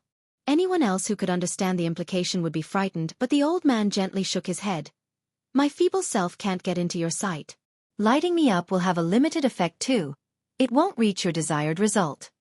Li Qie replied, "I'm just joking. Since I'm already at arrogance and you're here too, I wanted to come take a look at the miracle of the world. It is certainly worth my time." The old man shook his head again. "You're too kind, sacred teacher. I'm only blessed by the heaven.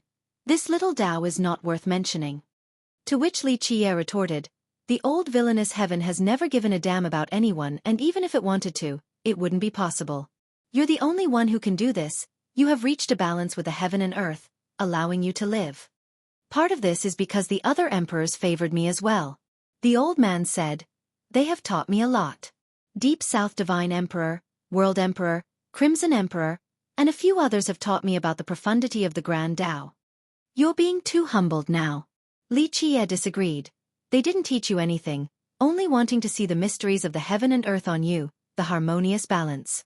Unfortunately, they couldn't replicate it. They have certainly tried. Maybe some will be successful later on. The old man said. Li Qie shook his head. Too difficult.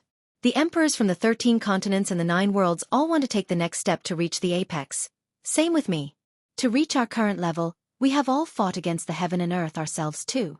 No one can truly be freed from ambition and thoughts. Some emperors could reach a Zen state, letting go of all thoughts, but that is taking a step back in order to jump even farther.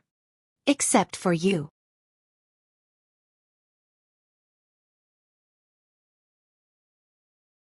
He continued while looking at the old man. Once reaching this balanced state on the Grand Tao, even if you're not immortal, you're certainly not far from it.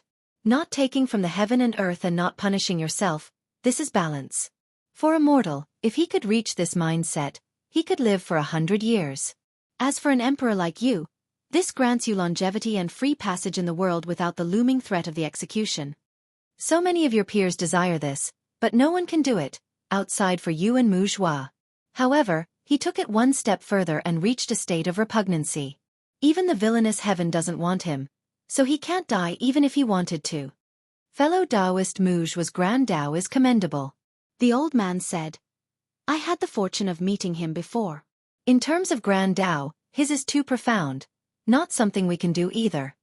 Li Qie smiled and shook his head. He has gone quite far on his Tao, a place no one has reached before. However, he is waiting for death while you are living, a fundamental difference. Plus, you are also peerless on your path. All the other emperors have failed in trying to copy you. This boils down to my contentedness and lack of ambition. The old man said, the top emperors are too ambitious, enough to shoulder 12 heavens' wills and the power of the ages. That's not something I can do either. To gain is to lose. Li Qie gently sighed. 12 heavens' wills can indeed allow one to reach the apex, but to gain for oneself is to take away from the world. That's why the heavenly execution is there, not allowing them to live forever. Perhaps this is how it should be. I am quite lucky to be like this right now. The old man said. No such thing. Li Qie disagreed again. Step by step to reach the will, your struggle was far more than anyone else. The arduous path towards the Tao is unknown to those who have yet to experience it. The world only sees the glory of the emperors, not their pain and effort. The old man said, the world also doesn't know about your great acts, sacred teacher, yet you still protect this world quietly in the shadows. Li Qie shook his head. Not for much longer, it is the responsibility of emperors to protect it now. The old man wasn't surprised to hear this. He nonchalantly asked, what do you ask of me, sacred teacher? As long as it is possible, I will try my best. Though we are not from the same race, your doings and achievements demand our help. It's nothing. Li Qie said earlier. Well, my comment earlier wasn't a joke entirely. Of course, I'm not going to light you, not right now. But when that day comes in the future, you can warn the world. I understand, you're still worrying. The old man said. Worry is a strong word. It is just that I should do what I can, that's all. Li Qie said, I'm sure that day is inevitable. Who do you think will persevere or falter?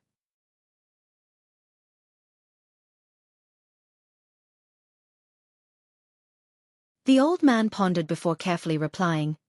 I am too weak. The perspectives of the emperors are far beyond my grasp. The old man was prudent with his words because he wasn't sure either. His answers would have an impact on their reputation and life. I don't blame you. This was within Li Qie's expectation. Everyone can falter, but I'm confident that one person's Tao heart won't yours. I appreciate your kind words. The old man hurriedly said. Li Qie continued while shaking his head. Kind words? No, I am pushing you towards your death. You know this. The old man eventually asked. If there is meaning in my death, I certainly won't be afraid. I know you will not be afraid, unlike the other emperors. That's why I'm here to see you. Li Qie nodded. The problem is my weak cultivation. I won't be able to stop the waves in the future. Only 12 will emperors can. The old man said. No one can be so sure. Power alone doesn't mean they can bring prosperity to the world. Really, if these top beings will not hurt others when that day comes, it will already be quite amazing of them. As for whether to pay the price for the sake of others, that's too hard to say and predict. Li Qiye said flatly. I'm sure some will step up and protect, such as World Emperor. The old man asserted. Geezer Qian? I'm not trying to put down my lifelong rival, but I'm afraid that it will be out of his control too. Li Qiye chuckled.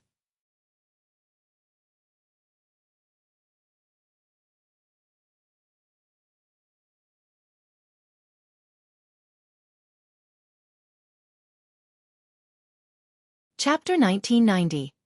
The old man had no response to Li Qiye's pessimism. Keep in mind that World Emperor had 12 wills and even a true immortal armament.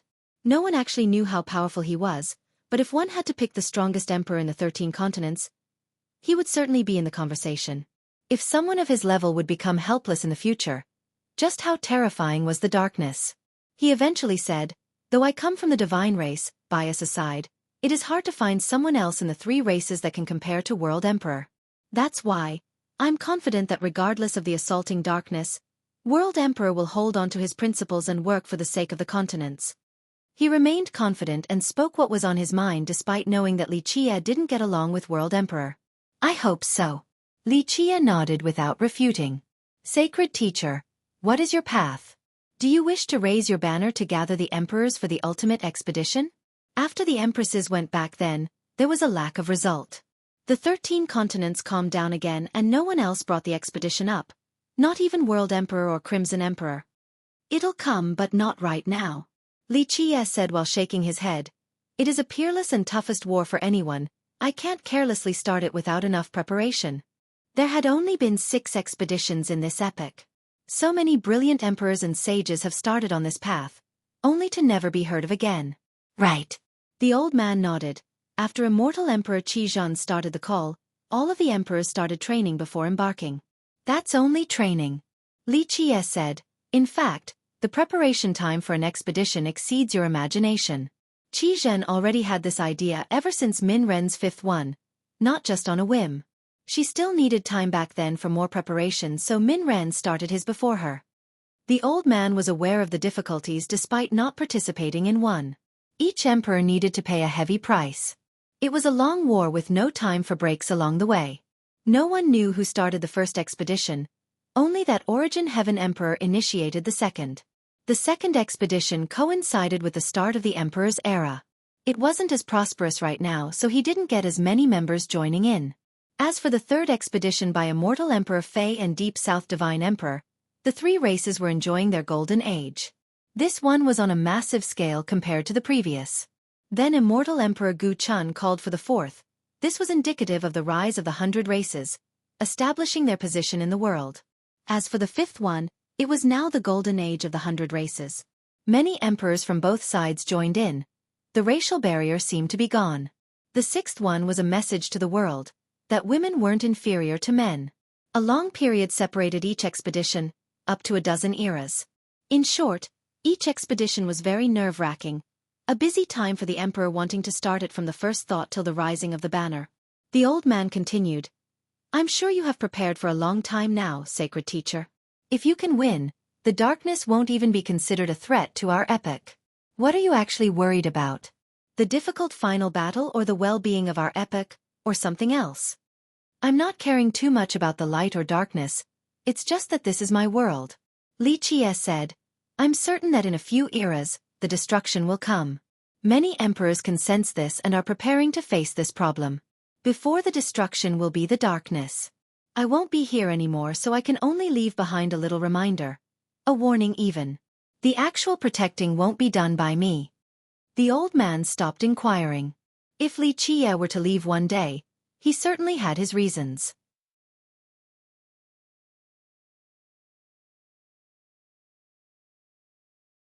There must have been something even more important that he wanted to do. As for the location, he didn't ask because it was beyond his level. I'll do my best if I can be useful regardless of the effectiveness and without any hesitation. Sacred teacher, I know what I must do even if you didn't come to ask me. The old man solemnly nodded. I know. The old man's attitude was within his expectation. The old man sighed and said, This is the responsibility of emperors. The ascension is not only to grow stronger but to also be able to shoulder the responsibility that comes with greater power.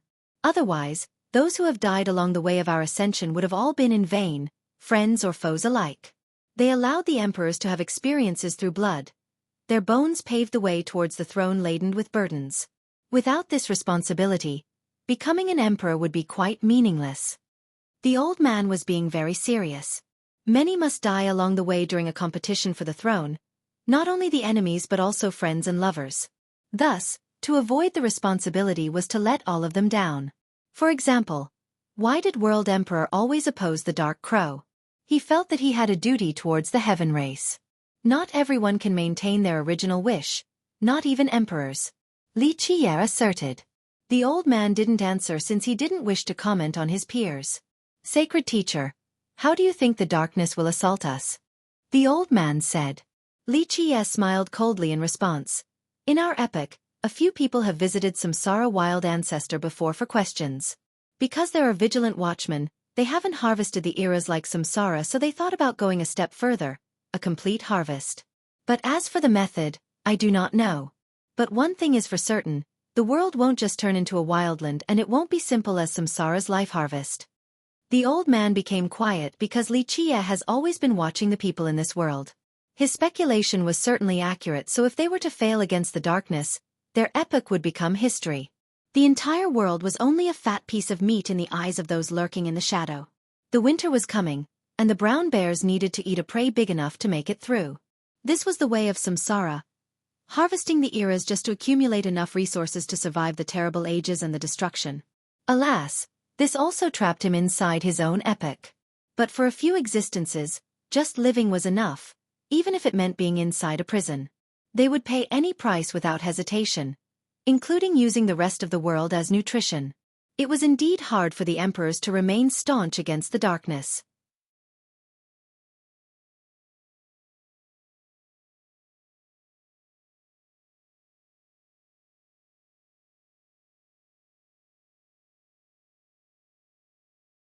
Chapter 1991. While Li Qiye and the old man were chatting about the world, the power of the heaven and earth gathered outside with the appearance of the heavens' wills. The cultivators in arrogance were lost in a furor. Rumble! With a resplendent and blinding light, the power of the wills crazily gathered and could suppress everything. This power has alarmed numerous cultivators. All eyes were on this area. Boom! Imperial hymns resonated with laws flying across the world and taking charge of the grand momentum. The aura of an immortal monarch engulfed everywhere and wouldn't disperse. This resembled the breaking of the chaos in the primordial time. A new immortal monarch has been born. Even those who couldn't see it knew what was going on. Ran Shang is now an immortal monarch with 4 wills. This shocking news swept everywhere in arrogance like a storm. People were quite elated, especially the humans. Ran Shang is the pride of our race. Some considered it a great honor, especially the young ones who were a big fan of him. Our race does need someone like him to preside over the situation. Even the older human experts were happy and had high hopes in him. 4 wills at once, such rare and great talents. What a damn shame. A human ancestor said sentimentally while clenching his fists. If he wasn't ambushed by the Heaveners, he could have been a 12-will immortal monarch. He's still our pride even if he's not one. His outcome is due to his ambush on Jingu. That's why the Heaveners got their revenge. His sacrifice is for the sake of the human race. Another expert adored Ran Shang. Not everyone in arrogance was surprised by this news since Ran Shang was a top candidate among the human race to become a monarch.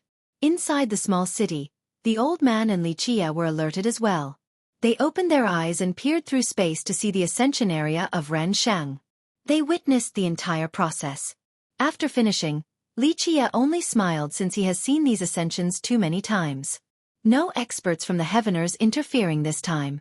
Looks like an agreement has been reached. The old man said. Without any interruption, the process went smoothly. Of course, there were emperors protecting him this time around, but perhaps the peaceful occurrence had other reasons. I don't think a 12-will emperor will come out in this generation. the old man said with a tinge of emotion. There were too few of them in history already. Now the top two talents in Jinggu and Rensheng have lost their chance as well. Perhaps this generation wouldn't be able to produce one. Everything is possible. A new one might just come out. Li Qie calmly smiled. Sacred teacher, who then? The old man became surprised because he knew that a character like Li Qie wouldn't make a baseless statement. This meant that there was someone in the 13 continents that Li Qie was bullish about. Remember, a youth viewed highly by Li Qie was certainly exceptional. It's too early to say. When that day comes, I'll naturally announce it. He chuckled again. The old man nodded again without prying. Senior, may Chen Xian have an audience? Suddenly, a clear and pleasant voice interrupted them. It was profound yet comfortable. The old man sighed after hearing this. So many people are still watching you even if you hide in the mortal world. These top emperors are still interested. Li Qie smiled. The old man smiled wryly back. He has seen too many emperors, including the top ones. Come in, he said. A moment later, a sweet fragrance blew by. It was a young girl whose presence lit up the room and gave it an orchid fragrance. She was a looker indeed. With a white dress, she looked as if she had just gotten out of a painting. It was an ethereal and illusory appearance like an immortal. Just a single gesture was supreme. A real goddess couldn't top her. Her eyes were spirited and animated like the limpid autumn waters.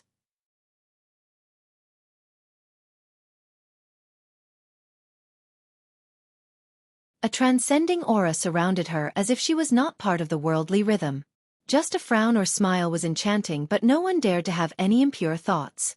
Just looking from afar was more than enough. She was quite surprised to see Li Qie sitting with the old man since it meant that they were on the same level.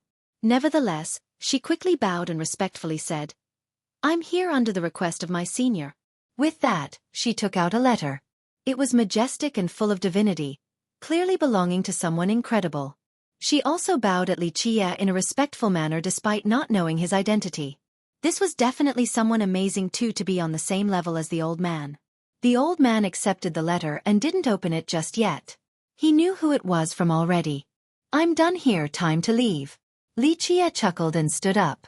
The old man quickly stood up to see him away. Li Qie gently pushed him down and said, No need for that, we'll meet again. After leaving the courtyard, Li Qie continued to walk around in this little city because the old man had reasons for picking this place as his dwelling. The old man wasn't a top emperor and his amount of heaven's will was quite pitiful. Nevertheless, he was considered one of the most amazing emperors. Even someone like World Emperor still called him a sage. He was a miracle in the 13 continents, reaching a balance with the heaven and earth. This allowed him to walk in this world unhindered by the heavenly execution. He could even live for an eternity. This was the reason why so many top emperors visited him and asked him for pieces of advice.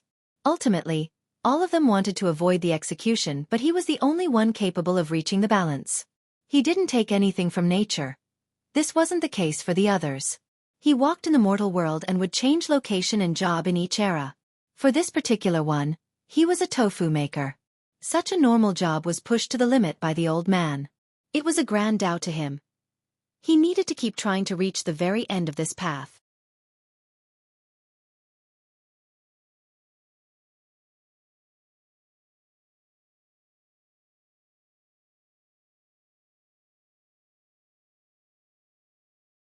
Chapter 1992. Li Qie was quite amused after his stroll in the city. The old tofu maker was quite impressive in his deed, not disadvantaging himself while not taking from nature at the same time. Other emperors couldn't replicate his accomplishment. Of course, the theory was simple, but carrying it out was a different story. Li Qie didn't try to copy his state because he had a different pursuit. As he was about to leave the city, someone caught up to him. Senior. A pleasant voice rang again. The woman who came to visit the old man rose to the sky where he was floating.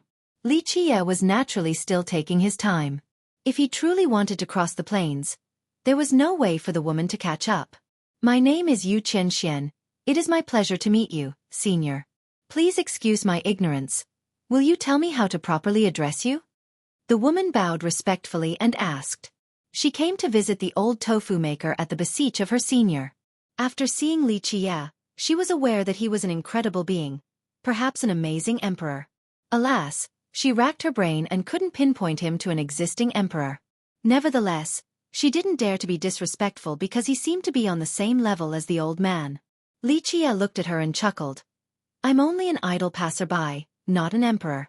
Chen Xian was smart enough not to pry.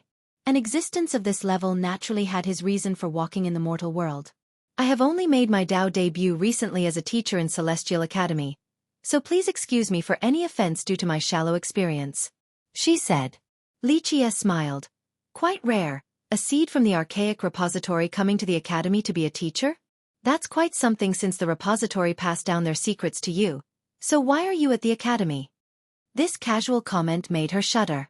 Just a single glance was enough for him to see through her identity as if she was completely naked, unable to hide anything from his gaze. Dear senior, I'm inexperienced so I wish to learn more. The academy was kind enough to let me teach there. To tell you the truth, I'm afraid that I won't be a good teacher to the students there, she said sincerely. Li Qie was amused. Though the academy is unfathomable, your repository isn't inferior at all. Your presence at the academy is quite interesting, indeed. A simple remark revealing everything. She felt a cold chill and found this ordinary-looking man to be terrifying. She no longer dared to talk. Forget it, I'm just spewing things, no need to mind me. I have deep ties with your ancestors. Is your sect doing fine? Li Qie stopped making it hard for her. Thank you for asking, senior. Our sect is well, she hurriedly said. If Min Ran was around, the repository could look down on the 13 continents and the Chen clan and Celestial Court wouldn't be the top powers right now. Li Qie sighed wistfully. The fact that Li Qie said, Min Ren, shocked the soul out of her. Her sect was the strongest imperial lineage in arrogance outside of special ones like the academy. Few sects around these parts would dare to challenge them. Created by immortal Emperor Min Ren, it had a total of 7 emperors.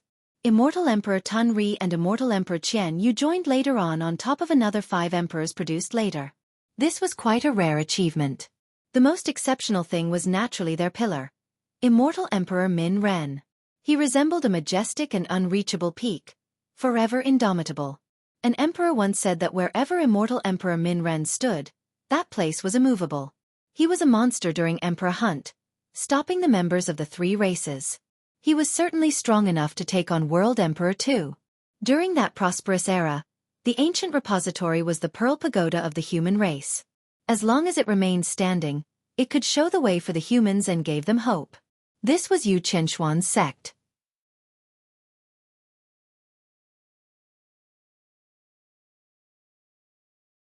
Her status within was mysterious as well, but ultimately, just the fact that she was a member was enough to show her prestige. In theory, it was enough for her to stay there, but for some reasons, she decided to teach at the Celestial Academy? This was indeed worth musing over. She was still in a daze as Li Qie stated nonchalantly. However, the academy is indeed a good place, a cradle for the 100 races. Min Ran has also spent some time there, so being a teacher in that place does not besmirch your status. Right you are, senior. The academy is boundless. Just to understand and learn a little bit there will be a lifetime of benefits, she quickly answered. The words weren't completely exaggerated since it was indeed the truth. Many emperors from the 100 races have spent time at the academy. No need to call me senior all the time. He looked at her and said, Look at how young I am? You are making me seem old by using that address repeatedly. Call me young noble instead. That's more fitting of someone as handsome and elegant such as myself. She was speechless and didn't know what to do. After reaching a certain power level, age didn't matter from an external appearance perspective. There was no doubt that this existence has lived for a long time. She assumed that he should be stately and act in a fitting manner. Thus, his words and gestures were completely opposite to her expectation. They should come from someone of his level. Young noble. She listened, and after speaking, she found it to be much more intimate. May I ask where you are going? She grew bolder because he was much more easygoing and approachable than expected. In her mind, there must be an earth-shattering purpose for his appearance in the mortal world. Just a casual stroll. All right, didn't you say earlier, the academy is boundless, so as someone who is behind the time, I also want to take a trip there to learn for a bit, read a couple more books and use more ink. I'm sure it'll be good for me. Of course, this wasn't his real purpose in coming to the academy. She had no response to this and only smiled wryly. If someone like Li Chia wanted to learn more at the academy, then juniors like them should just hang themselves. When you enter the academy, young noble, everyone else will learn from you. She ended up speaking. Who would dare to teach someone like Li Chia? Even the strongest and most knowledgeable teacher, there would only be a student before him. A being of the emperor level. Teaching, huh? He was slightly emotional while recalling the distant past. He had indeed done something like this before at the academy. It's not a bad idea. He smiled and said, eating and sleeping for free at the academy there. That doesn't look good.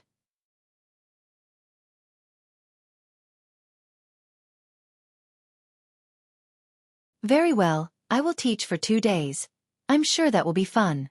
Go tell the old geezers about it. She was completely stunned this time since she thought he was only playing around, not actually coming to the academy. Will that be okay? She spoke with uncertainty. Go, tell the geezers that I want to stay in a study room and teach whenever. Oh, also tell them not to disturb me. He gently waved his hand. She bowed deeply, not daring to show any slight. I will immediately go back and tell the seniors. This matter was surely not so simple, but she didn't dare to pry and immediately followed his order.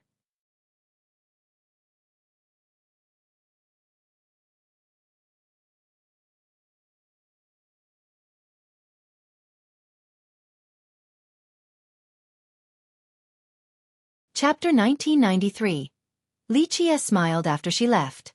Teaching at the academy was only a sudden whim to him, though he did want to visit the academy.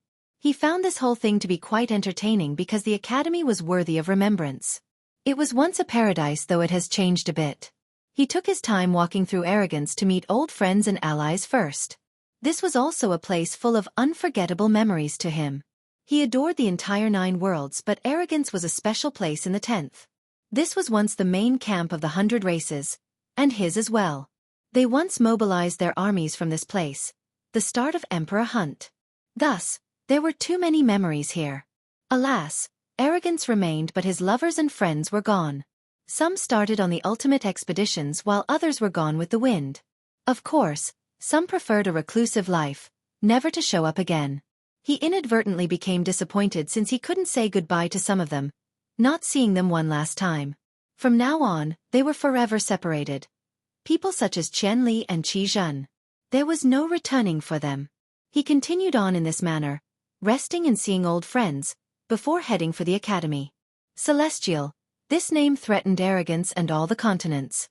Virtually every cultivators in the world have heard of this place before. One had to bring up someone when talking about the academy. Immortal Emperor Fei. Back in his era, not to mention the racial injustice, immortal emperors had a hard time ascending to the 10th world. They were praised to the 3 races. He came after immortal Emperor Jiao Feng, but strangely enough, he received quite a reception after arriving. He was an honored guest to many emperors from the 3 races. The guy was the heaven's favorite, born with exceptional talents. Even in a place full of prodigies and masters, he still overshadowed many of the other grand emperors. This was the reason why he earned the respect of the 3 races. Back then, Deep South Divine Emperor, a tyrant in the 13 continents, was very protective of him. The emperor even went as far as marrying his daughter, the prettiest of the 3 races, to Fei. Keep in mind that Deep South was the 4th to have 12 wills. His status was comparable to Flame and Origin. Thus, this propelled immortal Emperor Fei's status even more. Back then, this place was still named White, not Arrogance. The 100 races didn't have a good time here, but the emperor still established the Celestial Academy. This was the only sect in the 13 continents where the 100 races were allowed to cultivate. Before its inception, the 100 races also had other lineages. However, they weren't officially recognized by the 3 races and suffered the occasional pressure. This was not the case for Celestial. His wife offered the emperor a lot of support and planning. At the same time, Deep South also added his assistance. All of this made the emperors recognize the Celestial Academy as a sect. It became the first one that could publicly recruit students from the 100 races. From then on, the 100 races began to prosper and more citizens were born in White. Thus, this place could be viewed as a cradle for this group. Fei wasn't as domineering as Jiao Heng and didn't antagonize and sweep through the 3 races then change the name of the continent to Arrogance. He was also not as patient as immortal Emperor Wan Gu, hiding and biding his time for years before entering an agreement with the races for Pur's independence. Nevertheless, his achievements to his race were certainly not inferior to these two emperors. The academy started by him became a great foundation. It produced one expert after another. These experts would come out and fight for their people. Thus, in arrogance, people certainly remembered Jiao Heng, but they didn't forget about Fei either.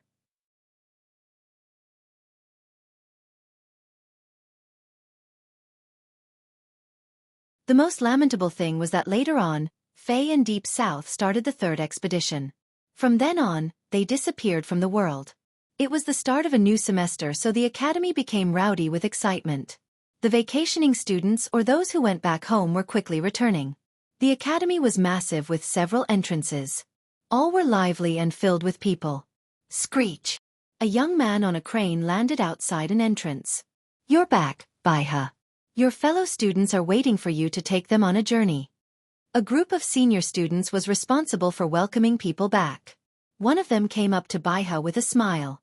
"I found a group of spirit eagles this time on my trip to Cloud Mountain. Here, everyone can have one." Baihe smiled back. This surely pleased his peers, evident by their cheers. Roar! The earth quaked outside of the gate. A gigantic beast ran over, towering at 100 meters. It had a huge horn with great agility despite its enormous frame.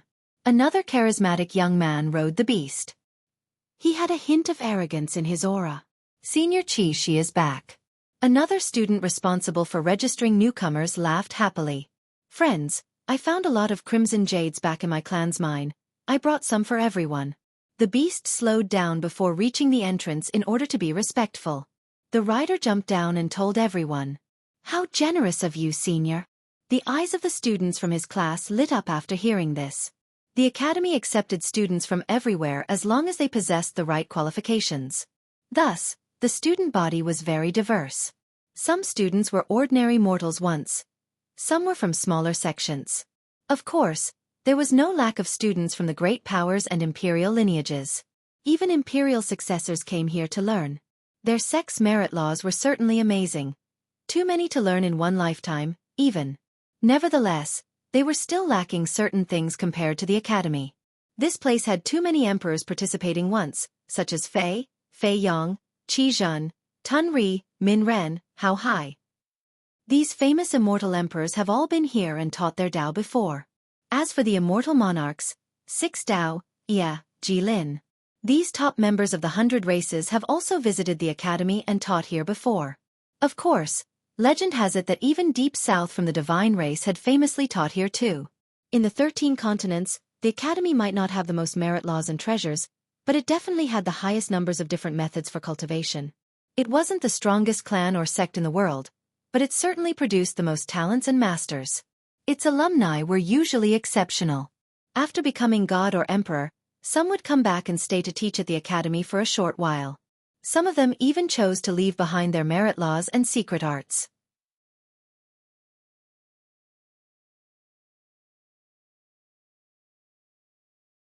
Due to the new waves of talents in every generation, the academy stood strong. This enticed imperial successors to come and learn.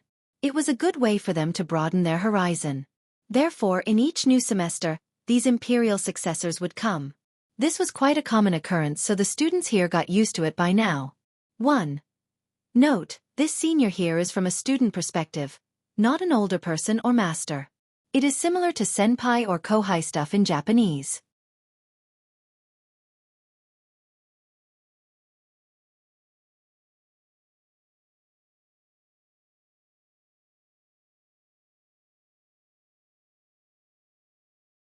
Chapter 1994. The Quiet Academy became lively again due to the new semester with students coming back. Some imperial successors were coming as well. Their arrivals caused quite a stir. After all, they were quite generous and gave many good stuff to their classmates. This was another reason for being here. Making friends and establishing connections for their future. Buzz! A pathway abruptly emerged in the sky with a youth walking on top. He had an archaic yet free style, relaxed yet imposing. Something akin to an immovable peak lying in nature. Guguo is back! Someone shouted emotionally. South Emperor, huh?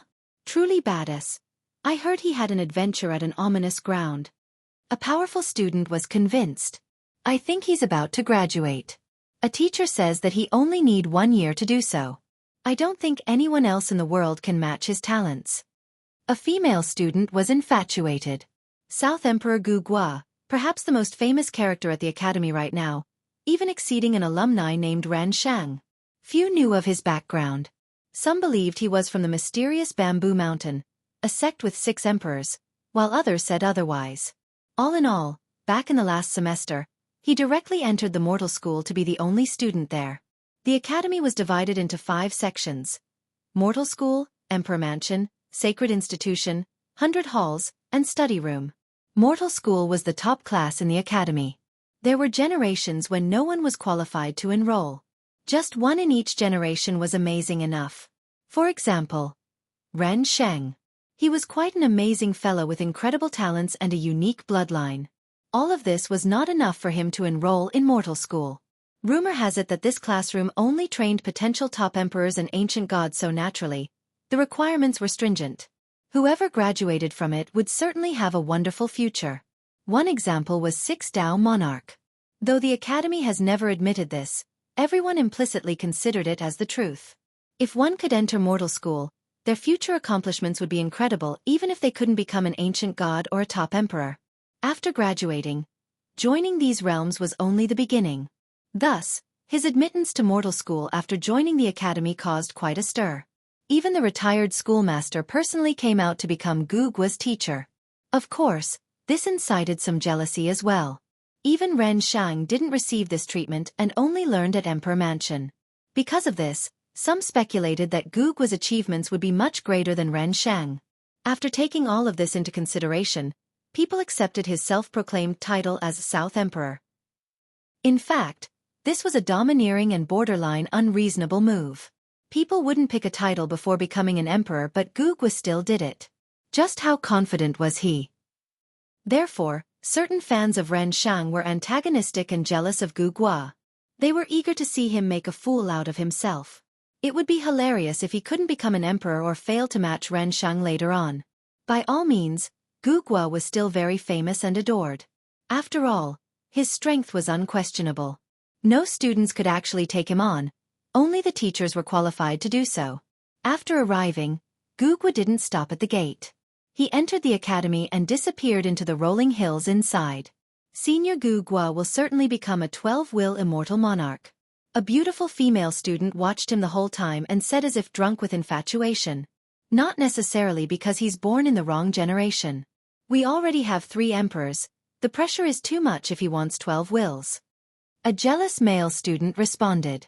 These little conversations were everywhere about Guguo until the next arrival at a different gate. A supreme beauty came about.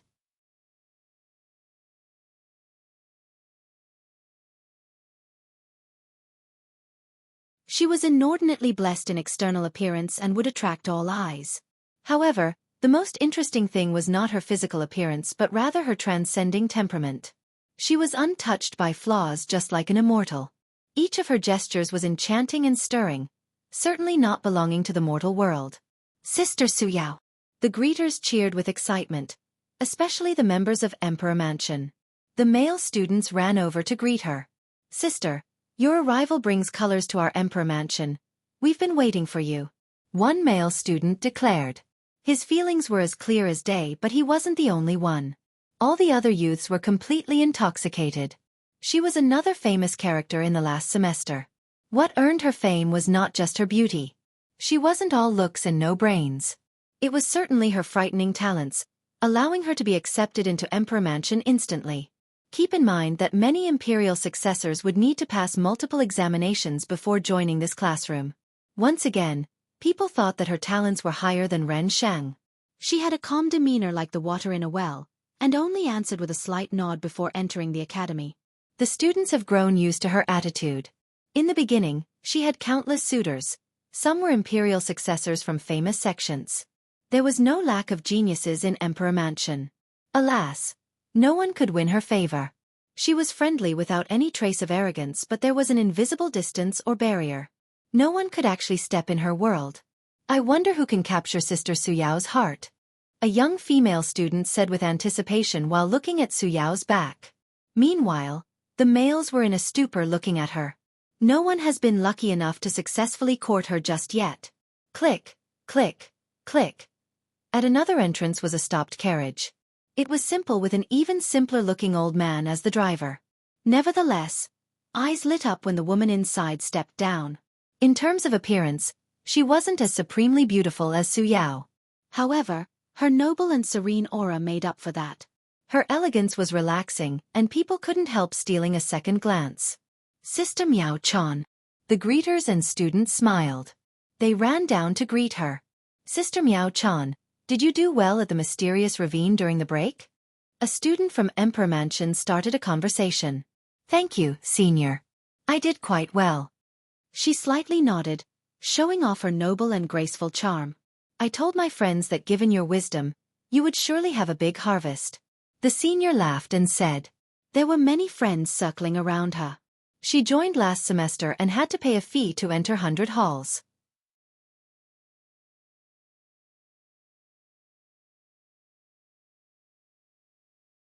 In the beginning, she didn't display amazing cultivation talents or tried to make friends. However, her insightful vision and expert planning made her well known around the academy. In fact, her friends in 100 halls voted her as the flower of their classroom. In general, she was welcomed at the academy. In spite of this, she maintained a low profile. Alas, this wasn't enough to hide her intelligence. Thus, whenever her peers had any questions, they would come to ask for her opinion and help.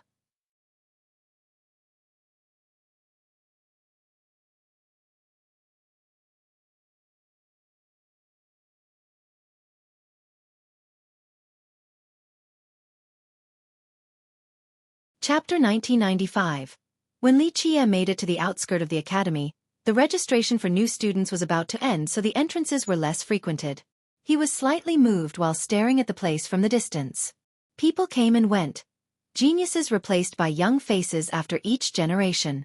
Regardless of these changes, the academy remained standing. If it were to fall one day, the 100 races would face an existential crisis. It wasn't to say that the academy was the root of the 100 races. However, losing it would result in a loss of morale and a sanctuary. It was different from other sections. The latter could be narrow-minded and selfish, but the academy was all-accepting. Thus, cultivation aside, the alumni from here were more knowledgeable after training and living with others. It was to open the shackles of the mind, so that these youths could see how vast the world was and build relationships with others. Thus, arrogance could afford to not have lineages like archaic repository and mysterious bamboo, but it needed the academy. Without these sects, other imperial lineages could rise up and take their places. There was no way of rebuilding the academy. Why? There would never be another immortal Emperor Fei or Deep South Divine Emperor. To a certain extent, it wasn't just Fei who spent tremendous effort on its creation. The academy was also Deep South's masterpiece. The majestic sceneries here stirred Li Qie. Too many talents have been here, including immortal emperors from the 9 worlds. He himself had taught here. Alas, he didn't leave his name behind like Immortal Emperor Fei Yong and Immortal Emperor Hao Hai, only acting as the secretive crow like always. Thus, though he had taught some invincible characters, there was nothing written about him here. As time passed, people eventually left regardless of how powerful they were, unlike this eternal academy. Images began to play in his head even before reaching the entrance. Certain youths came in, full of vigor. Eventually they came out as masters. Today, he has returned, but all of these people were no longer around. Some students were still rushing back to the academy. The majority of this group were ordinary students because those from powerful sects could run back whenever. They had more access to resources and Dao portals. As for the other group, they were either training or going back to visit family. Most had to either travel on the ground or fly. Perhaps some had access to Dao portals with limited range. This was the reason why time was more pressing for these students to return, especially if something unexpected happened during their journey. These rushing students didn't give Li Qie a second glance. After all, he was too ordinary in appearance. There was no time for them to care about a stranger. Eventually, he withdrew his gaze and started walking towards the academy. Dao brother Li. Suddenly, a cute voice came from a girl running over. It was Yao Ting. She was slightly out of breath with a pink complexion, heaving up and down. Li Qie stopped and smiled at her. "We meet again, Dao brother." She was pleasantly surprised to see him since she didn't expect another meeting after the village. "It's a small world. Fate is all you need to meet again." Li Qie chuckled and said. Though she was vigilant back at the village, she felt an indescribable sense of closeness to him. It was impossible to describe, but ultimately, she felt as if he was a family member. She thought that he was a student from the academy and said, "So you are a senior at the academy. I'm from the 100 Halls. May I ask for your class?" In terms of talents, Yao Ting was certainly top-notched. However, this was the gathering place of the talents in the 100 races. She didn't quite stand out here as much. People shouldn't dream about joining mortal school. As for Emperor Mansion, it was exceedingly hard to join as well.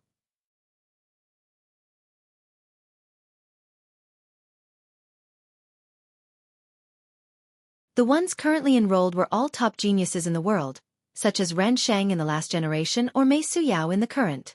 Sacred Institution also recruited many students, but their requirement was tough as well. Thus, the majority of them were from the great powers, primarily the successors and descendants. 100 Halls was the most diverse one with people from all over the place.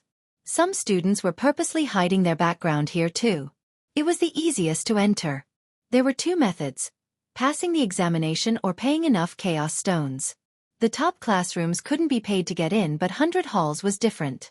Even if one was as dumb as a pile of manure, they could still join to learn. Thus, not all alumni from this class became exceptional. Some were certainly useless idiots. This group got in due to their parents and families paying in order to gain some prestige of the academy. Of course, this wasn't to say that the place was useless. On the contrary, it has produced many heroes and high gods for the 100 races. Yao Ting naturally didn't pay to get in. She was chosen by a teacher there and brought to the academy.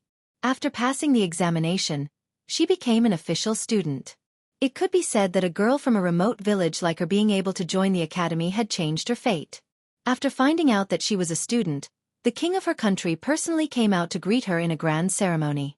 Li Qie looked at her and said with a smile, "Your talents are just normal, but your foundation is great. You have done a great job cultivating the Emperor's art. Your achievement today can land you in Sacred Institution." At the academy, the initial selection wasn't permanent. With enough improvements and achievements, one could enter the upper classrooms. "Thank you, Dao Brother Li." She wasn't arrogant of her achievements and said softly, "I still need more training. Teacher says I can try the examination after this semester." Once again, a village girl going from 100 Halls into Sacred Institution was extremely difficult.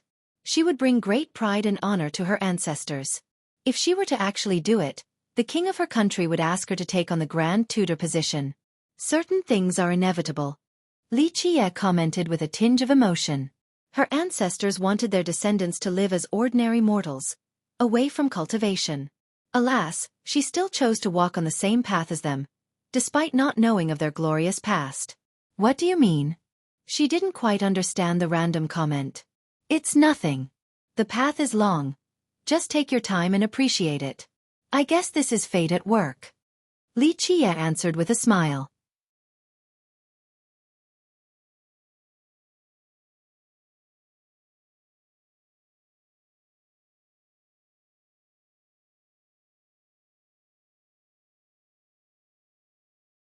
Chapter 1996. The two of them started walking towards the academy. Yao Ting suddenly remembered her question earlier. "Dao brother, which class are you going to?" "Study room," Li Qie nonchalantly responded. "Study room?" She was surprised to hear this unexpected answer. The academy indeed had 5 sections with study room as the 5th. However, people only really talked about Mortal School, Emperor Mansion, Sacred Institution, and 100 Halls. Though Mortal Hall rarely recruited students, it was still a hot topic. On the contrary, no one talked about study room because even if they were chosen, they wouldn't want to participate in this particular class. It was indeed a part of the academy and had teachers teaching the Tao and merit laws. Nevertheless, the students here usually traveled the world and learned about history. For cultivators, the main goal in joining the academy was to learn the Tao in order to shoulder the heavens will one day. Thus, sightseeing and history weren't on their agenda. They wanted to learn how to fly and become stronger, not to become bookworms. This resulted in a low participation rate for this classroom, albeit not as low as mortal school. For example, there were only a few students there this semester. Yao Ting glanced at Li Qie again. She wasn't involved with study room, but she was aware of the names of the students there. Li Qie was not one of them. Well, she didn't quite know how to ask. He decided to tease her after seeing her appearance. I only got here just now. Oh, but this semester doesn't take in new students. She slightly frowned, worrying about him. If you want to join study room, I'm afraid it won't be possible. You will have to wait till the next semester. Li Qie leisurely said. I'm here already, might as well go take a look. Nothing is certain in this world. Perhaps I'll be lucky and get accepted this time anyway. Maybe. She pondered for a bit and agreed due to her positive impression of him. Dao brother, study room is closest to the southern gate, so you should that way. Coincidentally enough, the seniors from 100 halls are in charge over there and I know them. Let me take you. Having said that, she led the way for him. He only wanted to tease her but didn't expect her to be so enthusiastic. He smiled faintly and saw the shadow of an old acquaintance in her. It would be more accurate to call the academy a country due to its massive size. The land here spanned for more than 1,000,000 miles. Even though the two of them were flying at a fast speed, it still took nearly half a day to reach the southern entrance. A conversation sparked again when Yao Ting thought about something that has been haunting her. Dao brother, may I ask you something? Go for it, he said flatly. She picked out her words carefully. You weren't just passing through when you came to Yao last time, right? Of course. Excuse me if I am wrong. You're right, I was taking a look there. He had no intention of hiding. She pondered a bit before asking. Because of the shrine in our village? In fact, she was quite certain of this already. He gently nodded. Indeed, I haven't seen it in a long time and it was on the way. What's inside? She blurted out without hesitation this time. She was truly curious about the shrine, but asking the elders in the village, no one had a clue about its origin and how it was built. The oldest grandpa said that it has been there before his parents' generation. Perhaps it was already there when the village came about. Everyone in the village has grown used to the existence of this inconspicuous shrine, including Yao Ting during her childhood. This was no longer the case. She tried many different methods and exerted all strength only to fail in opening the ordinary wooden door. She didn't dare to claim to be a peerless master, but she was still a talent at the academy.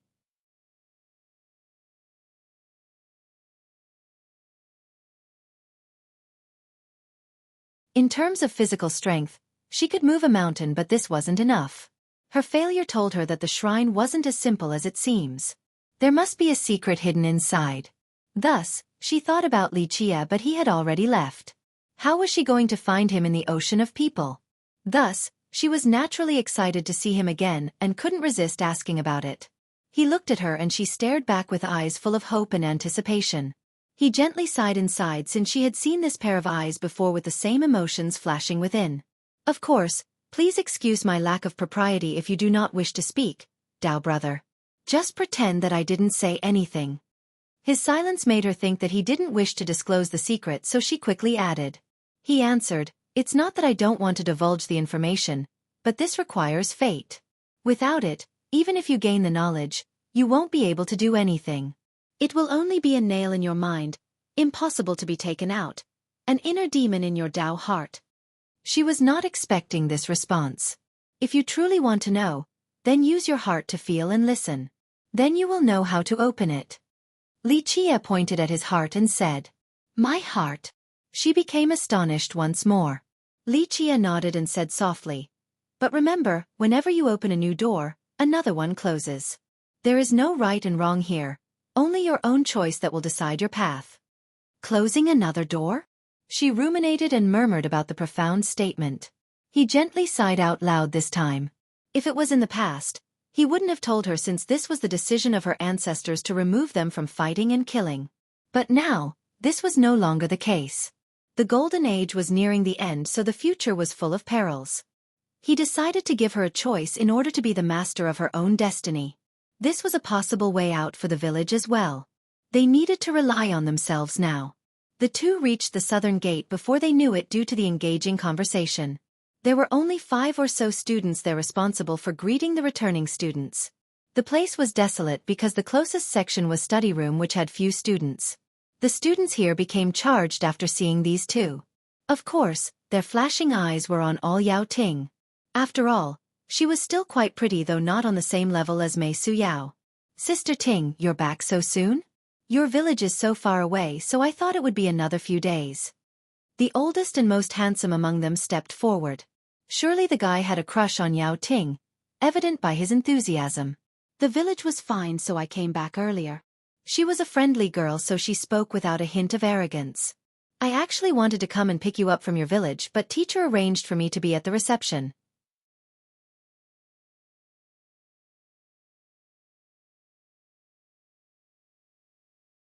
It's really too bad.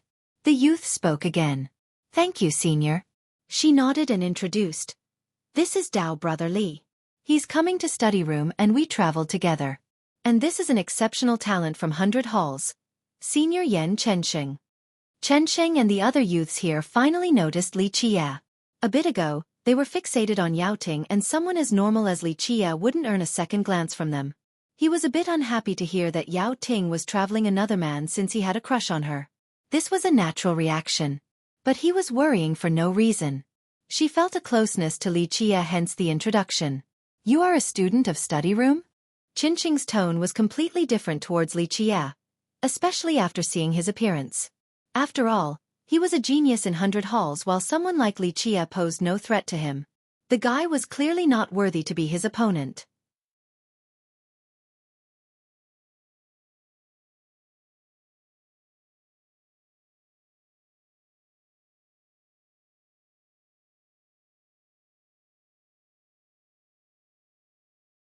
Chapter 1997.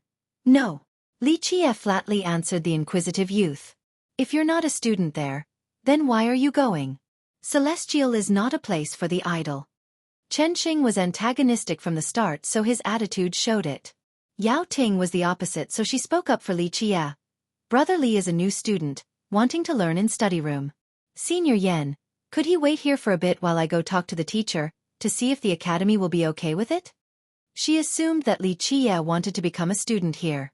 Plus, study room had few students, so the requirement should be fine. If she were to talk to a teacher, maybe he could actually join the academy. Sister, this isn't an enrolling semester. The academy won't take in anyone. Chensheng became even more annoyed after seeing her enthusiasm and hurriedly replied. If you bring random people here, it won't be good if something were to happen. In my opinion, he should just return from whence he came. Having said that, he posed as if ready to stop anyone from coming in. Li Qia ignored the aggressive reception and asked, Is Miss Yu Chenxian here? The youth's expression changed after hearing this name. They all glared at Li Qia. Who was Chenxian? This was the goddess in the male student's dream. Her being from archaic repository indicated her nobility. Her supreme beauty was enough to steal the souls from spectators. Her unfathomable cultivation was enough to convince anyone of her worth. Virtually, everyone knew her at the academy and even more adored her.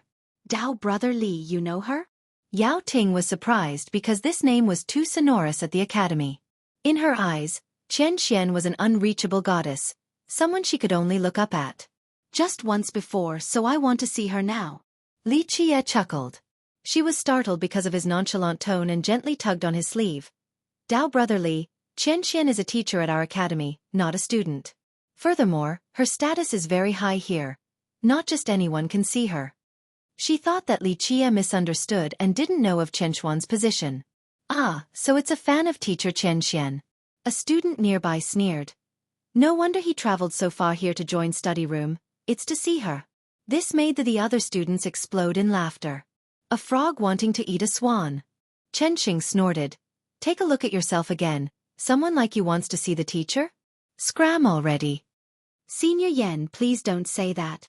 Yao Ting quickly defended. Dao Brother Li only wants to join study room without any other intent. No other intent? He grew increasingly frustrated as Yao Ting continued to defend Li Qia. Sister Ting, you are inexperienced and can't read people very well just yet. Some like to hide their wicked thoughts while doing evil deeds. You need to stay far away from people like that in order to avoid being hurt. Yao Ting viewed Li Qia as a friend, so she didn't take this comment very well at all. Her expression became stern, same with her voice. You don't need to worry about me. Dao brotherly isn't that type of person. Yao Ting normally smiled when speaking to others and was friendly with everyone. Because of this, Chenxing thought he had a good chance of courting her. But now, she was getting angry at him because of a random guy appearing out of nowhere? He became furious at Li Qie. The academy doesn't admit random people. Not just any dog or cat can enter. His expression became cold as well. Be smart and scram now. And if I don't? In the beginning, Li Qie didn't really care for the youth's attitude, but now, his eyes flashed with a cold glint after being provoked multiple times. No. A murderous intent appeared in Chenxing's eyes. If you want to cause trouble, you will become the academy's enemy. Regardless of right and wrong, he decided to frame Li Qie first.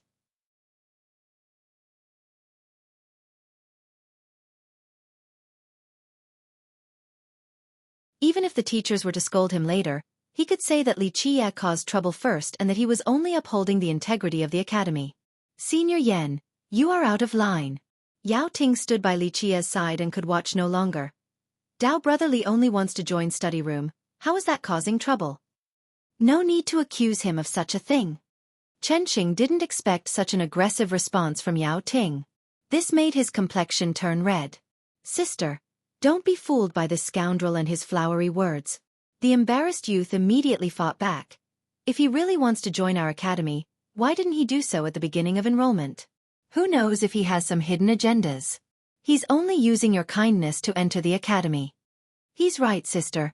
Don't be fooled by this outsider. Senior only wants what's best for you. A few other students sided with Chenxing. This was because Chenxing also came from a great power on top of being a genius.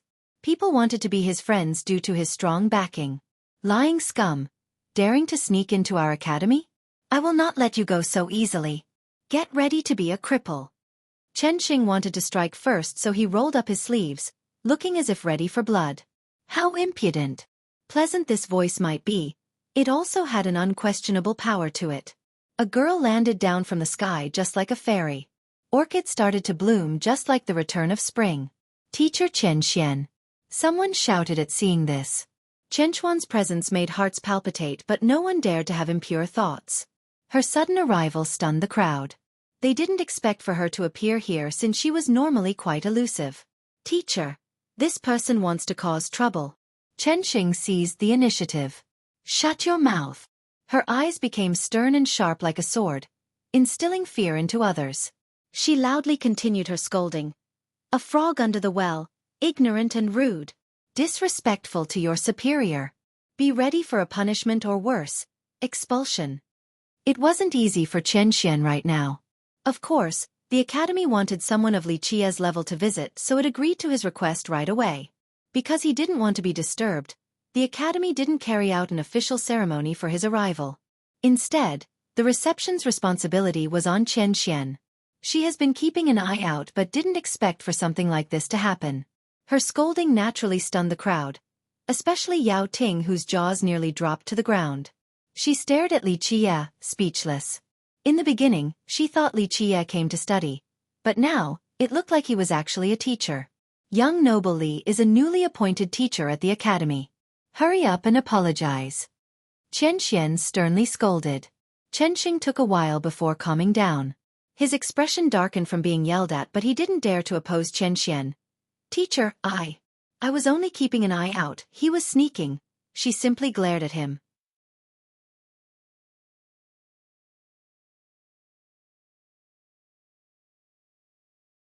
Her prestige frightened the youth and he stopped talking. All his peers felt their knees giving in. He no longer dared to try anything else and unwillingly apologized with a bow. My apology, teacher. There was no sincerity, only fear towards Chen. He wanted to get this done as fast as possible. Pop! A resounding slap came from Li Qie. He didn't even have the chance to dodge and was blown flying while spewing blood and several teeth. 1. I feel like using Miss Chen would be better here for a true localization instead of Teacher Chen.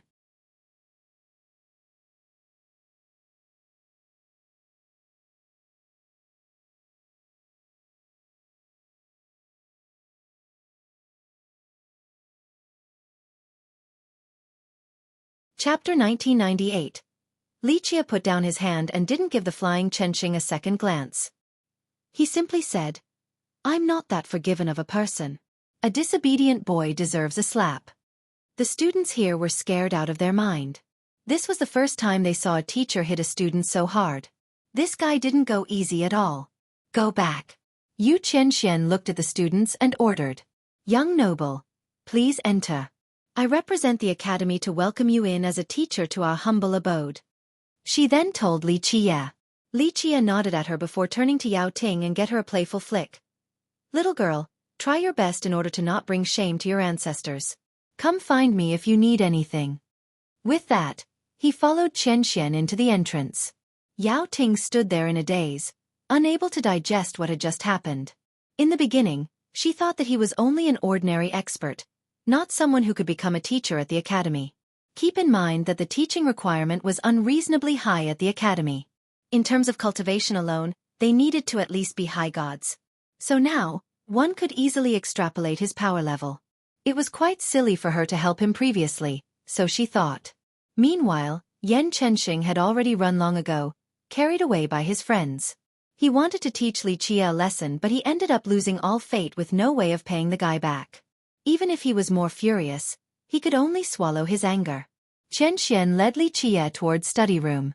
It was still 10,000 miles away despite being the closest to the southern gate. One would be completely surrounded by nature while traversing through this place. Enormous rivers and divine peaks in the clouds, mountain ranges seizing the land and trees covering the sky. All in all, the sceneries here were majestic. Buildings and pavilions scattered on top of these landmarks. Cities on the river and peaks, filled with people and merchants. This was pretty much a country without the governing infrastructure. Study room only has 3 students. She explained during their walk. "Is that all right with you, young noble?" "That's fine." Li Qie didn't mind. Time is changing, everyone is in a rush to cultivate nowadays, forgetting about a few other things. But perhaps not. Maybe people have always cared more about immediate and obvious benefits, and I'm only looking through rose-tinted glasses.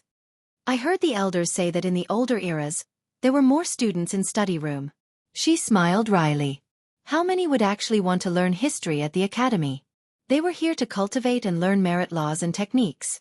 The former seemed to be a waste of time and effort in the eyes of cultivators. That's the difference between ordinary people and sages. Li Qie continued. Some people understood this and could handle the boredom, so they eventually stood at the apex. The emperors left behind study room not only for others to remember them or to be written down in the historical annals. If people could understand this, they would never lament a lack of techniques to learn. She nodded, much more aware than others due to her origin. Mortal reversion ancient god is one of them. Everyone knew that study room recorded the deeds of the emperors and the tales of the 13 continents. They believed that this was a library in order to pass on the tales and majestic achievements of the emperors. Alas, the academy was a monstrous and ancient existence. It left behind something like study room and listed on the same level as the other 4 classrooms? It surely had its reasons that ordinary people wouldn't understand right away. Only those who could handle the loneliness of the Tao could benefit from this place. Mortal reversion was the perfect example. His techniques weren't from study room, but he was able to focus all of his time into research here.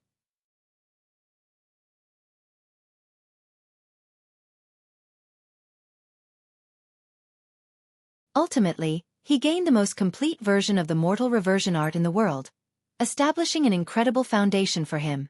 Nothing we can do about it. People can do whatever they want. Li Qie leisurely said. Is there something you want while staying at study room? She asked.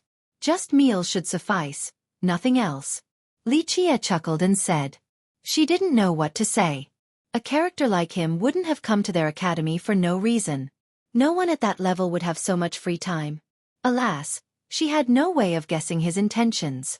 Neither did the elders at the academy. What's wrong? Go ahead and speak. Li Qie smiled after seeing her hesitation. The elders want to know if you actually need anything. They can help you find it. She said with prudence. I know. He smiled. Those geezers are restless, thinking that I'm up to something, but that's quite normal.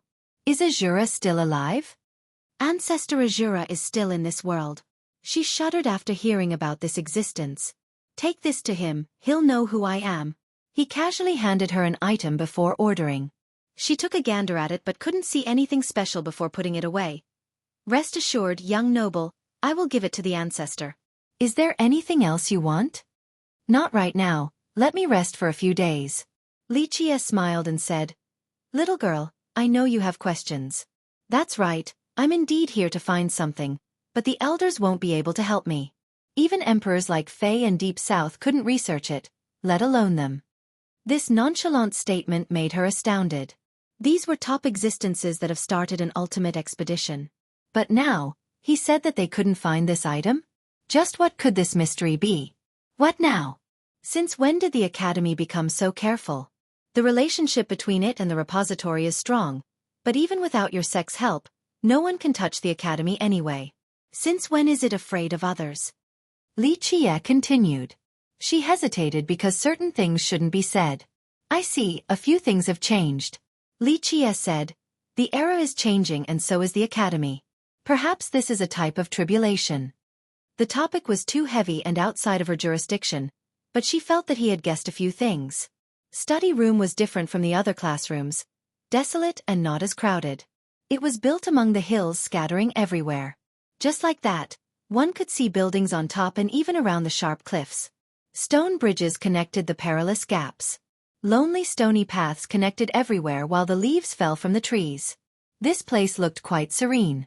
It was as if this place didn't wish to be disturbed. People walking here felt an urge to soften their pace. But once inside study room, only those who were strong enough could sense something special.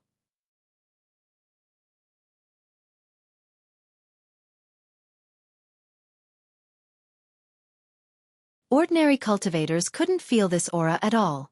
So many emperors have stayed here and left behind their marks. Fei and Deep South truly toiled to leave behind this land. Unfortunately, the future generation doesn't understand it. He chuckled and said,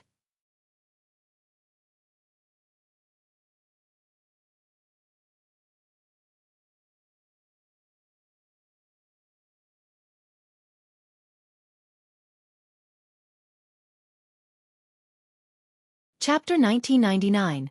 The main building of study room was quite large with many architectures connecting together, resembling a small city. Though these buildings and pavilions were right next to each other, there wasn't an imposing or grand aura. Each building was exquisitely built and gave a scholarly aura.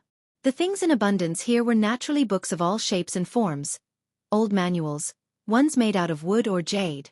Some said that this was certainly the biggest stockpile of books in the world. Alas, the majority of them had nothing to do with cultivation. One would be hard-pressed to find a merit law in this place. Of course, some got through the net and a few big shots purposely hid merit laws here. Nevertheless, they were quite hard to find, waiting for the fated ones. Outside of the Academy's effort, others also donated books. Emperors and high gods helped out as well.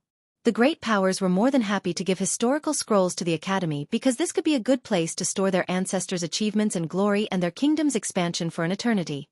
Even if their kingdoms were to be destroyed, they would still be recorded in this place. As for the merit laws that were hidden in this place, the most famous one was probably the complete version of the mortal reversion art, found by the ancient god. As Qian Xian took Li Qia inside, a girl who was reading quickly put her book down and went to greet them. She wore a simple and rather cheap-looking dress. Her white face was without makeup as her soft hair draped over her shoulders. Her eyes were especially bright, albeit without a flash of confidence. Delicate and gentle. The type that would make one have the urge to protect and love. She became anxious after seeing Qian Xian and didn't know how to react. Qian Xian was simply too famous at the Academy for a multitude of reasons. Others could only become her fans, not her peers. Thus, her sudden appearance here made the girl awkward. Few people came to study room, let alone a famous teacher. Teacher, the girl nervously greeted, not knowing where to place her hands. You're Yi Xue, right? Qian Xian recalled her name. Despite her nervous state, she was still quite elated when Qing Xian remembered her name. Yes, teacher. She nodded 3 times. This little excitement was quite cute. This is young noble Li, he will be your teacher from now on and is in charge of study room. Qian Xian introduced. The excited girl was taken aback. Their study room never had an actual teacher due to the low enrollment number. The teachers didn't want to teach just 3 students in this place, it would be a waste of their energy. Thus, students from study room also went to the 100 halls for the lectures. Of course, no one cared whether they went or not because cultivation wasn't their main focus. The girl was surprised because someone actually wanted to come to study room for the three of them.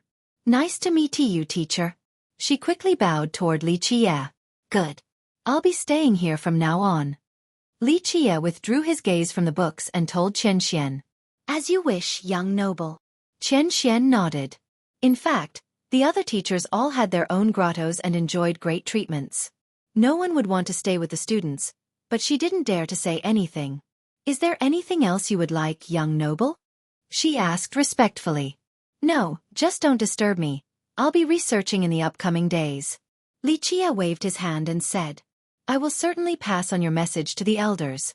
Chen Xian didn't dare to show any slight and told him. This supreme existence was surely going to do some incredible research here. Go now. Li Qie ordered. Chen Xian didn't dare to waste his time.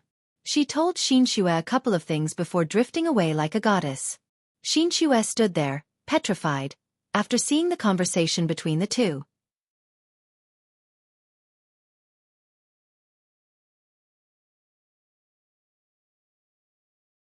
Not to mention the students, even the teachers were respectful towards Chen Xue due to her cultivation, background, and beauty. But now, this ordinary-looking man, no teacher, had this type of attitude towards Chen Xue. He waved his hand as if her godlike status didn't matter at all. Little girl, why are you just standing there? Li Qie flicked her forehead and said. She immediately regained her wits and turned red from acting so silly in front of a teacher. She spoke quietly. Teacher, please come over here to your place. There were too many empty rooms in this place. It wasn't a problem for study room to accommodate 50,000 students. Thus, Li Qie easily got a place. Nevertheless, she still found the best pavilion for him. It took up an entire peak by itself and had a full view of study room. When standing in this place surrounded by clouds, one could actually reach for the stars. Li Qie didn't need to say anything. Xin Xue moved around like a spinning top, cleaning and sweeping the pavilion until not a speck of dust remained. After she finished, Li Qie nonchalantly sat down and looked at the girl with sweats dropping down her forehead. Why did you pick study room? Others rather go to 100 halls or something else. He carefully analyzed her. She was nervous to be under his gaze. She felt as if nothing could hide from him, that she was staring naked before his all-seeing gaze. It took a long time before she answered with a soft voice. My family can't afford the fees for 100 halls. She lowered her head in shame after admitting this. Li Qie responded with a smile. What do you like the most here? There was no oppressive aura or divinity, but his leisure stare was scarier than everything else. She didn't dare to lie to him and whispered, I like reading the books here. There are indeed countless books here, some are quite interesting. Though they can't improve one's cultivation like the merit laws, but they can grant you a lifetime of benefit and higher vision. A few records from the emperors are especially profound and insightful. Li Qie nodded seriously. She completely agreed with his statement, so her eyes lit up. You're right, teacher.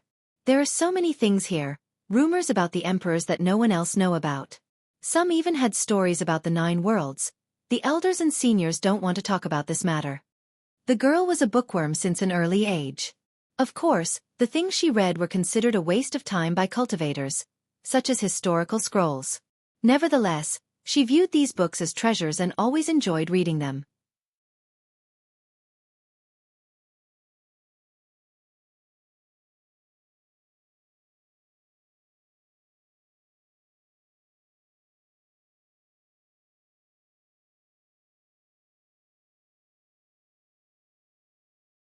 Chapter 2000. Why did people walk on the path towards the Tao? For cultivation, learning amazing merit laws and imperial arts. No one wanted to waste time. Just imagine how many cultivators would read for entertainment. They would consider it a fruitless endeavor. Thus, a girl like Yi Xue should have had a bright future, but due to her penchant of reading to kill time, she has virtually become a bookworm. In the eyes of others, she was a useless idler. On the other hand, Li Qie was amused after seeing her excitement. He noticed a thread-bound book in her pouch and smiled. Which book is that? Let me have a look. She was surprised by the request. This particular book was very precious, so she always kept it with her. She liked it enough to memorize each word in the book. This is my favorite. She wasn't in a position to not give it to him, so she handed it over with both hands. Li Qie accepted it and took a look. The book was quite thick and heavy with the title, Legends of the Human Race. He smiled after seeing this. He flipped the pages. Each word was neatly written by the author himself. This wasn't a copy version. Despite its length, the author took his time crafting each word. It's written well, as if all the stories are real. Li Qie praised. Right, I think so as well. The author says that there is a shadow protecting our human race, from 9 to the 10th world. There are a lot of evidences within indicating so. She became animated as if meeting a good friend. The book consisted of old stories about a human guardian lasting for eras. Though the actual details were lacking or purposely vague, one could make a direct connection between the characters in the tales and actual emperors from the 13 continents. They're just stories. The author probably picked a few emperors as models, then added some embellishments mixed together to form a legend. Li Qie said. In fact, the author was talking about the Dark Crow. Alas, he didn't dare to actually write with details, so he only listed some stories as an excuse to avoid getting into trouble. It looked fake but had some truth to it. Not necessarily. The gentle girl became much more combative when it came to her favorite book. Maybe it is the truth since the characters are based off emperors. Perhaps our 100 races actually have a guardian. It's just that lowly people like us don't know about this savior. There's no savior in this world. People need to rely on themselves. Waiting on someone else to save them will result in just deserved death. Li Qie smiled and shook his head. She boldly retorted. There must be one. I've read an old book about a war named Emperor Hunt in the 13 continents. The person behind this war might be our savior who will save the humans in times of need. It was quite amusing for him to refute his own existence while this girl was so stubborn about it. There's no way to obtain proofs and evidence for these stories. Li Qie leisurely said. She felt as if he was pouring a basin of cold water over her head and lowered her voice. Some of these stories are quite vivid. Perhaps we can go look into it. What are you waiting for? Li Qie smiled. She became dejected and took a while to answer. Because I can't. The journey is too long and there are too many destinations.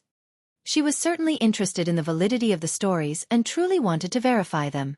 However, how could her family ever let her be drowned in these intangible tales rather than cultivation? Traveling across the 13 continents would require a massive amount of chaos stones, not something she alone could handle. Li Qie took note of her dispirited self and said, but then again, everything is possible. Maybe you're right, they're not necessarily made up, it's up to you whether you want to keep on believing. Then you think they can be real too? Her mood changed for the better instantly. My opinion doesn't matter here.